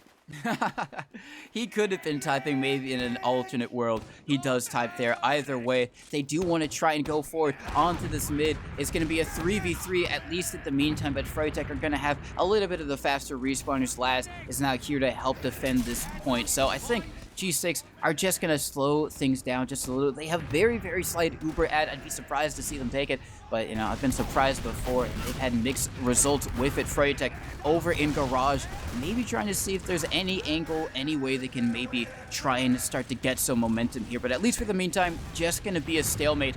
Banny, he's peeking in Laz over towards Choke, maybe see if he can try and go for some type of sack play onto Howard. He's playing pretty far back, pretty safe and secure with all the people in front of him to try and knock those pesky soldiers out of the sky. So at least for the meantime, can be even Ubers. G6 is actually doing a really good job of teeter-tottering back and forth. At least it's mostly Howard that's doing it. Logan is being pretty impressive on the doors, but Howard is doing a good job being like, hey, I'm really passive. It's not worth stacking on me. Joke's on you. I'm really aggressive, and now I can heal Logan, like, and you can jump on me, but they lose both their soldiers, though. Even though they're healing the Delman up, the soldiers are not going to be too lucky there, and Branson will be the only casualty. Botmo trying to get aggressive on Habib will eventually give up his life, and the soldiers will continue to reign supreme. Lad's getting another kill there, same with Patty, and despite rotating heals okay, it wasn't quite enough as Froyotech find the opening based on the G6 positioning, and now G6, all they really have is Uber to buy time for the remaining 2 respawners that are up in 5 seconds. They need to make sure they don't lose too many, at least get something in return. The Kobe is going to die last, extremely aggressive, is going to die to Sobi, and he's not able to get resup in time because the shutter doesn't apply resup, and Bombo just walks out of spawn to a sticky trap recently placed by Habib. They don't really got much in the tank left, don't have the stickies, don't have the damage or the health or the players, and Froyotech take another round, 3-2, and we're halfway through this match, more than halfway through this match. Definitely more than halfway. It's been so incredibly back and forth between both of these teams. I think it's literally exactly been back and forth. One team gets one round, the other team gets the other right back, and have to see if G6 are going to be able to continue on with that trend. As they go on onto the next mid, Logan going to be going on the catwalk, actually perfectly mirroring Habib. I think this is the first time they've done the exact same rollout and gone the exact same way. But Logan, he gets him with the fall damage. That's going to be a mid loss for Froyotech, almost 100%, and Banny going down solidifies that Kobe getting a bit too aggressive, but Laz might pay for it. No, he is going to be able to get out, and G6 just steaming forward over into yard. Can they find anyone else? Soapy over in Lunchbox tries to collapse in. Helps get down Patty with the help of Captain. Froyotech, they're immediately back onto their last just because Habib goes down early in that mid. I think this might be the only map left in the pool where you can genuinely see a very like clear demo diff in a round, but Soapy bombing it for the 4th will not succeed. But overall, great play from the side of Logan, all on his lonesome to win the 1v1 early on versus Habib and kind of put things in a good spot for the side of G6. They have some time, Froyotech, to go ahead and build up a gun. Banny will go ahead and build it on the left-hand side. Not gonna cover, no, okay, he's gonna replace it somewhere else. Okay, it's more towards the right. It's kind of center. It'll be able to see most of the middle and the right. Doesn't cover the left too much because the pipe is kind of in the way for a soldier that would go in the air a little bit, but for the most part, it's fine.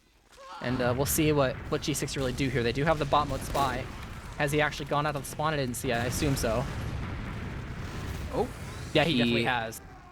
Yeah, he has indeed. So bot mode's going to be up on spy. Soapy Meister goes down over in upper, trying to get aggressive here. Laz and Patty just having this completely shut down in a little bit as bot mode. Does he get bumped? How has he not been shot or damaged at all in this very tight little doorway? I mean, manages to get out somehow, some way. He 100% got bumped, but not only was the soldier not looking, but Hubada couldn't see it because the soldier's model was in the way. So I don't think they know. Or maybe they do. Habib's doing some spin.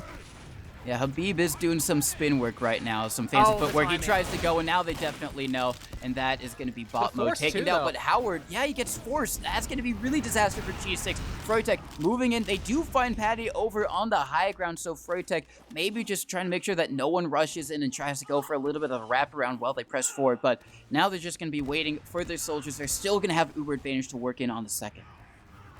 Oh, another spy play. Froyotech is not the type of team to leave a player on last, but they are the type of team to leave a player lingering to be able to go to last if need be. They're going in, they get the kill on Logan. Logan has been getting thrashed in these backwards transitions from the disad. He's not able to find a way to survive. Bot mode has made it to last, but the cap goes in too quickly. Getting 2-for-1 trade in favor of Froyotech is going to make it even easier to hold on to things, and bot mode spy has been unable to help so far. Howard 85% with cap, so they're alive on mid for now. Goes for the back cap play. This is probably the correct play to do realistically, otherwise you're going to be useless for a long while, and that kind of does force him to go ahead and leave, but Howard dying 99%. Such close margins, and bot mode just goes invisible, runs away, brings the team back despite his medic dying, and kind of thwarts the Froyotech push from happening. Like, dude, where's the guy that was behind? There's a soldier behind somewhere or something. But they're gonna go ahead and leave a guy. Do they know it's a spy? Have they realized? Did they count the soldiers? Kobe's here now. There's definitely a soldier behind now. Finds the 1v1. Bot mode is gonna decloak. Pistols him. It's 100% revealed as a spy now. The bomb from Soapy. The direct doesn't hit onto Hubada. Has the jukes. Froyotech keep their ad. So now they have to chase down Kobe in Lunchbox and find bot mode, the invisible spy. Banny surviving on 1 HP is gonna be able to kill Kobe. Needs an arrow. Will be able to eventually get the health he needs, but they still have to worry about the spy back cap. They have to leave a player behind in Patty, and that's just going to make their push that much weaker. They can't cover their flanks properly if they do this, but they're kind of forced to. So bot mode cuts his losses, goes forward, might just backstab Laz. Dude, he has it for free. Oh, no, he cuts to the left. He gets him. That is so unfortunate. Laz just turning around at the exact right time. Soapy does clean him up, but gets traded out, and now G6 just trying to hold on. Kobe going in very deep, dealing a little bit of damage, but not enough to get the force or the kill. And Froyotech still with it, have been able to finally push out of their second out onto mid. And even though the shenanigans didn't really work or result in anything major for G6, it has bought them enough time to get their own Uber to maybe try and hold on to Yard. They've got bot mode up in forward spawn over on Sniper, and if he just hits one headshot, a good body shot even, onto someone, that's going to slow Froyotech and make them think twice about getting in here. They have lost the flank. Patty and Brand Slam. Oh, free force. And there it is. They do man for it, which is a little on the excessive side, so G6 not too sad about it. Oh, and Habib's very much caught, if depending. Oh no, they have Uber though. They've recognized that this isn't really ad or anything in this situation, so they do have to be careful of how far they overextend so Habib will be able to continue to live on. But they have 2 people behind. Kobe bombing into the choke, gets Habib and jumps away. It's just Banny and Hubada. They Uber, they're able to pistol down, so we need more than just one frag. Oh, Hubada did not expect Banny to call the opposite direction inside Yard, and that miscommunication is gonna allow them to actually Hubada escapes. What? I guess they chased down Banny instead. So many eyes. Yeah, he just so many eyes going to the Lunchbox, and he lived for quite a long time. Hubada being able to stay meets back up with Brand Slam, and now it is going to still be G6 with big Uber advantage, making their way in onto Yard, but Froyotech, they've got the heals to try and defend, but Habib taking a lot of damage, it's going to have to back up, and G6, really great play there. Yep, they find themselves at the shutter. Decent ad, just barely getting their Uber now. They might want to pop around the corner. They'll find Laz if they do. Habib's not looking either. They might just be able to find him. It's a really gnarly backwards position map. He's kind of in a bad way. Barely has doesn't have the help to jump away. It is so hard to play Demo Man on this map, and that's not just me being a demo player. You can immediately see how bad Habib and Logan, both demos, are getting punished. They finally get the cap time going their direction. Might be able to bring one of the soldiers over. Coward gonna give up his life for it, giving up his life for the cap time, but they don't have very much left G6 players-wise. They need to be able to get Hubba out of the equation. He is able to use it with the cap mode. He is able to get there at the last second, despite the Uber going out in Froyo's favor. In a tied game, we have 3-3 with 6 minutes left before infinite overtime. It is so incredibly back and forth, and it was looking maybe dicey if G6 were going to be able to respond to Froyotech's initial round, but they're able to do so. And I mean, if the trend holds, Froyotech, they should be the one coming in and working this round and being able to make it a 4-3 game. But we're going to have to see as we go in onto the next mid. Both demos mirroring each other again, going through the choke as well. As they Kobe getting very aggressive over on the Banny. The high bomb coming in from Laz, just landing all the way in by the choke point. Takes down Cavs, but Logan trades him out. Froyotech, they have so much more positioning advantage on this mid that G6 are just going to have to back out. Soapy is in the backlines. They know about him. Patty trying to chase just a little bit is just going to scare him away and make sure he doesn't have an easy flank opportunity onto his combo. Froyotech win the mid. Yeah, didn't have scouts on the side of G6, so their 4 players is a little on the inferior side for cleanup and denial. Soapy is going to have to get dealt with at some point. They are bringing some people back, at least a little bit, and not completely committing though. I think they maybe saw him and then decided, now we're just going to roll out normally. So they do know that the fact that Soapy is behind, that if they want to go all in and go for like a just cut into right yard type of play, that is available to Soapy, kind of showing himself, getting chased down by both Patty and Brand Slam.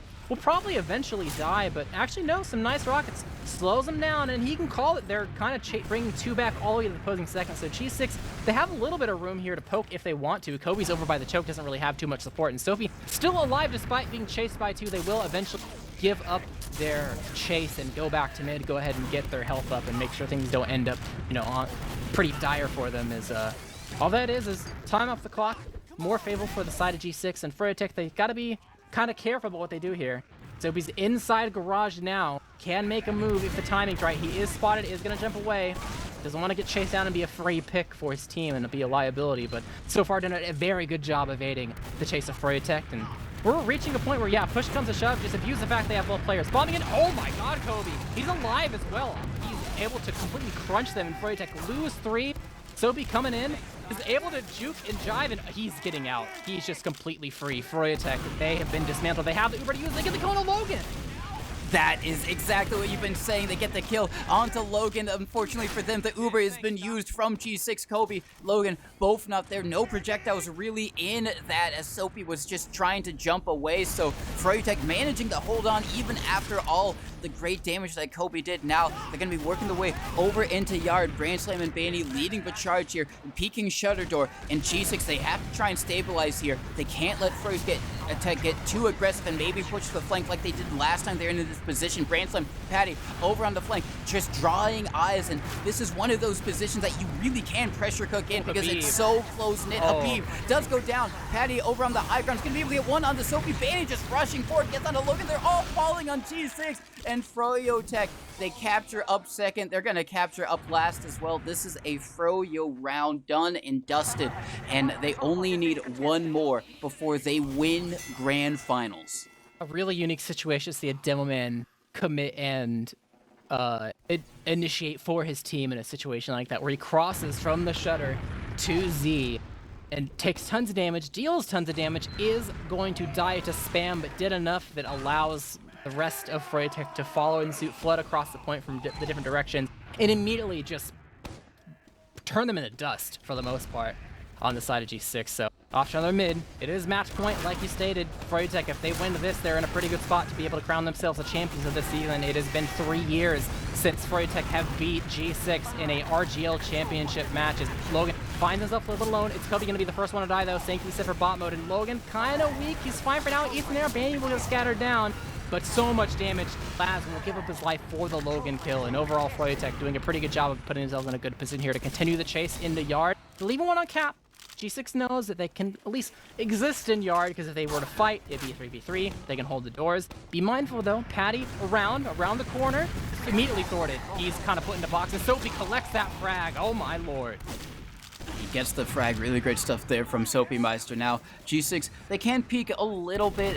Ubers are going to be even, but bot mode over in Garage with caps as well. Soapy trying to get aggressive over towards Choke is not going to make anything happen as Branson runs forward, maybe just trying to rush down Logan, but that's such a choky little part that I don't blame him for thinking twice about rushing into all 12 of those projectiles. As on the other side of things, Froyotech, they're going to be pushing in through Garage. They take control of Yard. Laz is going to be making his way behind, and G6 have to come back to try and deal with him. Colby gets caught out because of it. Everyone moving in. Here comes Laz onto, oh my god, that almost hit Howard. Now just in no man's land in the front of Froyotech. Has to use the Uber, and Froyotech, they haven't used Howard. He gets juggled. Hello? He's getting juggled so much. No. Froyotech, they finally use Howard. Is completely caught out, and Froyotech have the best Uber of their lives. There is a back cap in, but someone on G6 is going to have to stop this if they want any hope of making it work. Soapy Meister a little bit too weak. He gets so many picks, though, timing. and this is definitely doable. Habib, super weak, in the 1v1 with Caps, doesn't know where he is. Fanny rushing forward. Caps just takes him down. No questions asked. Laz tries to salvage. No dice there, and I thought that was game, Jared. I thought that was game, but Soapy Meister from Z, absolutely huge stuff.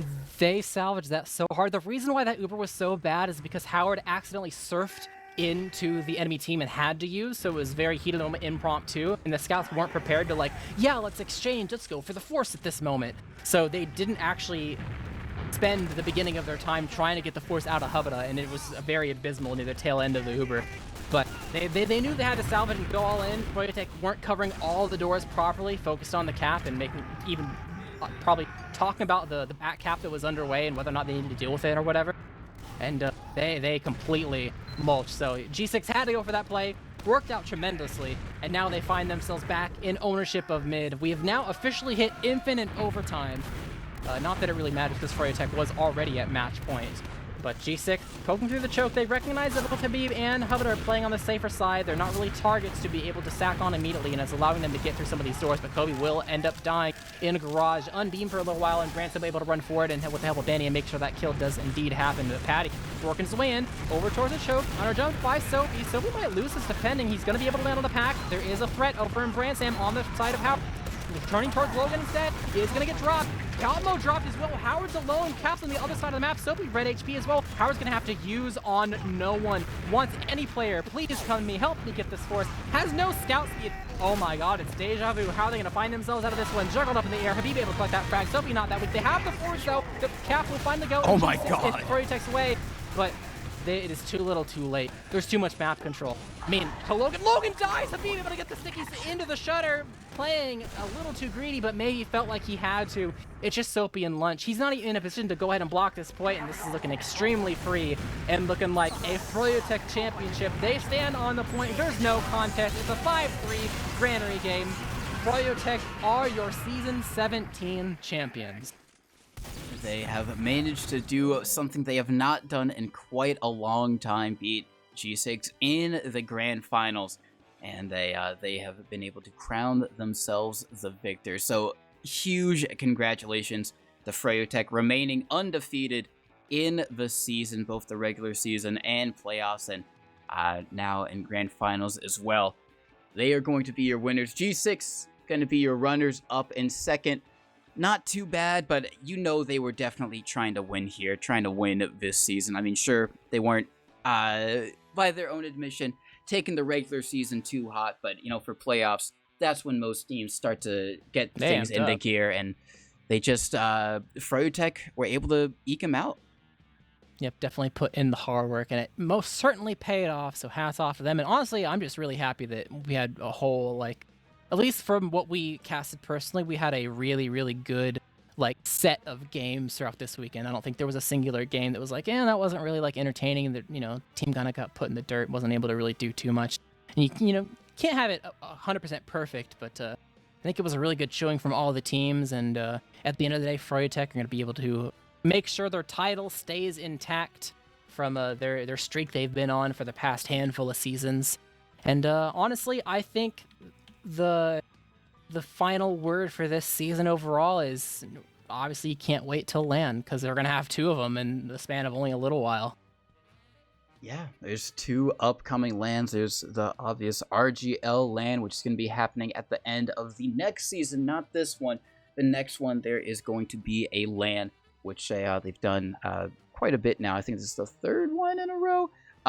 So definitely keep an eye out for that. And then there's also the Fireside Vizgun Denver LAN, which is coming up, which both these teams are confirmed to be attending, which also has some European and Australian talent heading there as well. The respective Witness Game, I guess, from each continent. So it's going to be very, very exciting to see. And LAN can sometimes be a difference maker. Everyone on equal ping, always really cool to see, and that's where you get some very, very memorable moments. But this playoff already had quite a few, and just going to be looking at the logs for the last time this season. Crazy to say, Logan, 348 DPM. He was doing everything he possibly could, and maybe getting caught out a little bit because of it. I mean, he didn't die too much more than Habib, only once more, but I guess like you said, that damage comes at a risk, and Granary getting caught out a little bit often. Yep, it's a fine line to walk, and sometimes, you gotta, end up eventually picking something. Either play really safe and maybe they get through, or play really aggressive and put a lot of damage, but maybe put your life on the line. And I think the best example of that is what we saw from Habib at the very tail end of things, where he was like, I'm just gonna cross over the point and pump out damage, and I'm probably gonna die, but it's gonna do enough to where my team can probably win. And that's kind of the life of a Doman on Granary sometimes, It's like if the other team wants to kill you, they're going to kill you, so you make sure you at least, either make it take a long, long time for it to happen, or you just pump out an immense amount of damage and your team just cleans up after you. Very much a sacrificial lamb type of map. And honestly, it's not too often we get to say that we saw a really good Granary game. Yeah, that's true. It was pretty back and forth. It wasn't too stalemated, all things considered, so definitely one of the better Granary games that you definitely could have watched. But Froyotech just coming up on top, being the champions that they've been trying to prove themselves as versus G6 for a couple seasons now. Going to be able to do it here. Question is, can they do it on LAN? That's going to be the real exciting thing to look out for, both RGL LAN and the Fireside one. I think we are waiting or anticipating maybe some interviews from actually, you say that, immediately here comes one of them. We've got Habib in here with us. Habada is over in the lobby waiting to join us as well, and we're going to have some Froyotech members join us for an interview. As just first of all, as you guys all make your way in, let's get Branslam in here. Yeah, amen. Congratulations on winning Grand Finals. Hello and thank you. Want to say definitely was a hard fought match, but I was kind of curious to definitely banning and maybe Habib, but I didn't check the roster. I think it has been like 3 years, I think, last time that you guys were able to face off against G6 and come out on top in a RGL championship match in the grand finals. And now that you've done it once again after so long, I was curious how this victory kind of felt in relation to some of the other victories as the season's gone by. Well, I mean, they dodge most seasons, so it's whatever. I wouldn't really take that streak as meaning anything, because they won't play, so they don't give you the chance to beat them. It's kind of fear. But when they play, they don't get a free win or anything. When we have a real roster, they get nothing. So, we beat them in the tournament last year, but they're very careful about what they play, and they take the L tonight when they actually show up to play. Yeah, that shit was low-key, kind of easy, I can't lie. True. I was kind of curious, not just via the scoreline, but overall, if today felt any different than the matches from yesterday. Well, being in the upper position from Grand Finals, I think that you always, while you have the map advantage, you have no warm-up, So I think that we played a little bit more chaotic, a little bit more, messy as a result, because we weren't able to ease into it like we did yesterday with the first round match. So I think that was a factor. just a lot more chaotic generally today, I would say. Another thing that I was kind of curious about over the course of the whole season, it didn't just start happening, obviously, but there's definitely, when you consider the whole grand scheme of the past handful of years, I think Froyotech as a whole, even though the players changed over the course of many seasons, it's definitely turned into a much more like aggressive, high risk, chaotic, like you said, type of team. And I was kind of curious from your guys' standpoint on how that kind of came to fruition compared to maybe previous seasons where, you know, things were maybe more on the slow, methodical side. Even if it wasn't slow in general, it was most certainly more like a controlled style of gameplay.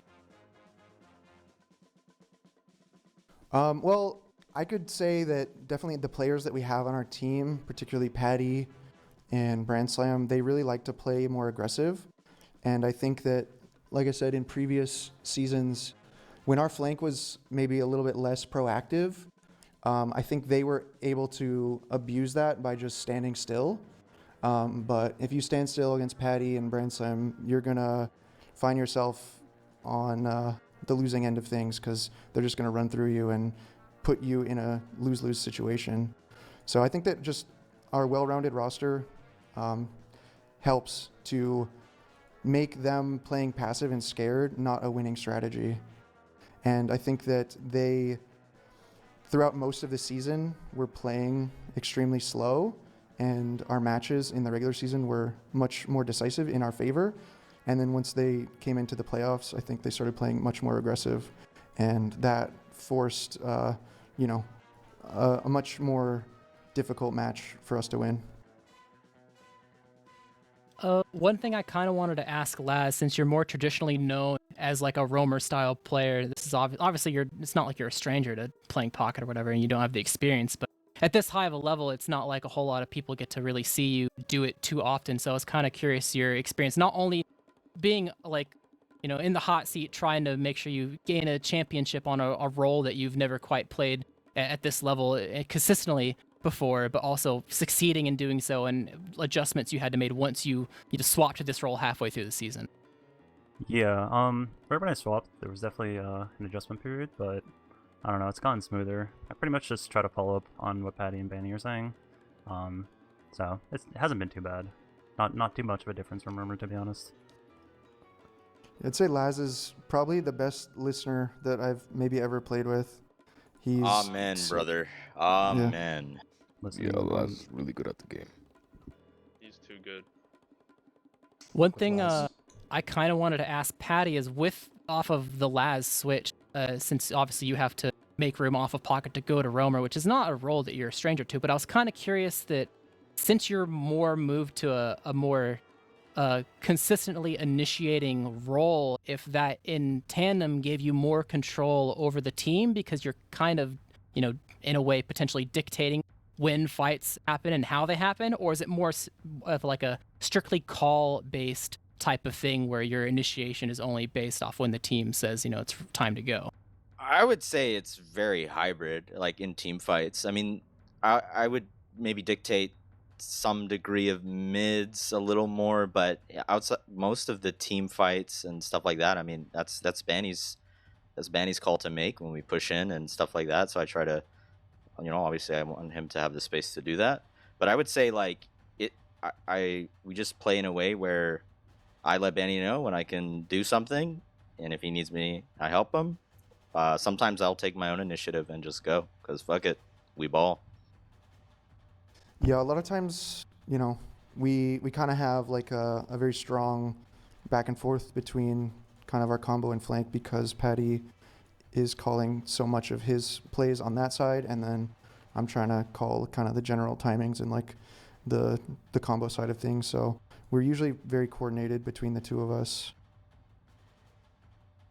I think one thing that was consistently happening, obviously because of how close the matches were in general, was the need to make small adaptations and making sure that, especially with the mid fights, you know, things will change on the fly and you got to make sure you're still on top of things. And I think a pattern that kind of existed throughout all the maps we kind of saw play is, I think Hubbard in particular, I feel like you had to, at least in my opinion, had to teeter-totter back and forth between deciding how passive you needed to play off of initiation and them just selling out for you during mid fights, and making sure you're surviving, but also not going too far back so that you can actually heal the players that will need to be able to stay in the fight and not accidentally just be too far back to have presence. And I was kind of curious if there was a rhyme or rhythm to how you begin to make those decisions to kind of stay on top of things. And at one point you were even like typing because you were so on top of it. So I was kind of curious about it. Yeah, usually I just look and see what they're doing on mid, and then I do what I think is best based off of what our team is doing. I don't really think too much about it. I just like wherever our team is going, I want to be with them.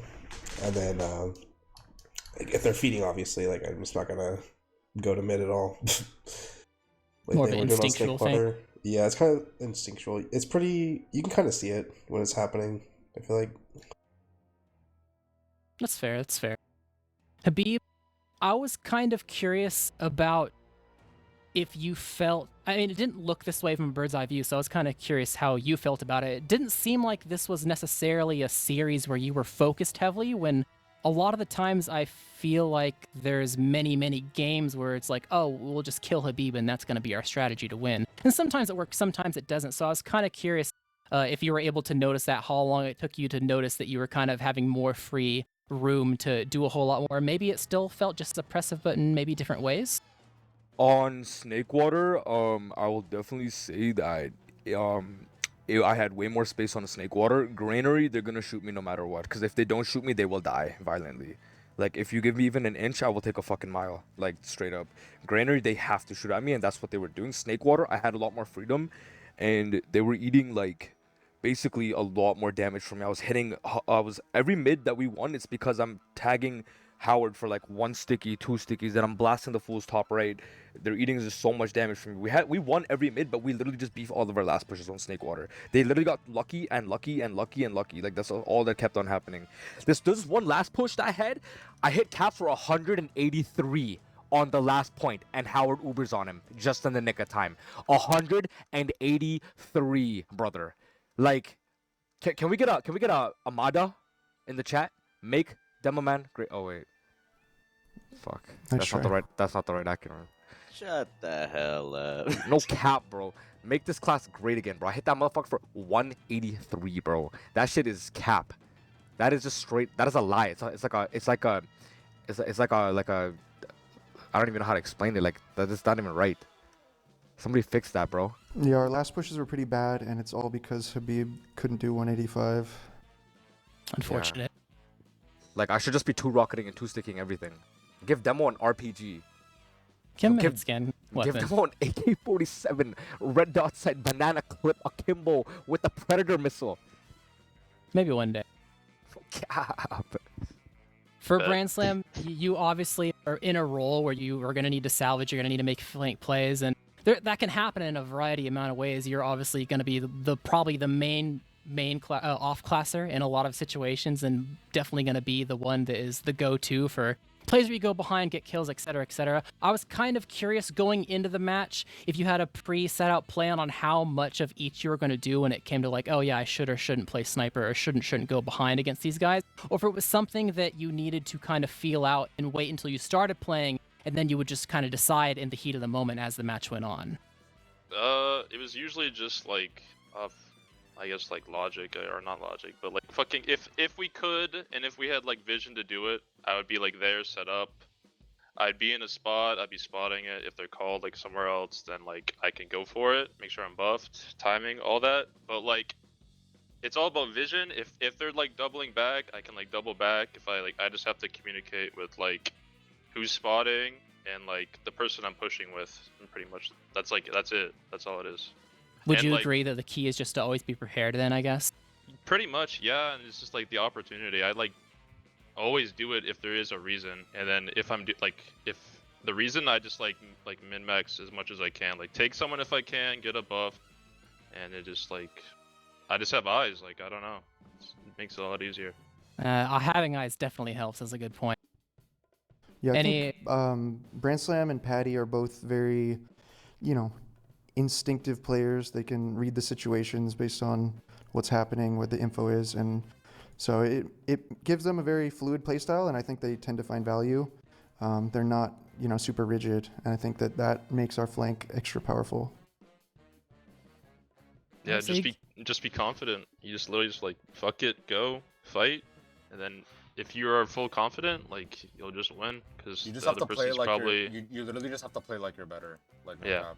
You just need Yeah, that was a lot of what Patty was saying. He was saying, "Shut the fuck up, stop arguing. We're better. Let's go." yeah, And then- just and then, literally boost your True. confidence and just and and turns just- out guys. Yeah. And it worked out.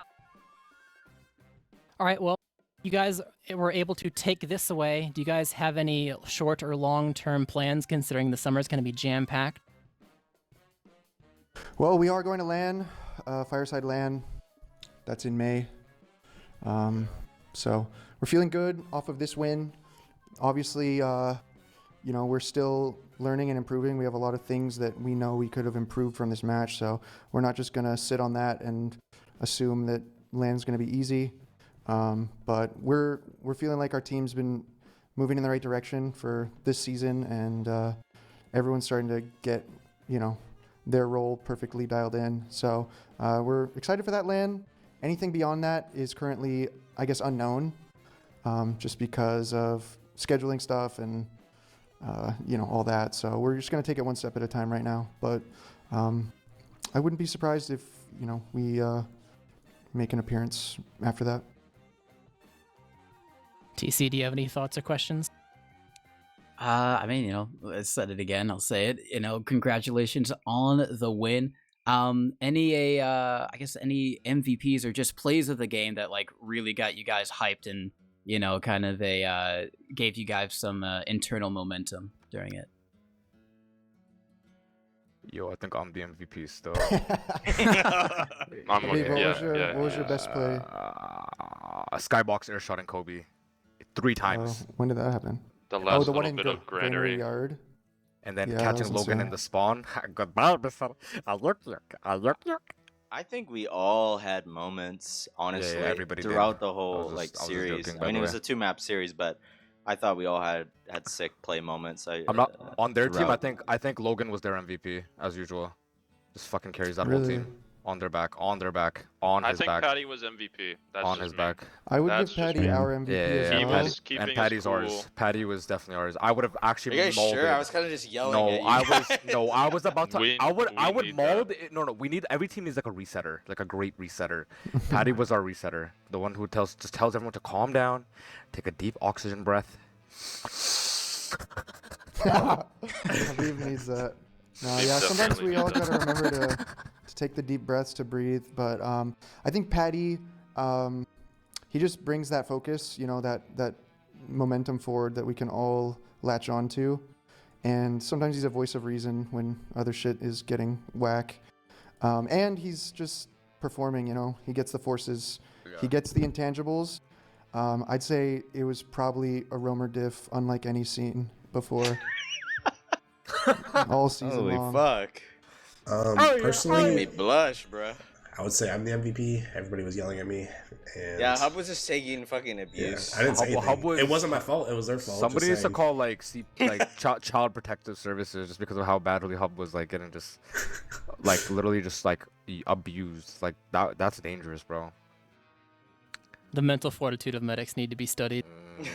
Yeah, Hub was chill. The Laz and mental Hub mental were also fortitude chill. of Banny's medics needs to be studied. Wow. There's an X factor here, ladies and gentlemen. I don't know. I think that comes down to the parents of the medics, how they were What? raised. Yeah, like Oh. your upbringing, Loving and caring. No, break Hub it. is used to being abused. Hub, He's fucking break- developed the fucking Break the mental cycle of fortitude in his generational childhood. trauma. Generational trauma. Break the cycle, Hub. I'm gonna treat my children the way Banny treats me. You're gonna beat him. You're gonna raise champions. He's gonna beat this. He's gonna beat his kids. What? I would never do that. Anyways, Yeah. Anyways, congratulations on your guys' victory, but I think that's going to be it for the interview phase, and we're going to probably begin to close things out. Any final shots before we close out the stream, starting with Banny? Sure. I'd like to give a shout out up front to just everyone on the team for playing well, for staying focused. Brand Slam playing confident and amazing. Patty just being as well very confident, very proactive, not even hesitating for a single moment, always knowing what to do, and we always believe in Chatty. Shout out to Habib for, bringing back that energy, the old Habib. We love to see it. We also have the Hafid coming back. And we get the Habib noises, so that's nice. Shout out to Laz for, going along with the role swap and everything and stepping into his role and listening very carefully, even through all the noise, the shouting, the chaos. He finds a way to just parse it all and be in the right place at the right time. Shout out to Hubada for, trying to keep up with all of us and trying to balance all of the chaos as well. Everyone played well. It was a pleasure. I'd also like to give a shout out to Jiminy for being flexible with the map picks in round 1 because we had a bit of a late map picking issue and they were graceful enough to allow us to pick our maps. And then GG's to everyone else. Shame that Franz threw. Would have liked to see them actually try to win and take out, G6 and Jiminy.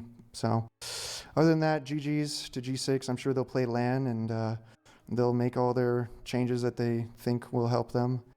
But yeah, that's about it. Thank you guys for following us this season, for believing. And if you guys want to help our team at LAN, buy some Froyotech merch. That's about it. Brand Sam? GG's. And thank you for casting, I guess. Thank you. Habib? Yo, shout out to Stickies. Shout outs to G6, good game. Shout outs to Iron Bomber. Also, yo, shout outs to chat, bro. I felt the energy. I know you guys were rooting for me. And shout outs to Bro is so drained right now. Yeah, that's what it is. Yo, shout outs to you guys killing it on the cast. Yeah, GG's. Hubada? Shout out to Ashley. Shout out to Wait, who's Ashley? The fuck? shout out to the casters. He did this last time. Shout out to G6. Anti-shout out to Hubert the Fish. Holy shit, catching strays. Damn. Anti-shout out to Quacks. Sorry, Quacks. Yo, shout outs to my ex bitch for breaking up with me and giving back all my superpowers in TF2. Laz? Shout out to Chatty, goated soldier partner, makes playing the game easy, and also the rest of the team. Shout out to you guys, the casters, and shout out to the viewers. Shout out to you, Laz. Love you, baby girl. Love you too. Patty? I mean, shout out to Laz, or as I will now start calling him, Chaz. You heard it here first, guys. Yeah, Chaz. Chaz, my fucking goated pocket soldier. He's my ride or die. And when I'm in, he's in. That means sometimes we both, drop 40 deaths, but at least we do it together, right? Exactly. Family. I'm changing my Family. name to. And shout out to the team. Shout out to the team. I'm really proud of where we started and where we got, in general. And obviously, shout out to you guys for putting on the cast. And yeah, that's it for me. What about you, TC? Shout outs to Froyotech, you guys for winning, going undefeated in the season in playoffs. Really, really insane stuff. Excited to see how well you guys do over at LAN, the Fireside versus all the national and international talent. Shout outs to all the teams that played this season and making it all the way to the end. Jiminy, Franz J, Leica G6, The Cell, Poop Gaming, there's another one that I'm forgetting at the top of my head. But everyone who made it throughout the whole season, it was such a fun season to cast. So many great games, so many great teams. Excited to see what the next season has in store outside of LAN. So very excited for that. Shoutouts to Plinko. I got word that he was kind of the main person behind the server that the Invite and Advance have been using for this season, the automated server, so they don't have to get their own. I didn't use it, but I think it was hopefully a success, and it definitely makes casting a little bit easier with all the name stuff. So shoutouts to him for all that stuff that he's done and going above and beyond. Shoutouts to the RGL merch. Buy it, wear it, show up to LAN, Fireside Denver in it, and buy also some of the team merch as well, helps them out and everything like that.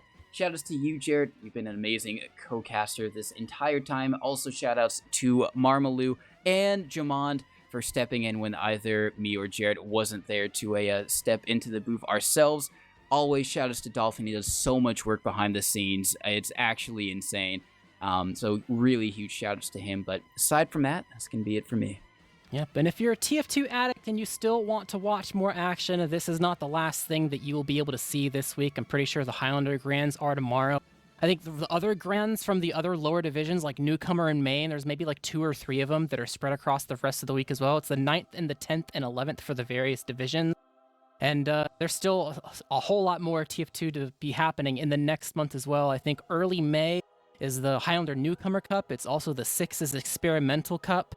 And later on in May, that is going to be the first of the lands to come, the Denver land, which you definitely do not want to miss. So there's still tons to watch short-term and long-term, so it's looking like a very good TF2 year, and you definitely want to lock in and watch as much as possible. Otherwise, you might regret it. However, to our dismay, every night must eventually come to a close, and we have reached the final moments of this season. Thank you so much for watching. It's been a blast. We've seen a ton of amazing games, but that is going to be it for us tonight. I've been Jarrett, casting with TC Mono, with Dolphin on production. Thank you, and I hope to see you next season.